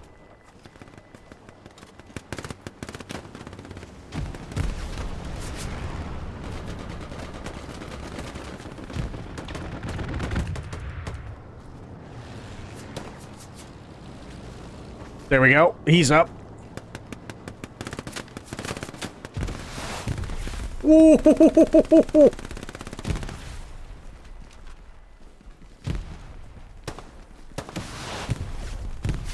Oh. Okay, he doesn't have a head anymore. He got shot in the head. He's in the house, huh? Where is he? Okay, he just gave up. Jesus.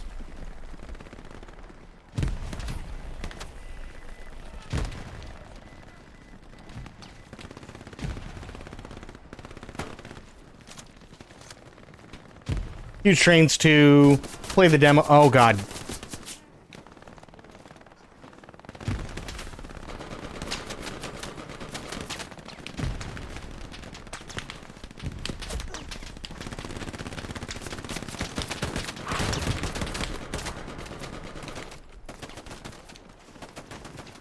Okay. They're back up.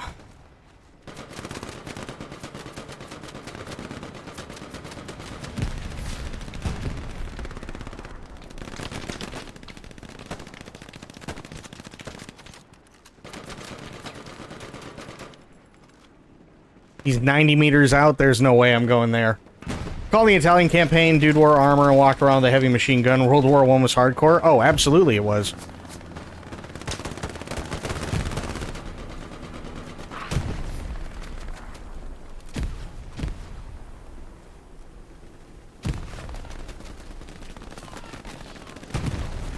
Oh! Okay. They exploded. That's bad.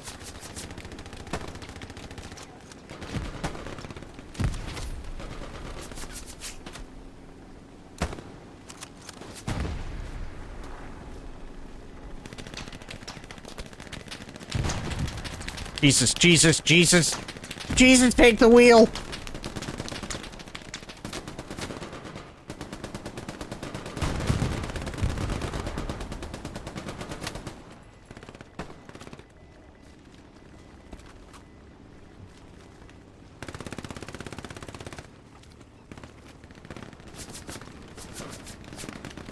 $15. Oh, God.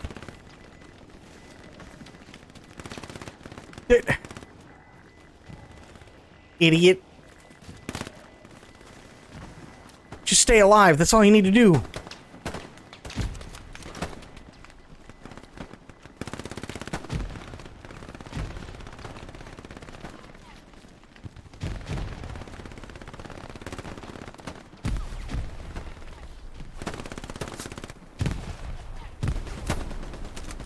Well, I just put one in his head just to make sure he didn't get back up. So at least I got that going for me.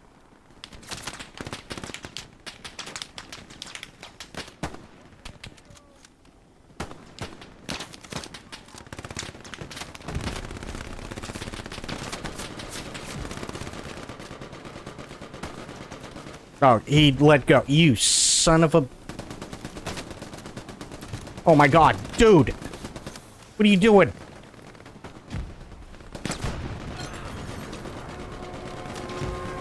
Stuka!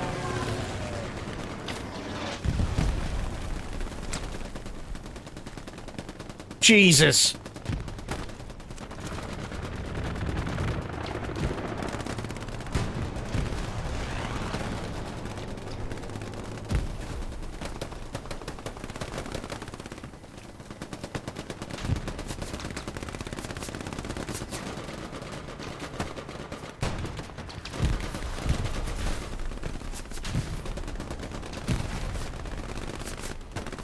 Oh my God. Holy crap.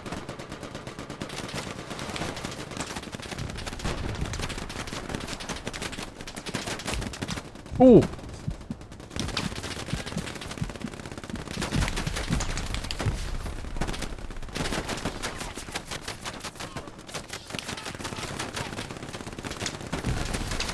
Oh, he lost his head. Oh, God.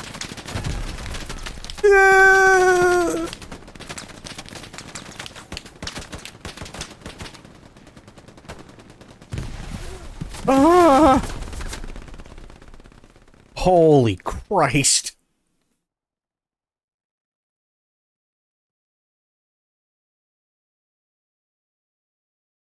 Okay, that was a little insane.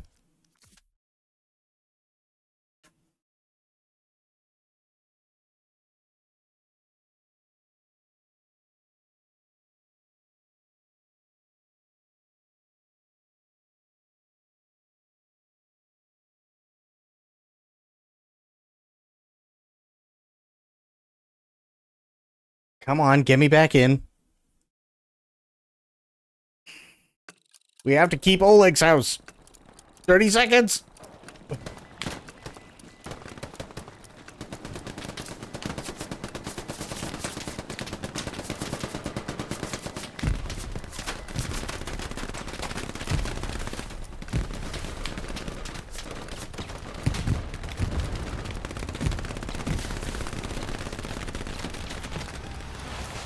Stay alive!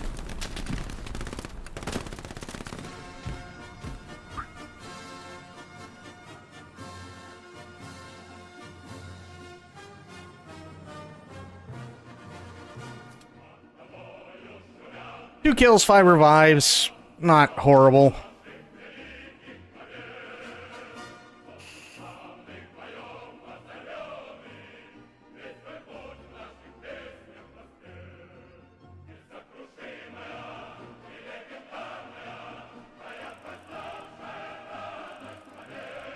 Not worth it. I mean, I'm gonna be honest, Blue. Most Italian rifles are exactly that. Not worth mentioning.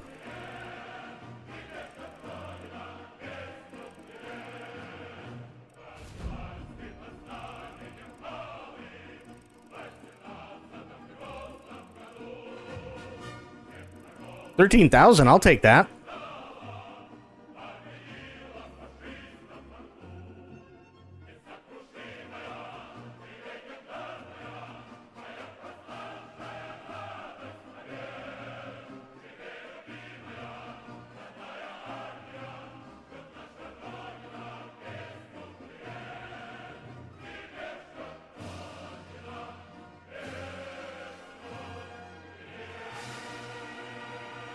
U.S. had the bar by the end of World War One. Yeah, that's kind of scary, isn't it?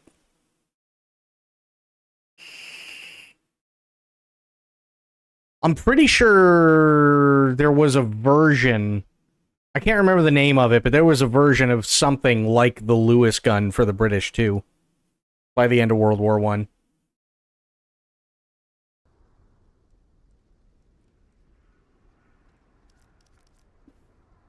We are Germany. Bobby Beans. Okay. Gonna go medic. The sanitator. Sure, we'll go with the sanitator. Why not?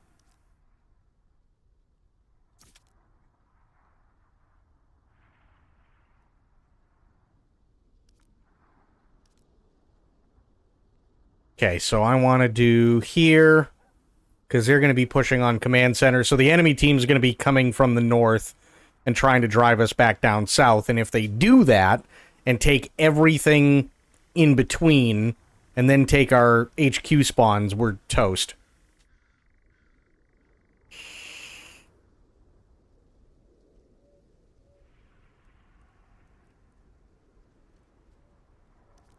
Let me check this again. Check mic. Everything's good. Disconnected. Okay, good. Yo.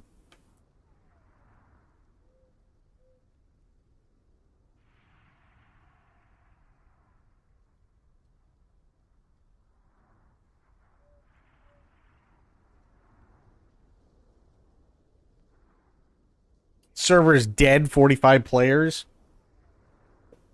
Ooh, yeah. They're probably coming back.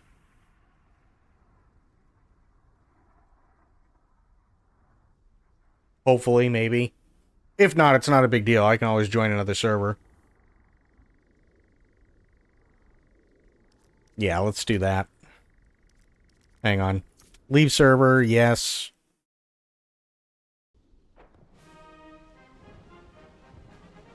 Okay. What do we got? Driel? Actually, refresh. Kharkov. Actually, wait, hang on, no. I want Karantan.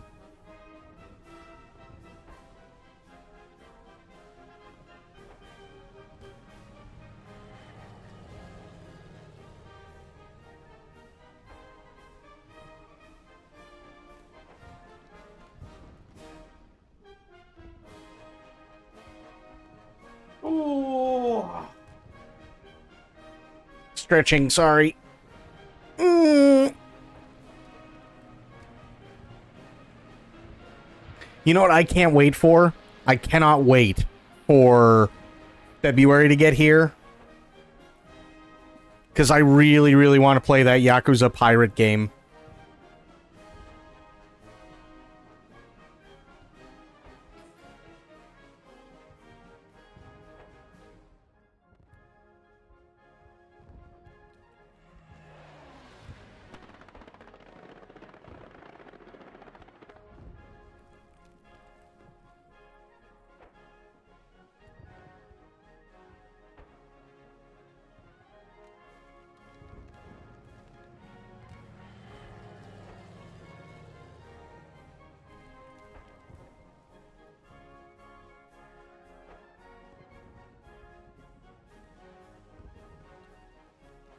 They're mostly bolt action. Yeah. But they had a heavy machine gun.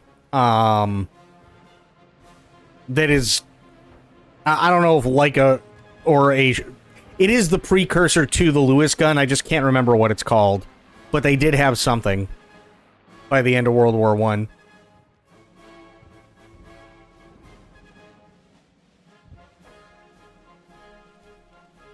It could be the Vickers. I don't know.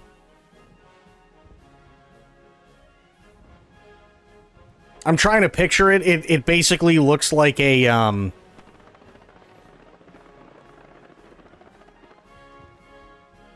It's this really, really big, like, it almost looks like a really, really, like, tiny, skinny drum barrel on the front of the gun. But then the actual barrel sticks out a little bit, but it's on the bottom.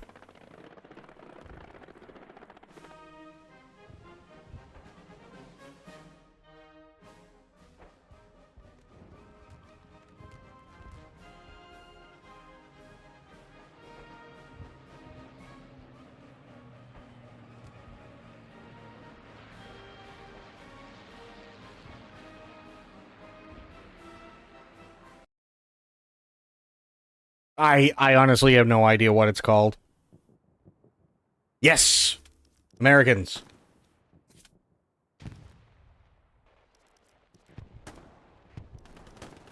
King. Done. Okay. They got a machine gunner. I'll go medic. Yo.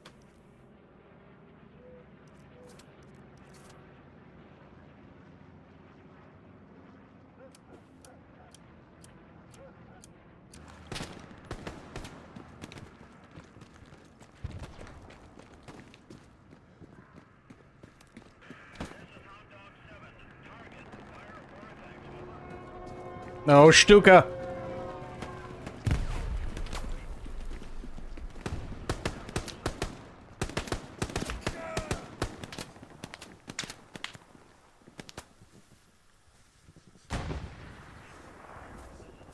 There you go. No worries.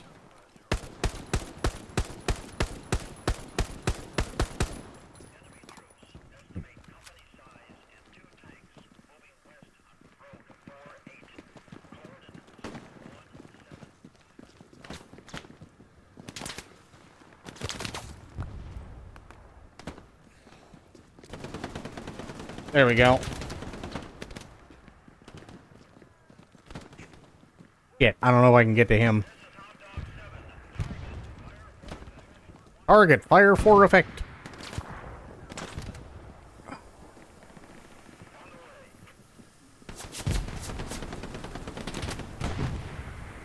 Jesus Christ.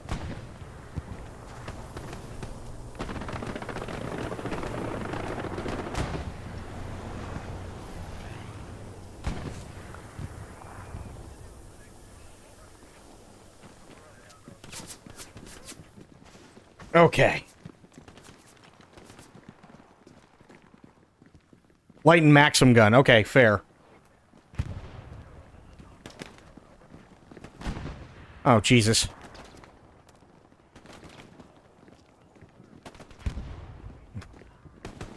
Oh, squirt dirt? What? Okay, that does say squirt dirt. I'm not going nuts.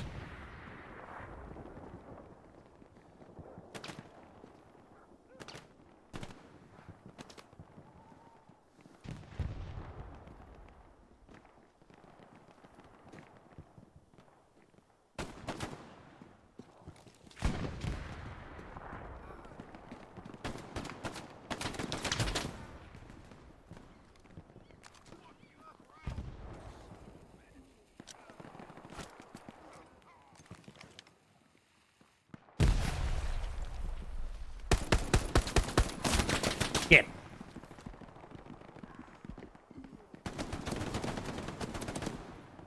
Oh, please don't tell me. Please, somebody kill him. Thank you.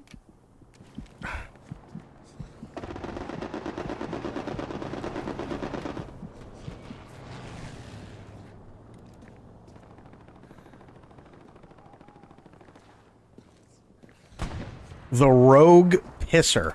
Wow.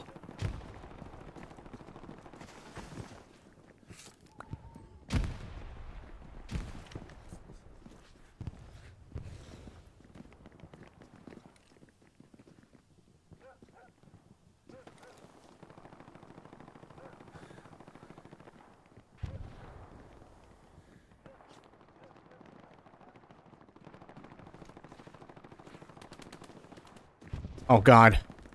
Girthworm Jim. What? That is one hell of a name. My God. Girthworm Jim.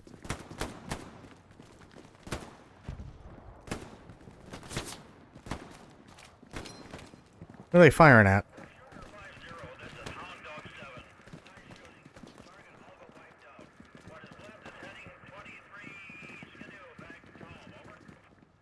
What is left is heading 23 Skidoo.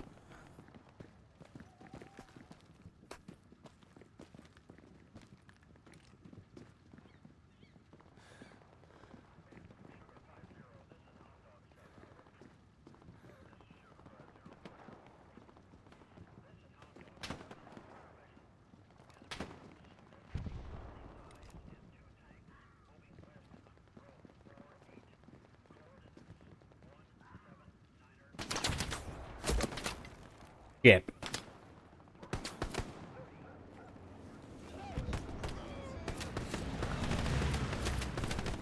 Get up and run!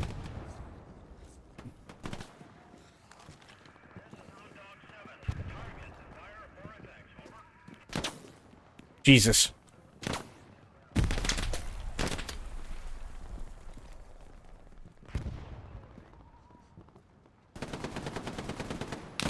They're to the right, I think.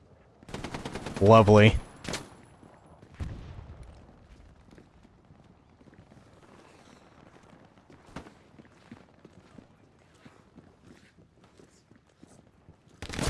Oh!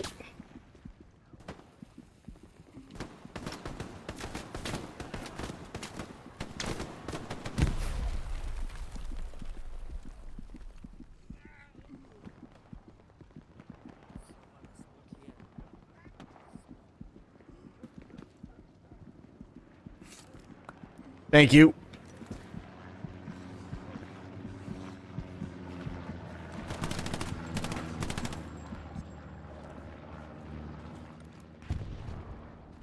Nice. Communist bear got him.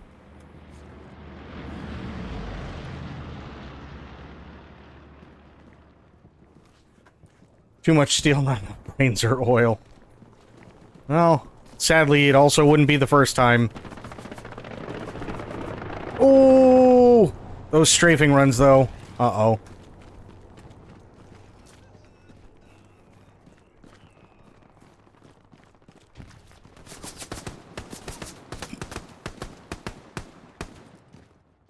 I saw them that way. Hang on!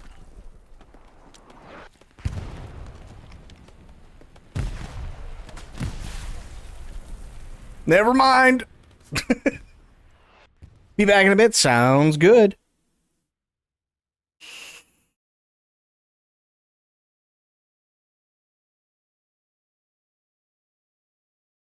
Ooh, that's no bueno. Oh shit, we're losing these guys? That's bad.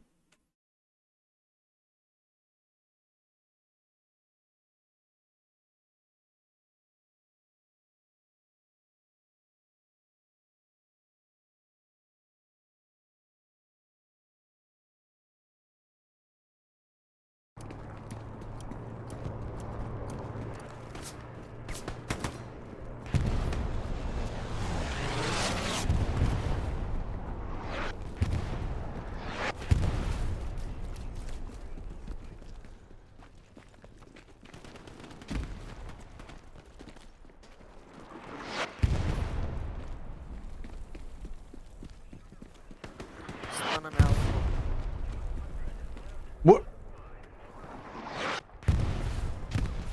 I don't know what he just said. Something like spawn in my mouth, which sounds bad.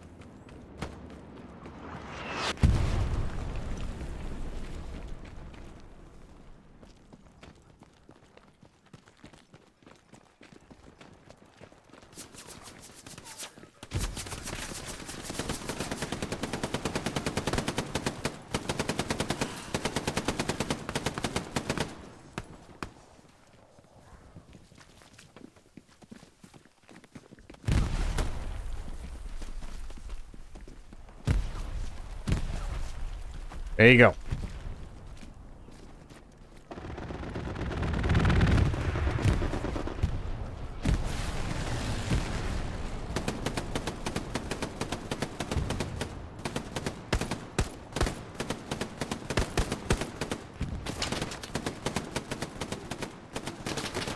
Hang on, you're not dying.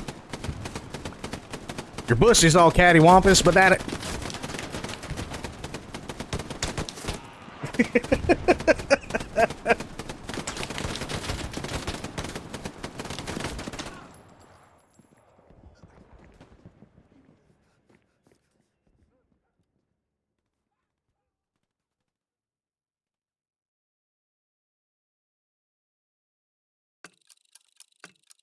Jesus Christ. Okay.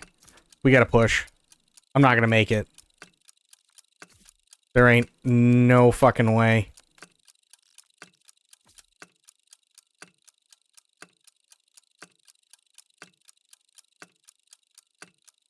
Shit. Yeah, that's it.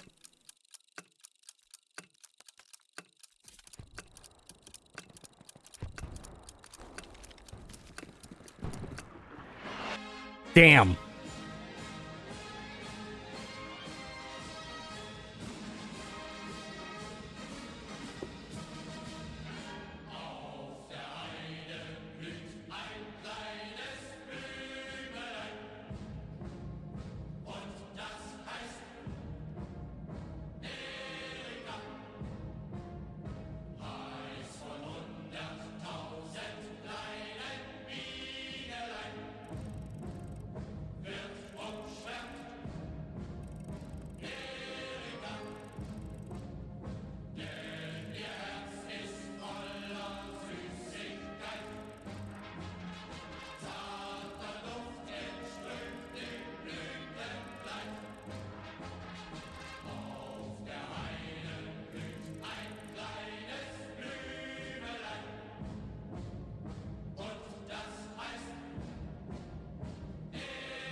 Oh, God.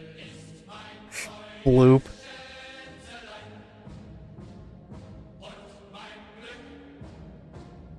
Erika.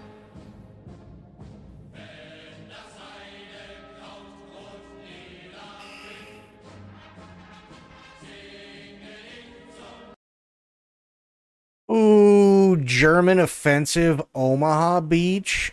Oh, shit. Okay. This one we're going to have to really be on the ball.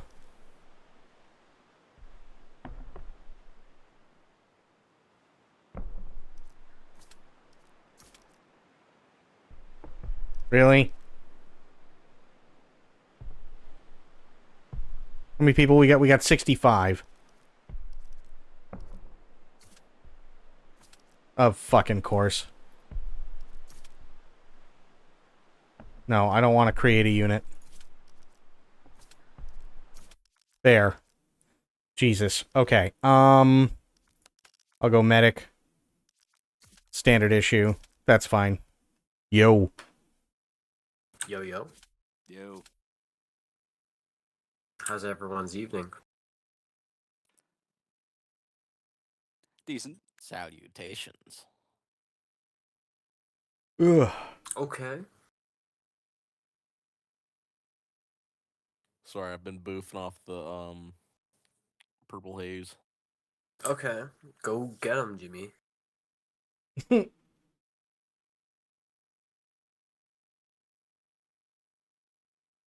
Yeah, I'll give you 5 big booms for that. Okay. Boom! Boom! Boom! Jesus. Okay, I'm gonna go overdose on fentanyl now.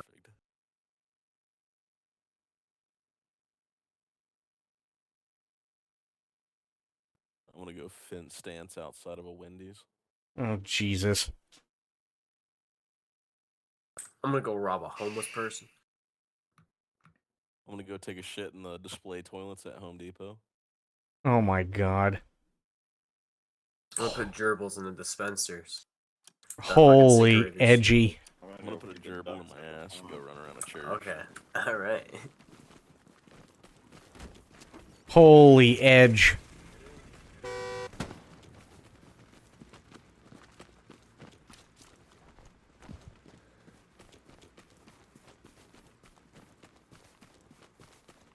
You gotta make sure to take laxatives when you do it, though.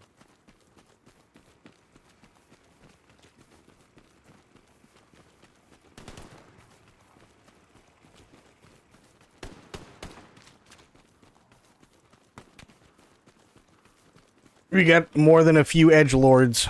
Someone just crashed a truck in the beginning. It's wild.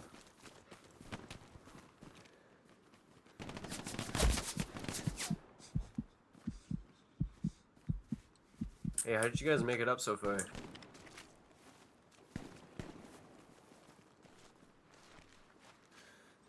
Yo, Shadow. One Shadow. sec. No, don't worry, I'm right behind you. Just, pocket heal me, bro.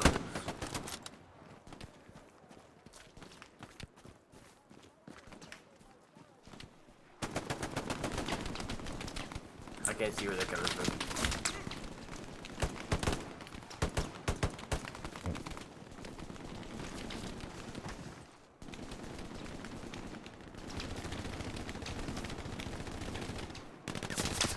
Ooh, alright.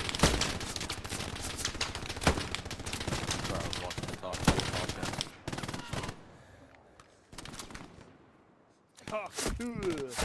Ow.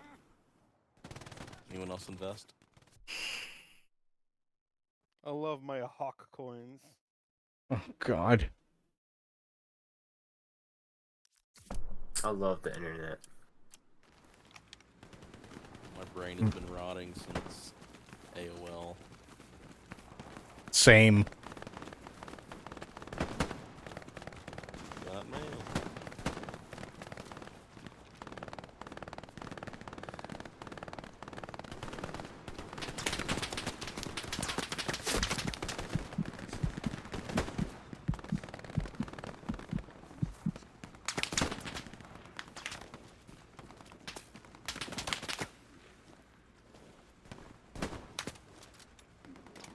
Hang on. Damn! Damn! Jesus.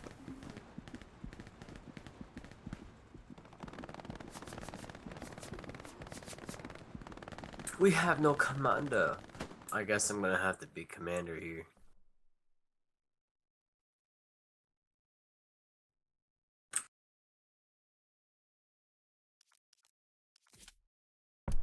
Your unit has no officer. Well, I mean, that's kind of par for the course.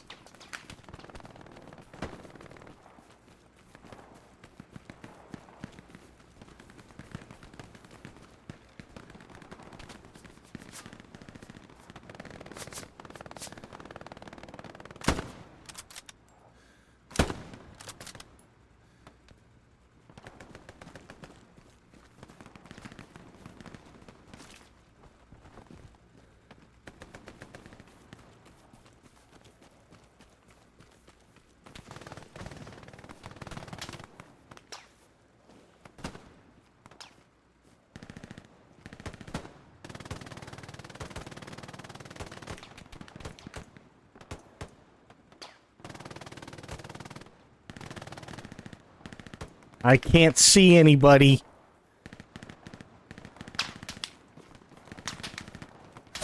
Oh. Ow. This is going well.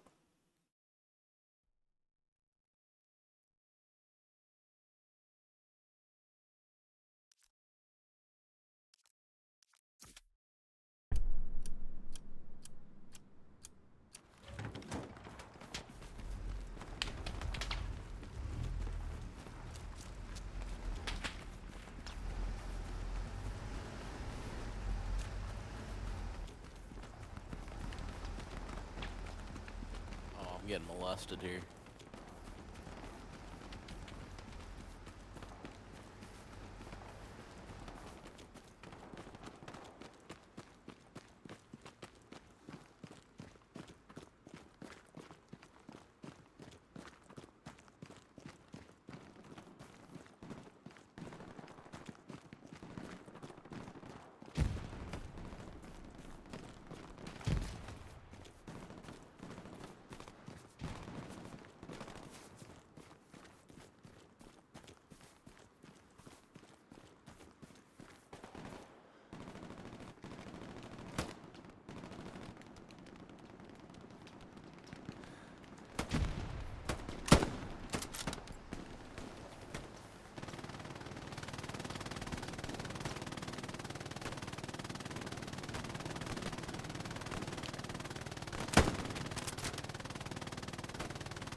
Got him.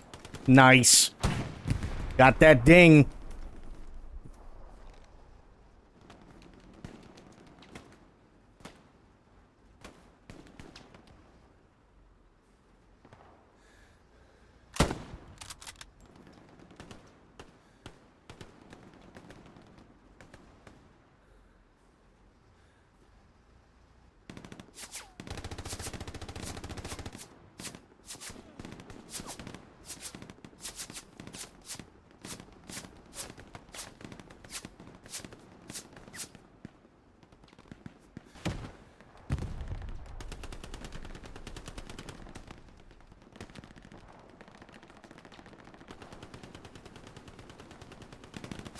Ooh.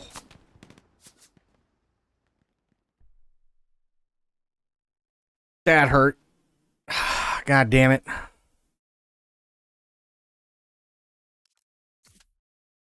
How many people? Okay, we got 29, 28, so just gonna be one of those rounds.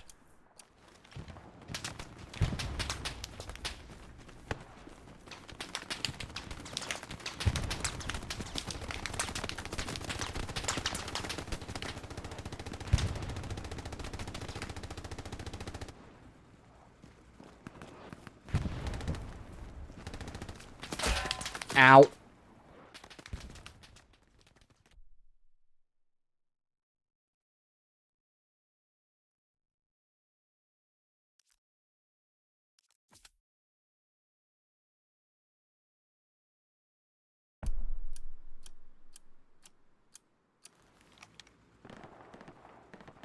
Okay.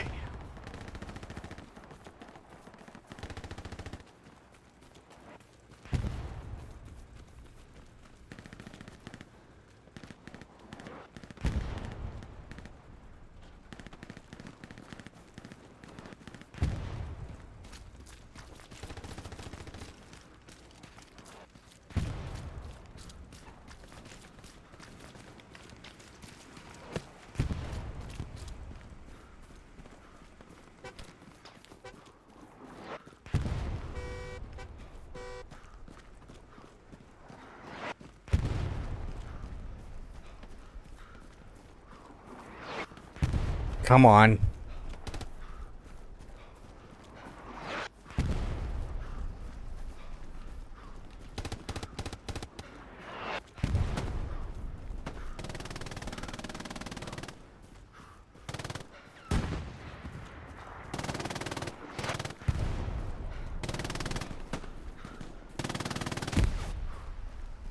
Shit. Shit.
Fuck.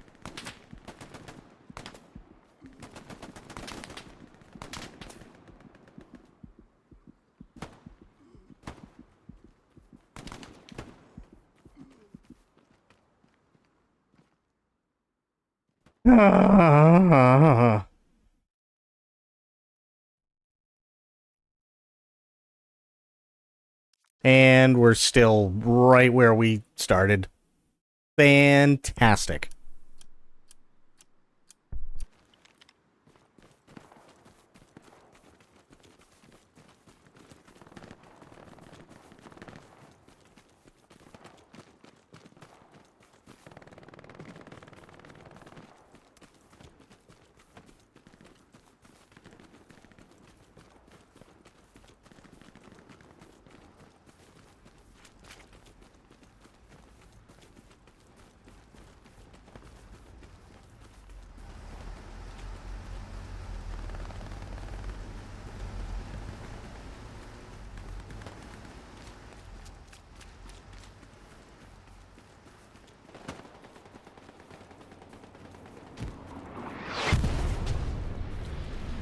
Nice.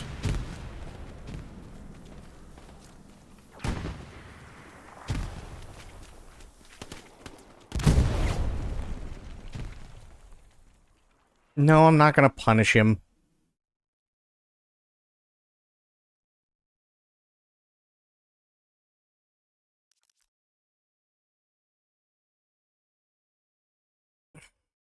Oh, boy.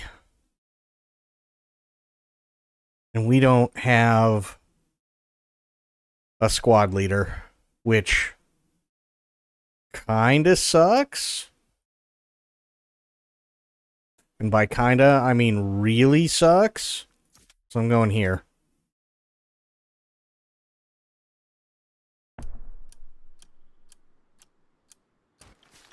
Okay.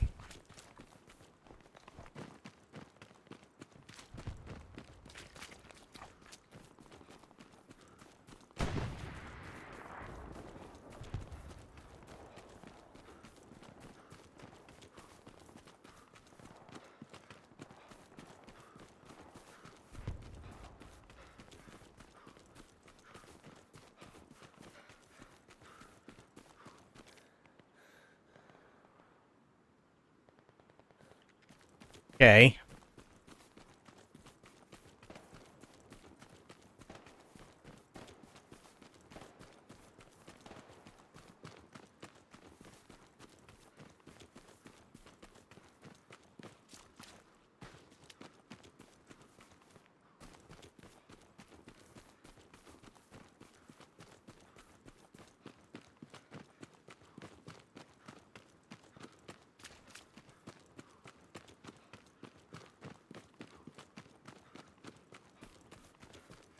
Oh, God. Okay, we still got a little bit of a ways to go.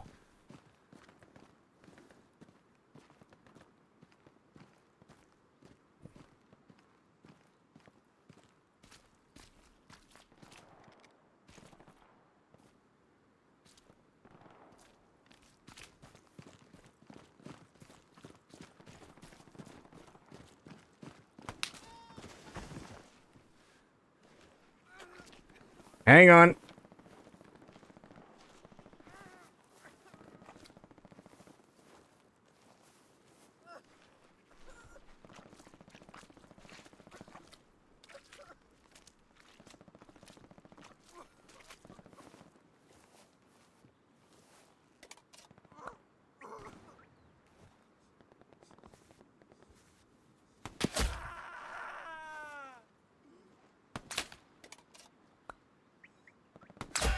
Ow.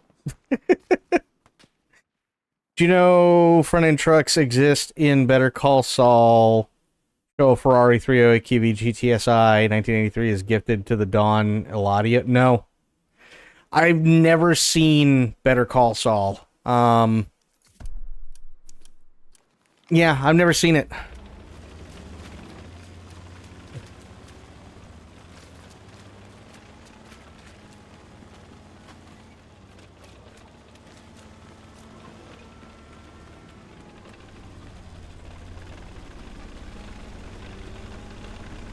Watched it last year? Okay. Meth-phobic. Nah, it's not even that. It's just like, they used to do this thing and they're still doing it to an extent where I kind of lose interest. Like, The Walking Dead was really, really good for the first, like, 4 or 5 seasons, and then it kind of dropped off. But then, like, at the same time that dropped off, they brought in 2 new shows. I don't know the status of those. But then they brought in a 3rd show. And if I remember correctly, Breaking Bad had the same thing, right? Breaking Bad was great. And then they decided, well, we need a spin-off. Right? So it's like, okay, well, I mean, I get it, but I've been burned with a lot of spin-offs before, and I'm just kind of spin-offed out.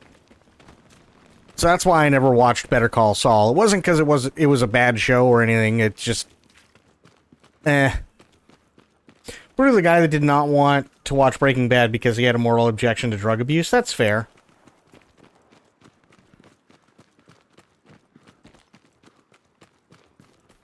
spin-off is arguably better. I mean, it's entirely possible.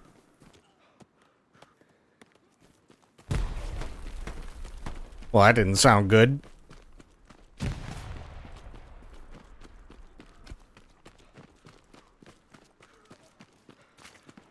Hang on.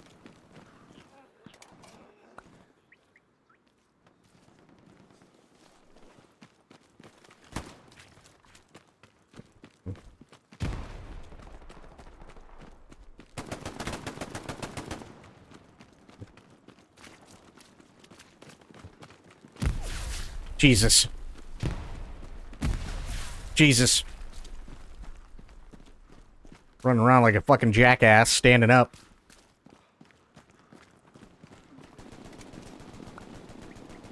Stop eating dirt.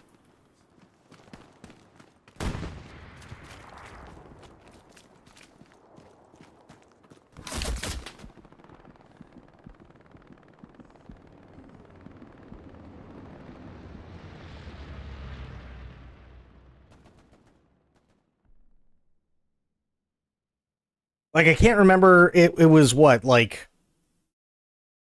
The Walking Dead, actually, no, I think they got, like, I think The Walking Dead has, like, 4 spin-offs now? Like, I think it's, like, what, like, Rise of the Walking Dead, Fear the Walking Dead, and then you got, like, Reedus's show. I think it's just called The Walking Dead, like, Daryl. Tales of the Walking Dead. Yeah. And it's just like, oh, God.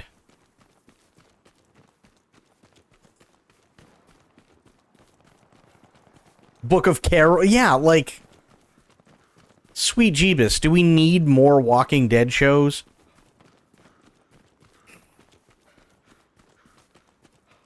And it's like, they're all on AMC. So it's like, you could start... This is actually kind of funny. You could start at 4.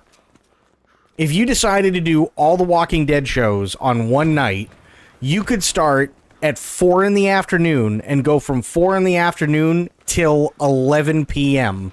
and it would all be The Walking Dead.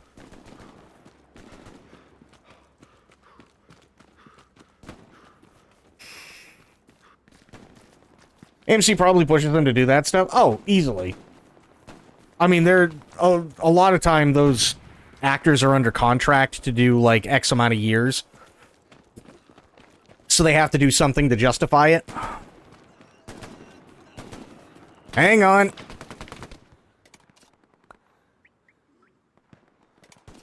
Thank you. Oh,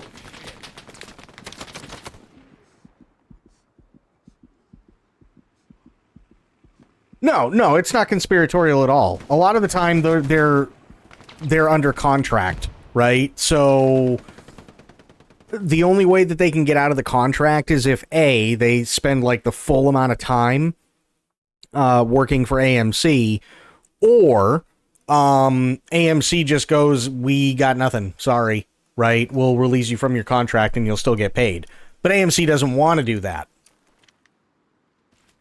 You know what I mean? So it's like, you got Daryl, you got Carol, you got all the spin-off shows, but it's probably because they're under contract for God knows how long. There's some Walking Dead show with teenagers. Oh, God. There was Japanese Walking Dead at one point. I don't know.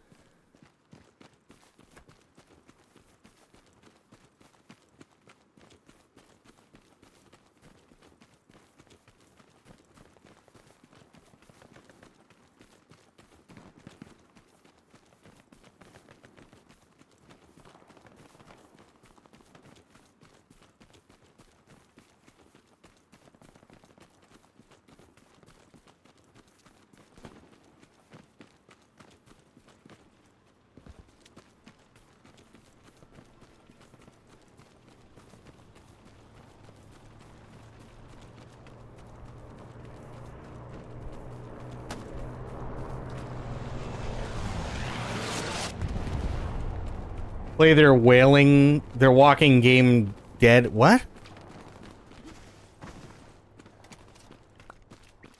Thank you, Shadow. Yep. Telltale game is cool if you like the franchise. I played the Telltale games. I played those before. Those were really, really good.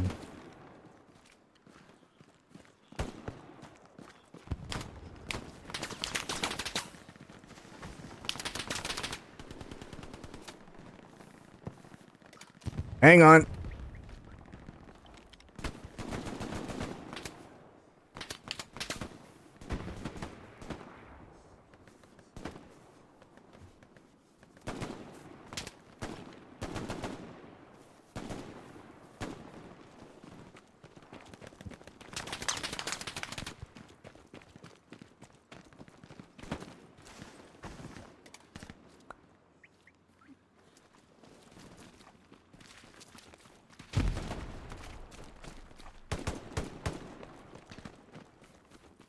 Where the hell? Oh, he must have let go or something. No. Oh, he's way the hell back here. What the hell happened? Okay, he's good.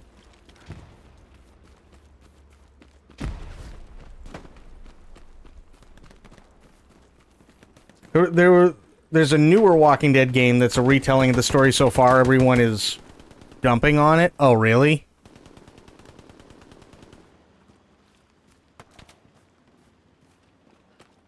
Yeah, that I did not know.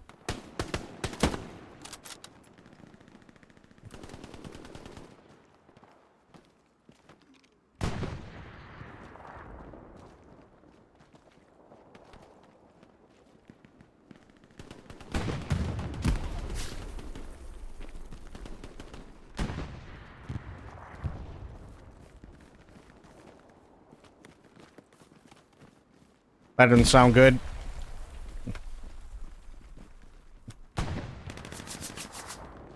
Oh, shit. He's outside the door. Generally speaking, Walking Dead is better when people are in smaller groups and run into another group. I hate when they start building up a makeshift town and stay behind the walls. On the run survival is more interesting. I agree.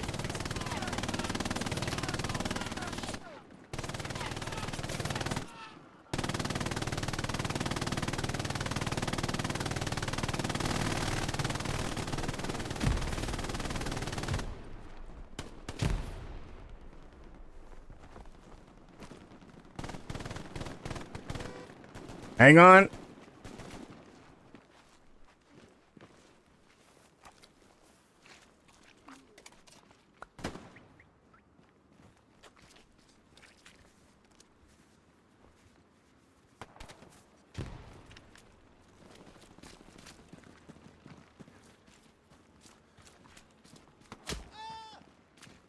That was a good scream.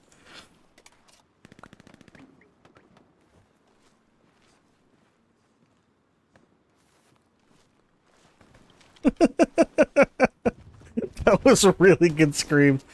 The core idea with Walking Dead is it's not about walkers, it's about the drama between people and survival. I mean, yes, but I think the problem is that a lot of the time they focus too heavily on melodrama that doesn't need to be. Oh, shit.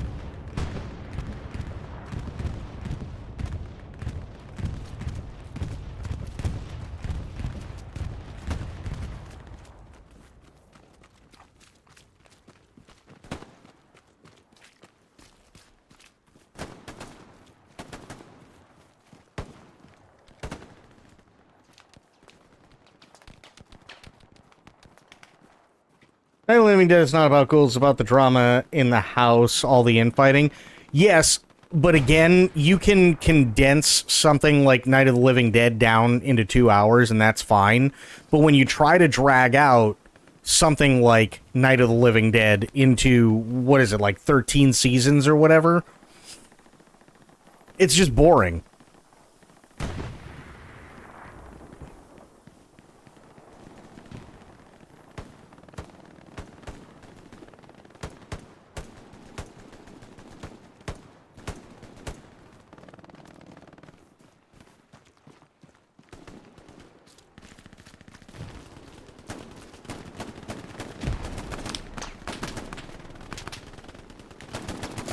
And it constantly felt like that's what they were doing with Walking Dead. That's really all it felt like they were doing, was just like, let's take one, like, beat, and we're gonna drag it out for an entire season until the very last episode, and then we'll do that next season too.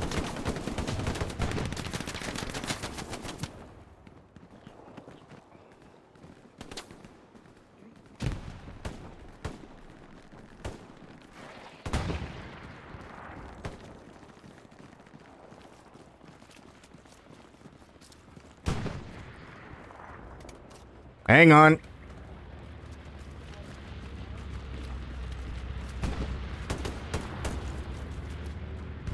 Oh my god, again? Bro.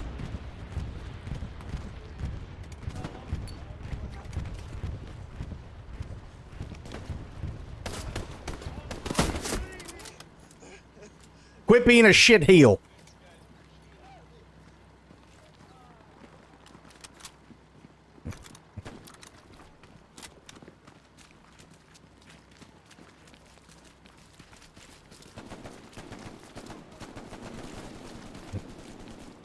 Stretch out the show, they spend a season behind well, it's like they spend a season behind walls, right? But nothing happens. And I think that's kind of the issue. Like, first season of The Walking Dead, the show, right? First season was fantastic, because they had to figure out where they were going to go, what they were going to do, and so on, and I get it. It makes sense. The characters have to get their bearings, they have to figure out what's going on and why and where to go, and, you know, all that stuff. The second season of The Walking Dead was probably the worst season they ever had.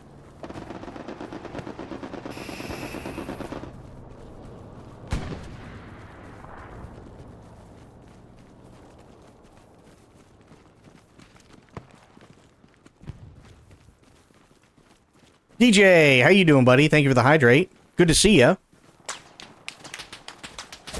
But yeah, second season of The Walking Dead was awful. It was literally the worst season, I think, that they ever had.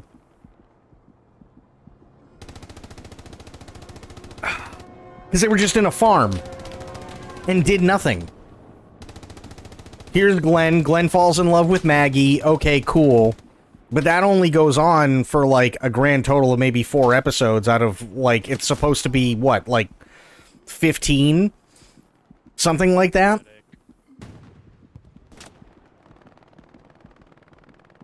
And then it's basically just going, I don't know where my little girl is. And then finally at the very end, you know what I mean?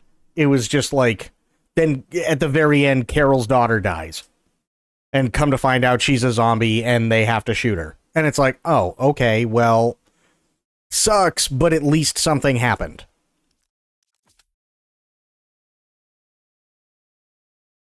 Yeah, I'm doing okay. I am doing okay, DJ. Ugh. Happy New Year, by the way.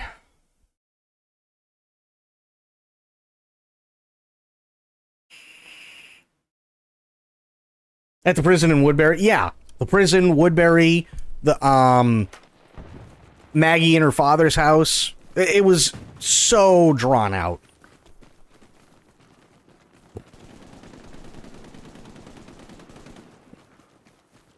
It was needlessly drawn out. You know what I mean?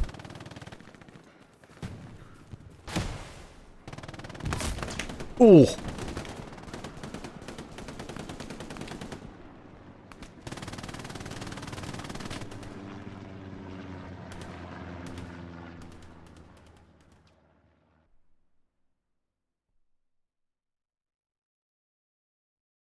Like, I was working for Mercedes at the time. I think. Yeah, I was working for Mercedes at the time, when the second season hit. And I remember, like, everybody going, oh my god, this is the best TV ever. And I'm sitting there going, this is the worst TV ever. Because nothing is happening. This is awful.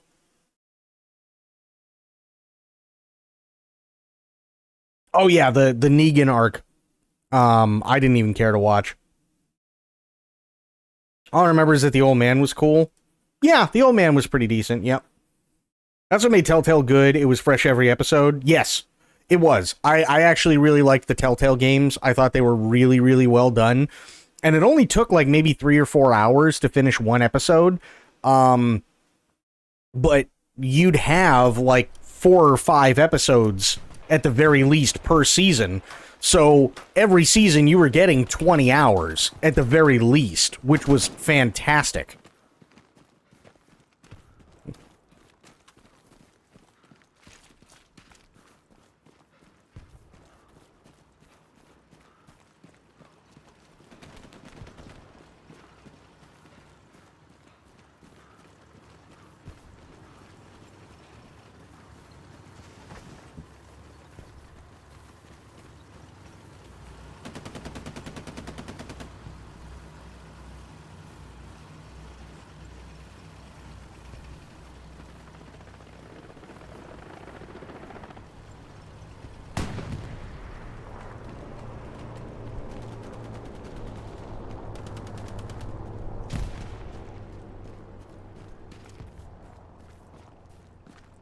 I loved the Telltale games. Those were so well done. It's just too bad that the Telltale games run like crap. But, yeah. Other than that, they were amazing. I loved them.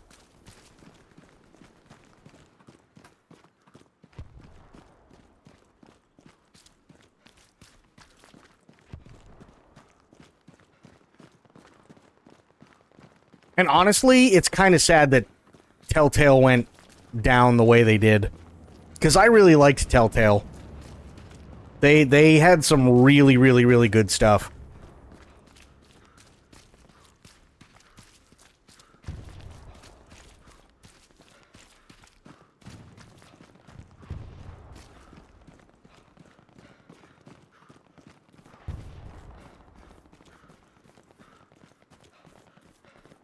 They died twice. That's true. They did.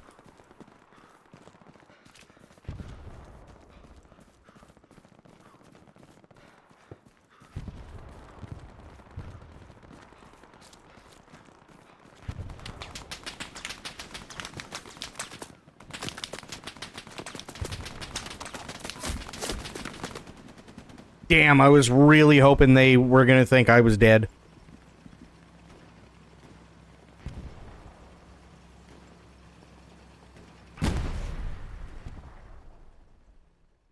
Because they really did have great writers, and they really had, like, a winning formula.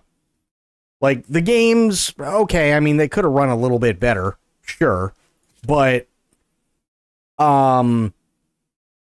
as long as the story was good and the game was fun to play, which they all were, I didn't mind, you know, taking a little extra time to make sure the game actually ran properly.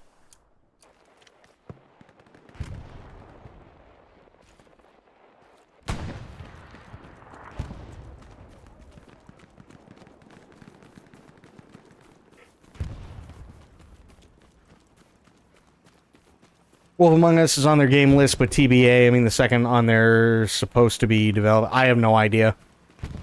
I have no clue.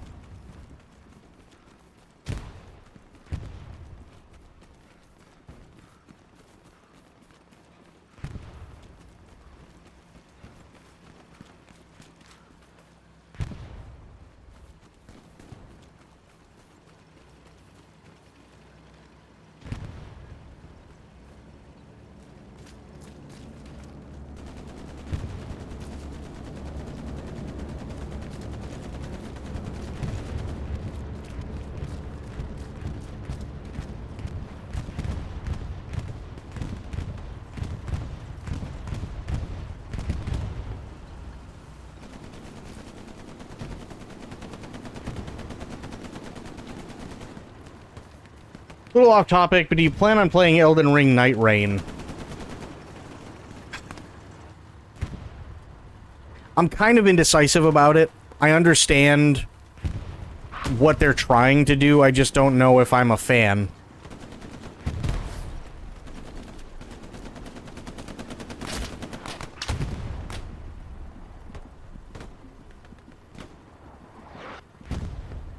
I think that's like It's really, really tough because I love Elden Ring. Base game and Shadow of the Erd Tree up until the very, very end were both fantastic. Night Rain I got really excited about, and then I realized what it was. And I'm cautious.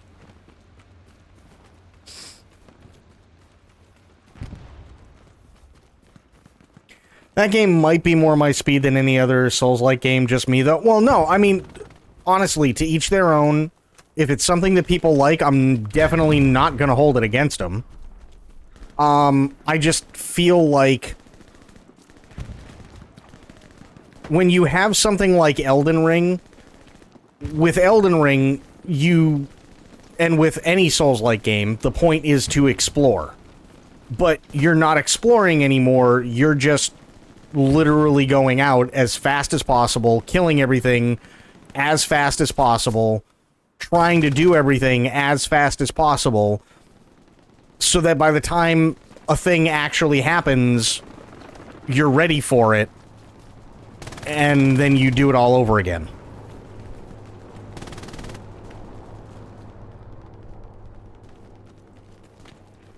Right? Like, does anybody really care about the environment in Fortnite? You know what I mean? Like, aside from, oh, this part of the map sucks, or whatever. Does anybody, like, actually care about the environment and how pretty it is and, like, everything else in Fortnite? No. Nobody does.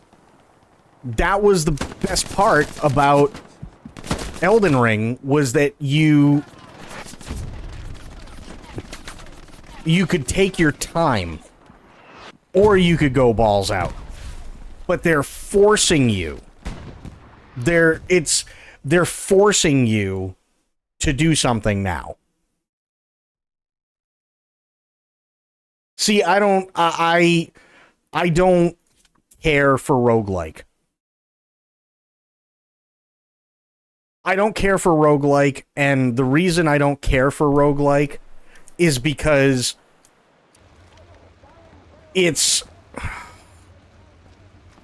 Well, you have to go and do this in order to do this. You have to, and in order to do this, you have to backtrack to go and do this, and to get this thing so that you can do this, so that you can wind up where you need to be later on to do a thing. But in order to do the next thing, you also have to do this, this, and that. Like, it's just constant, and it just... All they're doing, in my opinion, is just overinflating the game when it doesn't need to be inflated.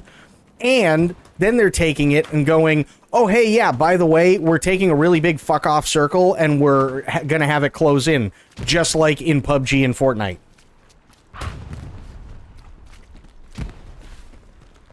And we're randomizing everything. So, you remember how, like, you were gonna plan on getting good? Yeah, fuck that. That's out the window, because you're not even gonna know what the hell kind of map you're on.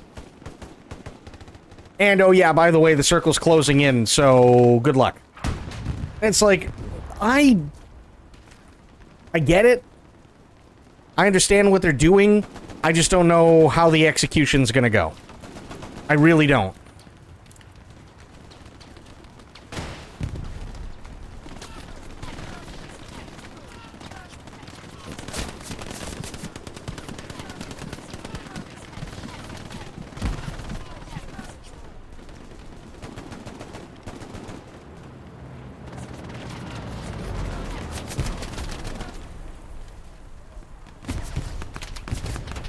No, it's not competitive, it's a co-op. So it's you and like 2 or 3 other people. And you're literally just rushing to where like the circle gets the smallest, right? And then eventually, assuming that you make it through 3 in-game days, then you can fight like a boss. So you have to survive 3 in-game days, and then you get to fight a boss. But then there's supposed to be something like 20-some-odd bosses or whatever before you finally get to fight, like, the last boss, and they're gonna keep adding bosses. And so it's just like, it's just gonna be an endless, countless thing. And that's it. And it's like, okay, but that's... To me, that's not Elden Ring, that's just PUBG. Or that's Fortnite. You know what I mean? Like, that's what it feels like. I do look forward to whatever next big release Miyazaki has planned. I mean, I guess we'll see. I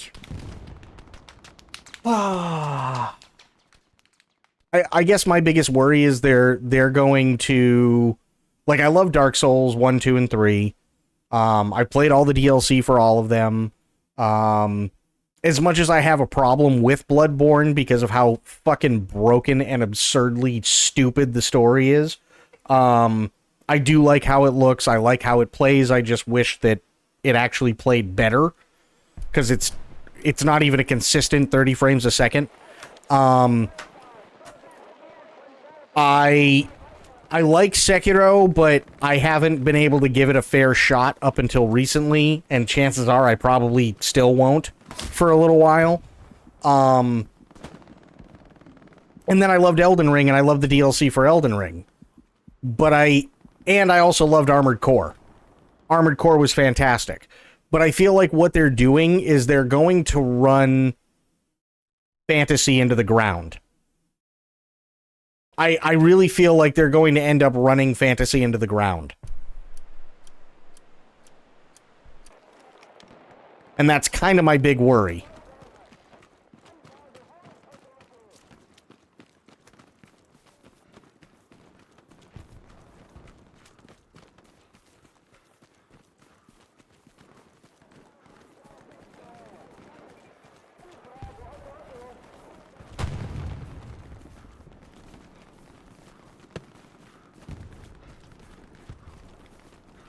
They're normifying Souls for the sake of making it easy for people who like it hard.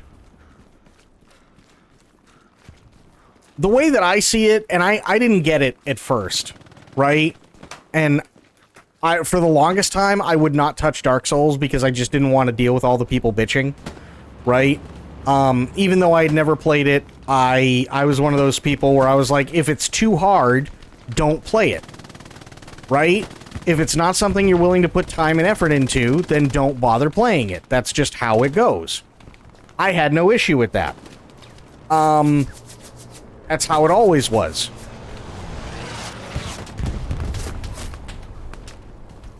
And then I finally played Dark Souls, and it's like, okay, I understand where the frustration comes from, but I also understand that this is supposed to be challenging, right?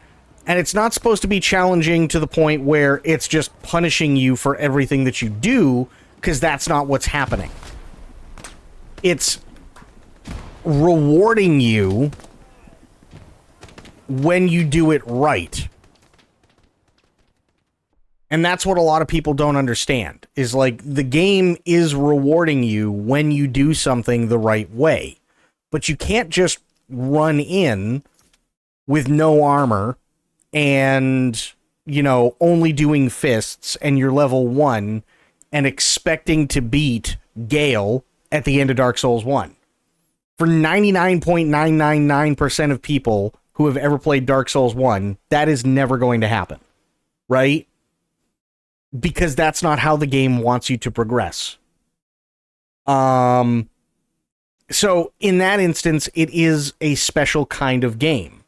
When you have a game that isn't holding your hand, isn't telling you where to go and how to go about things, and challenges you to actually think instead of just run in and, you know, fucking mow people down, it is a special game when you're surrounded by other games that are just holding your hand the entire time and put yellow paint all over the walls and tell you, here, this is what you have to do because the story demands it, be it good or bad, right?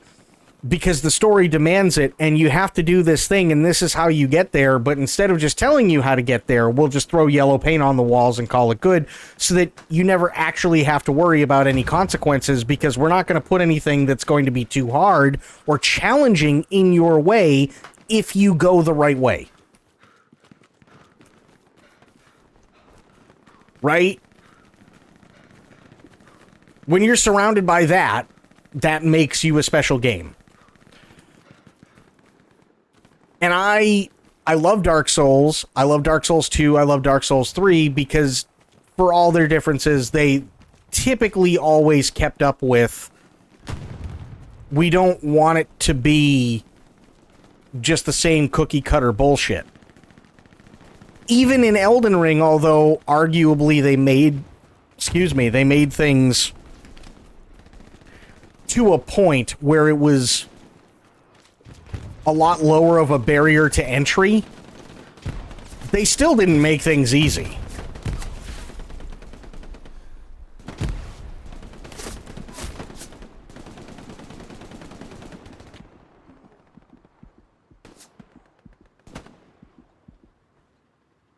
Or even in Armored Core, they didn't make things easy, right? But that's also what made it challenging, and that's what made it fun. And I feel like what they're doing with Night Rain borders on, let's just make it Fortnite. Let's just make it PUBG.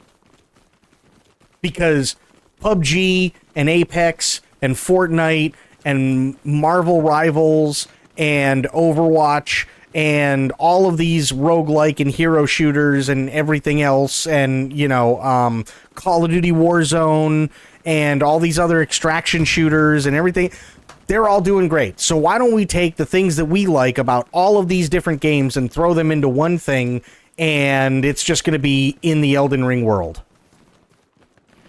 And to me, that's kind of what it feels like. And I don't know how that's going to translate.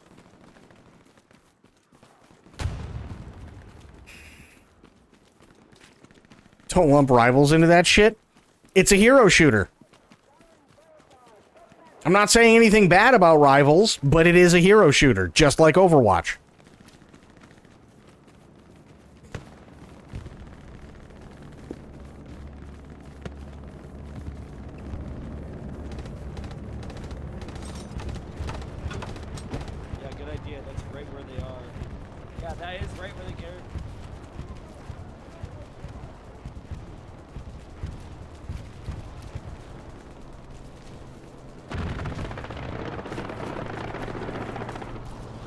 Overwatch is a mess.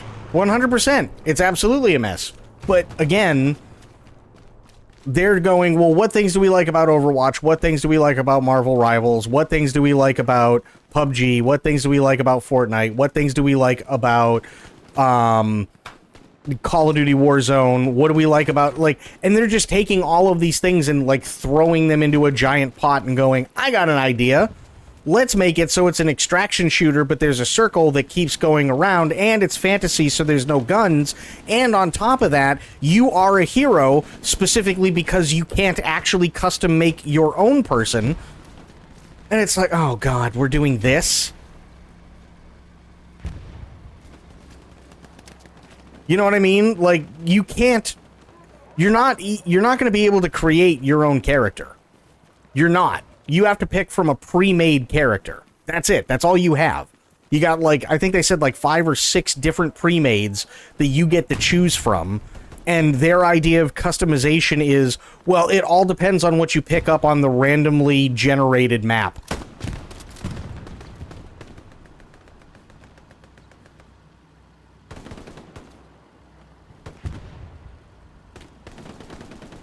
And that's their customization.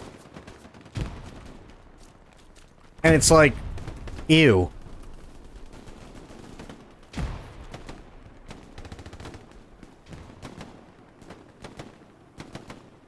Yeah, but Borderlands had a story.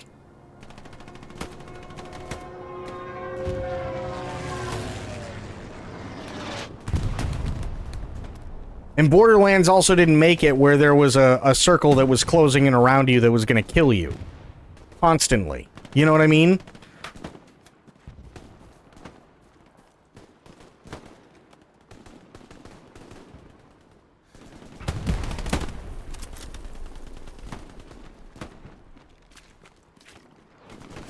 Oh, shit. Overwatch had a shit story? We don't know. We don't know if Overwatch had a shit story. Know why? Because they canceled PvE.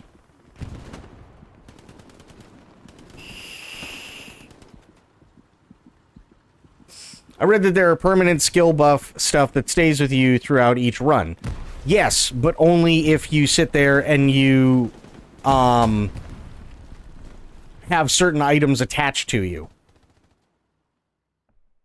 Right? So if you have certain attachments to you and you go through, say, like one round where you actually beat the boss, then you have these buffs and everything like that. If you die, there is a very good chance that all that stuff is gone, with the exception of the stuff that maybe you got from another boss earlier on or something like that. So but that's their idea of customization. Their idea of customization is, oh, well, you get presets, but it really depends on the boss that you get and the skill buffs and stuff like that you may end up picking up, depending on what other bosses you fight while getting to the main boss. That is their idea of customization. And it's like, well, that's not customizing. That's just picking up whatever. First Borderlands is more of a labor of love. There's not many loot drop games back then. The devs just like shooters and Diablo-esque games. Yeah, which is fair. Everyone is a hero, and some died. Here's a cinematic showing that, and Blizzard wanted them to make an MMO FPS about that. No, they didn't. They didn't. They wanted them to make a PvE and a story mode to fill out each character, which, by the way, completely fine. I have no issue with that.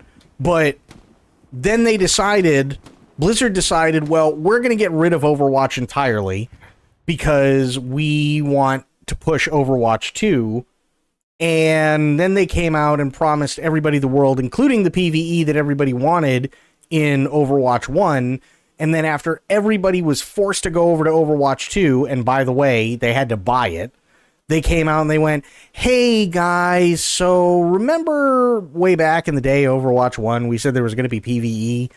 And remember when we forced y'all over into Overwatch 2 because we were shutting down the servers for Overwatch 1? We said that there was going to be PvE in number 2. Yeah, we're not doing that anymore. Fuck you and your PvE, because we don't give enough of a shit about you.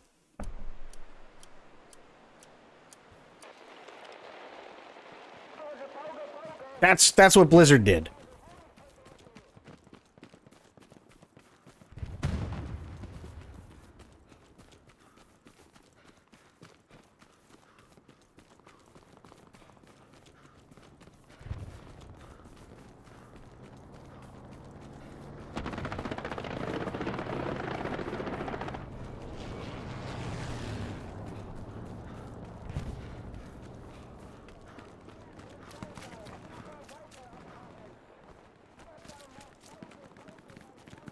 And yeah, Hellgate London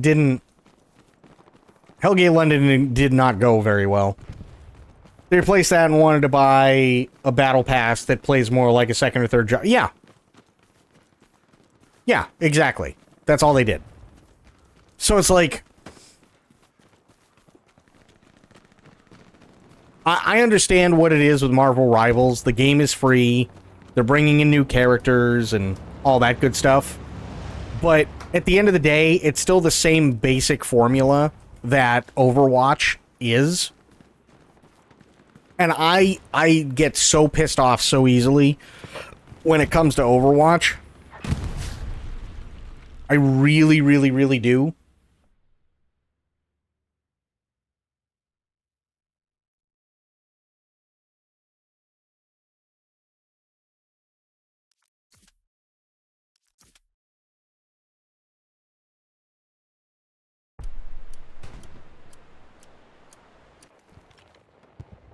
So I'm very, very cautious when it comes to Marvel Rivals. Very cautious. Others will probably go down the road of pay to play. Oh, more than likely.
Oh.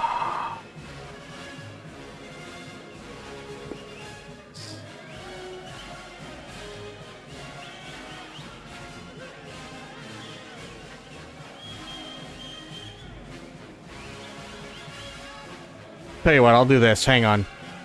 Gonna leave server. Yes. Please leave server. There was something that, Fafo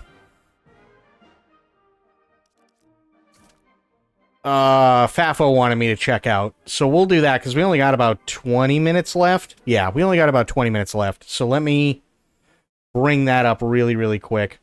Still kind of weirded out that Yu-Gi-Oh! Is still going as a side. Yeah, I could see that. Hang on one second. Interesting videos. Here we go. Maybe? No. Where the fuck? Glitch of the Year. Okay. The Real Game Awards. Contains AI-generated voices, huh?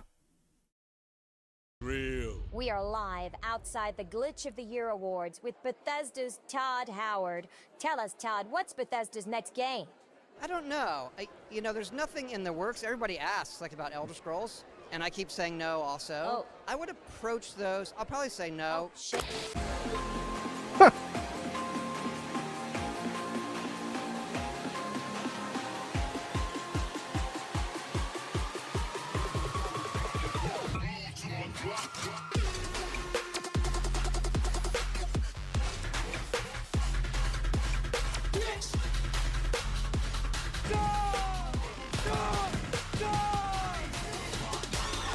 What the fuck?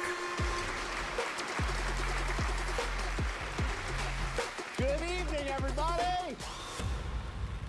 Welcome to the Glitch Awards, the most redonkulous celebration of video games out there, and tonight is a tribute to just how far games have come. Fallen! How far games have fallen? Come on, that's not true. Okay, really? Who won in 2014? Dragon Age Inquisition? That's right! Oh, he got him! Statler and Waldorf, everybody. Real-life, old-school gamers.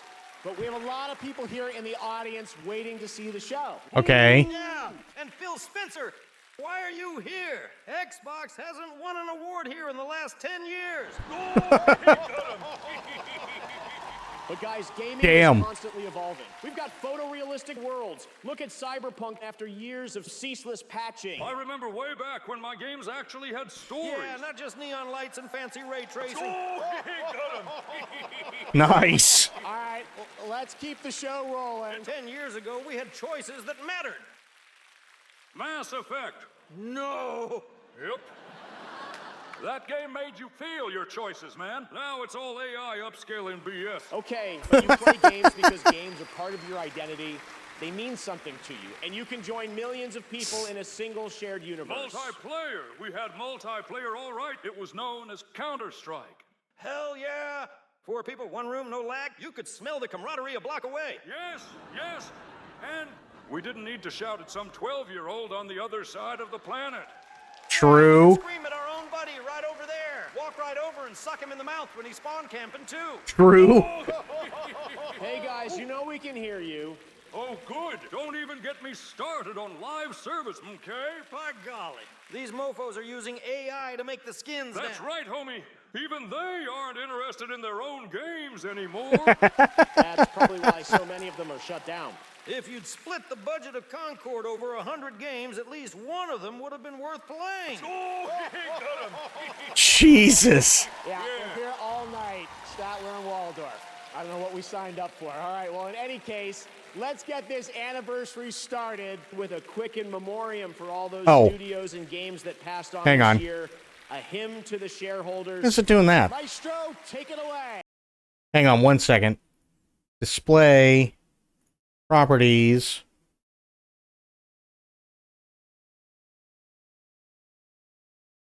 Why is it?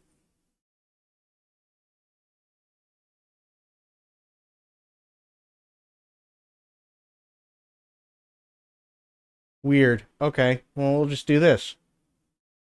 That'll work. Screw it. Still working out bugs here and there.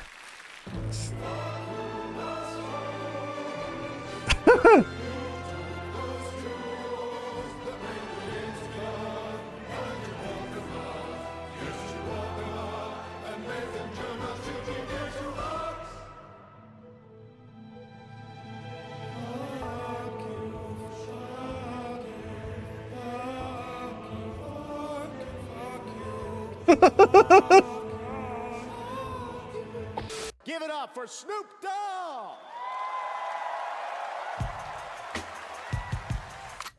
Big Snoop in the house. Yeah. Y'all ready for a wiggle? Yeah, wiggle, wiggle my dizzle. It's time to dance. Like white folks, white folks, white folks. Come on, everyone, it's dance like white folks, white folks. Let's see your dizzle. Okay, now close your eyes and bite your bottom lip. Let your body just do its own shit. I see you out there, moving like a stick in the breeze, looking like you fighting some very dangerous bees. Don't fight it, baby, just set your awkwardness free and dance like white folks, white folks, white folks.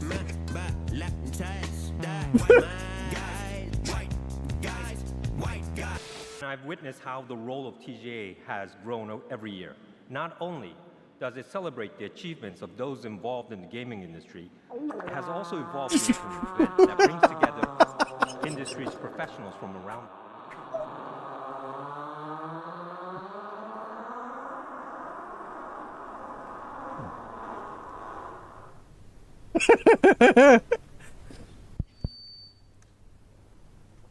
Ladies and gentlemen, welcome onto stage, Swenny Swindleson. I realize you guys have been sitting here for over 5 minutes, but I won this shit last year. So it turns out that not only will I be the one who will know as first which game wins tonight, but I actually also know which game is going to win next year, the year after, and the year after. Now, how do I know this? They carefully manipulate the nominees to ensure only a sliver of the games made in a year can even be considered. But also, an oracle told me. She said, they didn't remaster a game from 10 years ago. They did not treat a DLC as a full game. They did not sue their competitors. They didn't railroad you into buying DLC to keep playing your save file. They didn't charge the price of a full game for a mount. Ooh. They didn't buy and then shut down smaller studios and games to fund their bloated budgets. They didn't treat their developers like numbers on a spreadsheet. They didn't treat their players as users to exploit. And they realized that if the developers didn't make money, nobody was going to make money. But above all, they cared about their game because they loved games. So, now, to pay tribute, the nominees for Glitch of the Year once again, Lorna Balf and in the Glitch Award, Orchestra. And the nominees are the game voted #1 by Al-Qaeda members, Microsoft Flight Sim. Jesus Christ.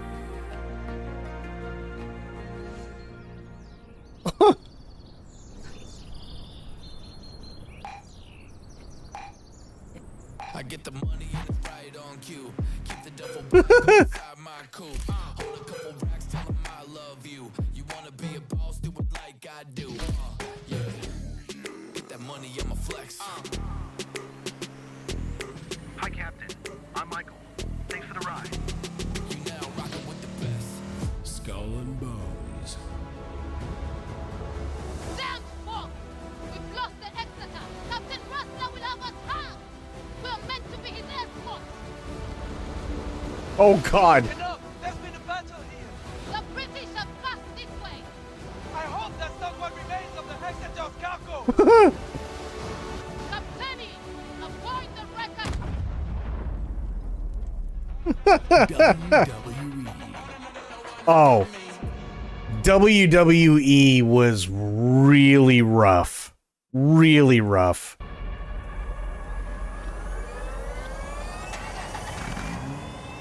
Flat swaggy, that's how I roll. Oh! On another level,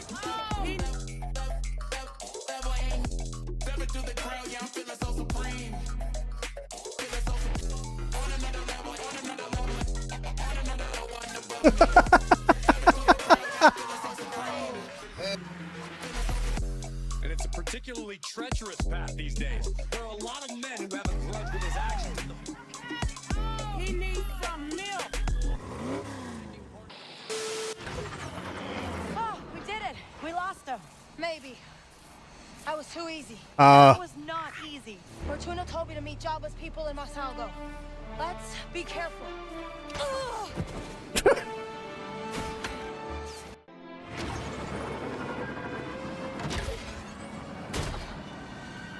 Let's be careful.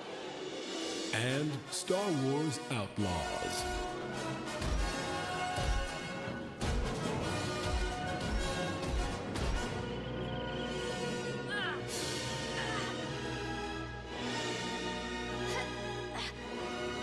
Oh.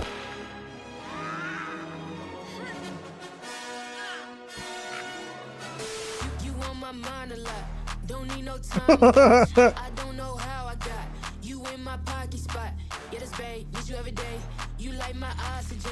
Make it seem like the barging down. Oh. My heart, no barging in. From the bed to the floor to the couch. Might wake the neighbors up. Break you in, then break you out. Jesus. In the end, we gon' make a child. Then we gon' hit the show. Part 2, we don't What the hit fuck? we gon' get tipsy. Don't need a power shot. Copy my steel. Face the fact that ain't no cap, I'm real. He's just missing an arm. Plastic bars when I copy my steel. Got my heart, no. It's showtime. No bed.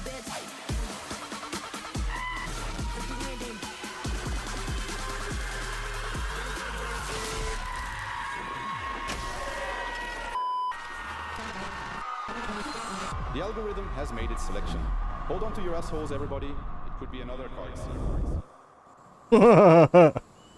Okay, Nix. It's Arnold's last day before retirement. You know what that means. Nerve gas. What? Here we go. Somebody has shot the nerve gas outside. Our knees will stop working. Don't worry, Arnaldo. As long as she doesn't shoot the other canister. No! She shot the other canister. Dios mío. How did she blow? How did the Puma do that? She blew it up again. I will sort her out with my mass machine. Slip poopus, but glad to get to say hello. Yeah. No match for me. Good to see you, sober. Come on, Arnold. What's it gonna do? Dive on my face and make me shit my pants? Okay, Nix. Bite his face so he craps his pants. No. I know, but the Puma, she make you shit your pants, Arnaldo. I don't want to talk about me shitting my pants again. Okay, Diego? I can smell you from over here, bro. I just want to kill her and retire. Hey, can you do Wasn't too bad tonight. No, Dwayne, none of us can bend our knees yet. Get off your butt and come get into this grass with me. She's not gonna shoot herself. Hey, man. Oh, no. There she is. Rock and roll. I'll boulder you over. Oh, Arnaldo, you're shooting a rock. Backup is on the way. Call for backup. Oh, fuck, I'm not going in that So much for the backup. Arnaldo, I'm going to do this for you. No, Diego, don't be crazy. Come here, kitty. I'm going to shoot you right between the eyes. She's going to pop What would out you of be the curious grass. about, Corgi? Diego! That's terrifying. Holy shit, there she is. No! Okay, Diego, for you. I'm going into the murder grass. Don't do it. Oh my god. Do you think she's in the grass behind us? She could be back. Oh shit. Where did she come from? Come on, everybody. All together. Take down. Diego. Oh my god, the murder grass. Let's go. The murder grass. Hey, where's everyone? Guys? Are you here? Oh god. I'm alone and I'm scared. I eat shit like you for breakfast. You eat shit for breakfast? Everyone okay? Okay, we're back.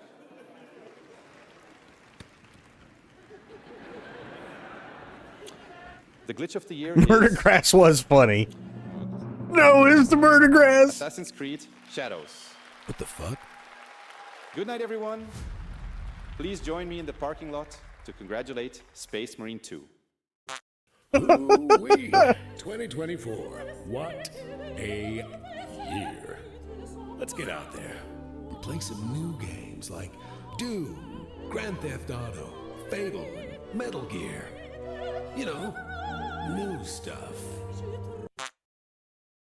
Okay, not terrible. Not terrible. Murder Grass was good. Here, I'll give you the link. To be fair, they made the gunplay so simple and broken down. They had to make the stormtroopers not have... Well, okay, here's the thing, right? Like, from what I saw when it comes to the trailers, what I will say is I actually really, really like that, at least how they advertised it, that there were multiple ways to do the same thing. So, hey, you want to go in guns blazing? Go in guns blazing, right? Going to be harder, but you can do that, right? If you want to come up with a creative way to get the guards distracted and do certain things and, like kill them off in small numbers here and there, you can do that. If you just want to go full Metal Gear and sneak your way through, you can do that too. Okay, cool. I've got options. They argued that the main character was nobody special, which I thought was really cool. And they just kind of were in the wrong place at the wrong time. And that's great. And I really, really liked that. And I thought that was going to be really awesome. And then it just turned into, this is a sneaking mission for literally everything. Honestly, I still might give it a go just to see. I still might give it a go, because if I remember correctly, it is on Game Pass. So I still might actually give it a go just to see where it lands. No, not Starfield. Not Starfield. Outlaws, yeah.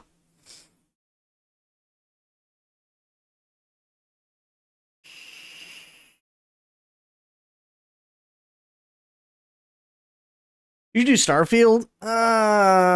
Maybe. I don't know.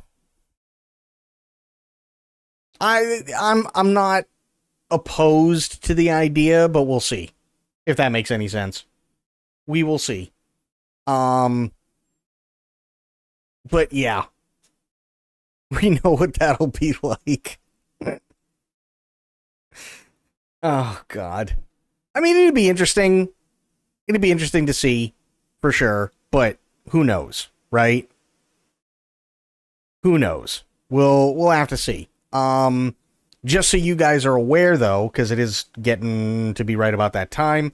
Tomorrow or I should say later today and Wednesday, I will be doing more Hell Let Loose because I want more burn-in time for this PC. And Wednesday, we're going to be playing with Tilted. I'm not entirely sure whether we're doing Squad or whether we're doing Hell Let Loose, but either way, it should be fun. Thursday, I don't know.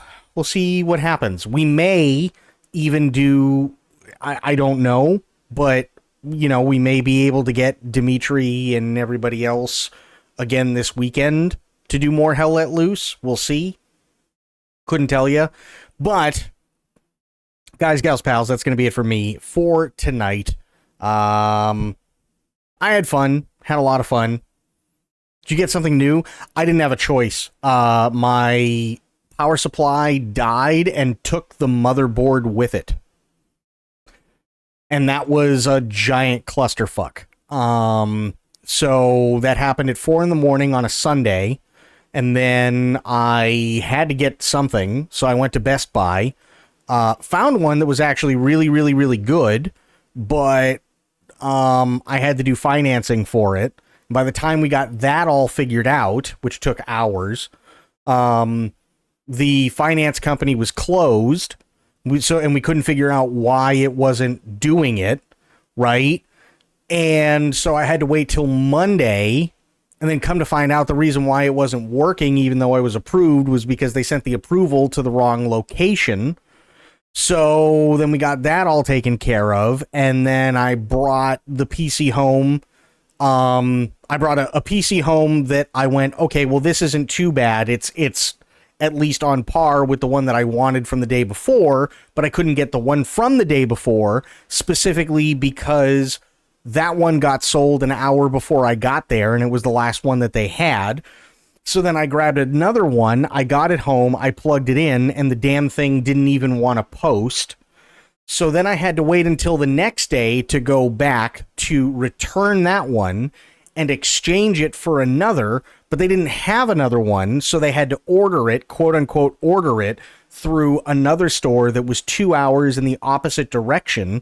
So then I could go to that store and then make sure that it worked before I left the store so that I could drive 2 hours back to plug it in and get everything start to run. So I literally was out of commission for like 3 days.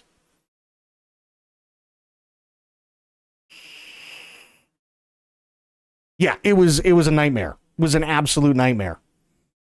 And the worst part is Best Buy did nothing wrong. They did absolutely nothing wrong through all of it. It was the lease company. It was that screwed it up to begin with. You know, it's right after the holidays, so everybody was buying, you know, new PCs and Black Friday and all that shit, right? So they were low on stock. They're waiting for more. I couldn't fault them for that.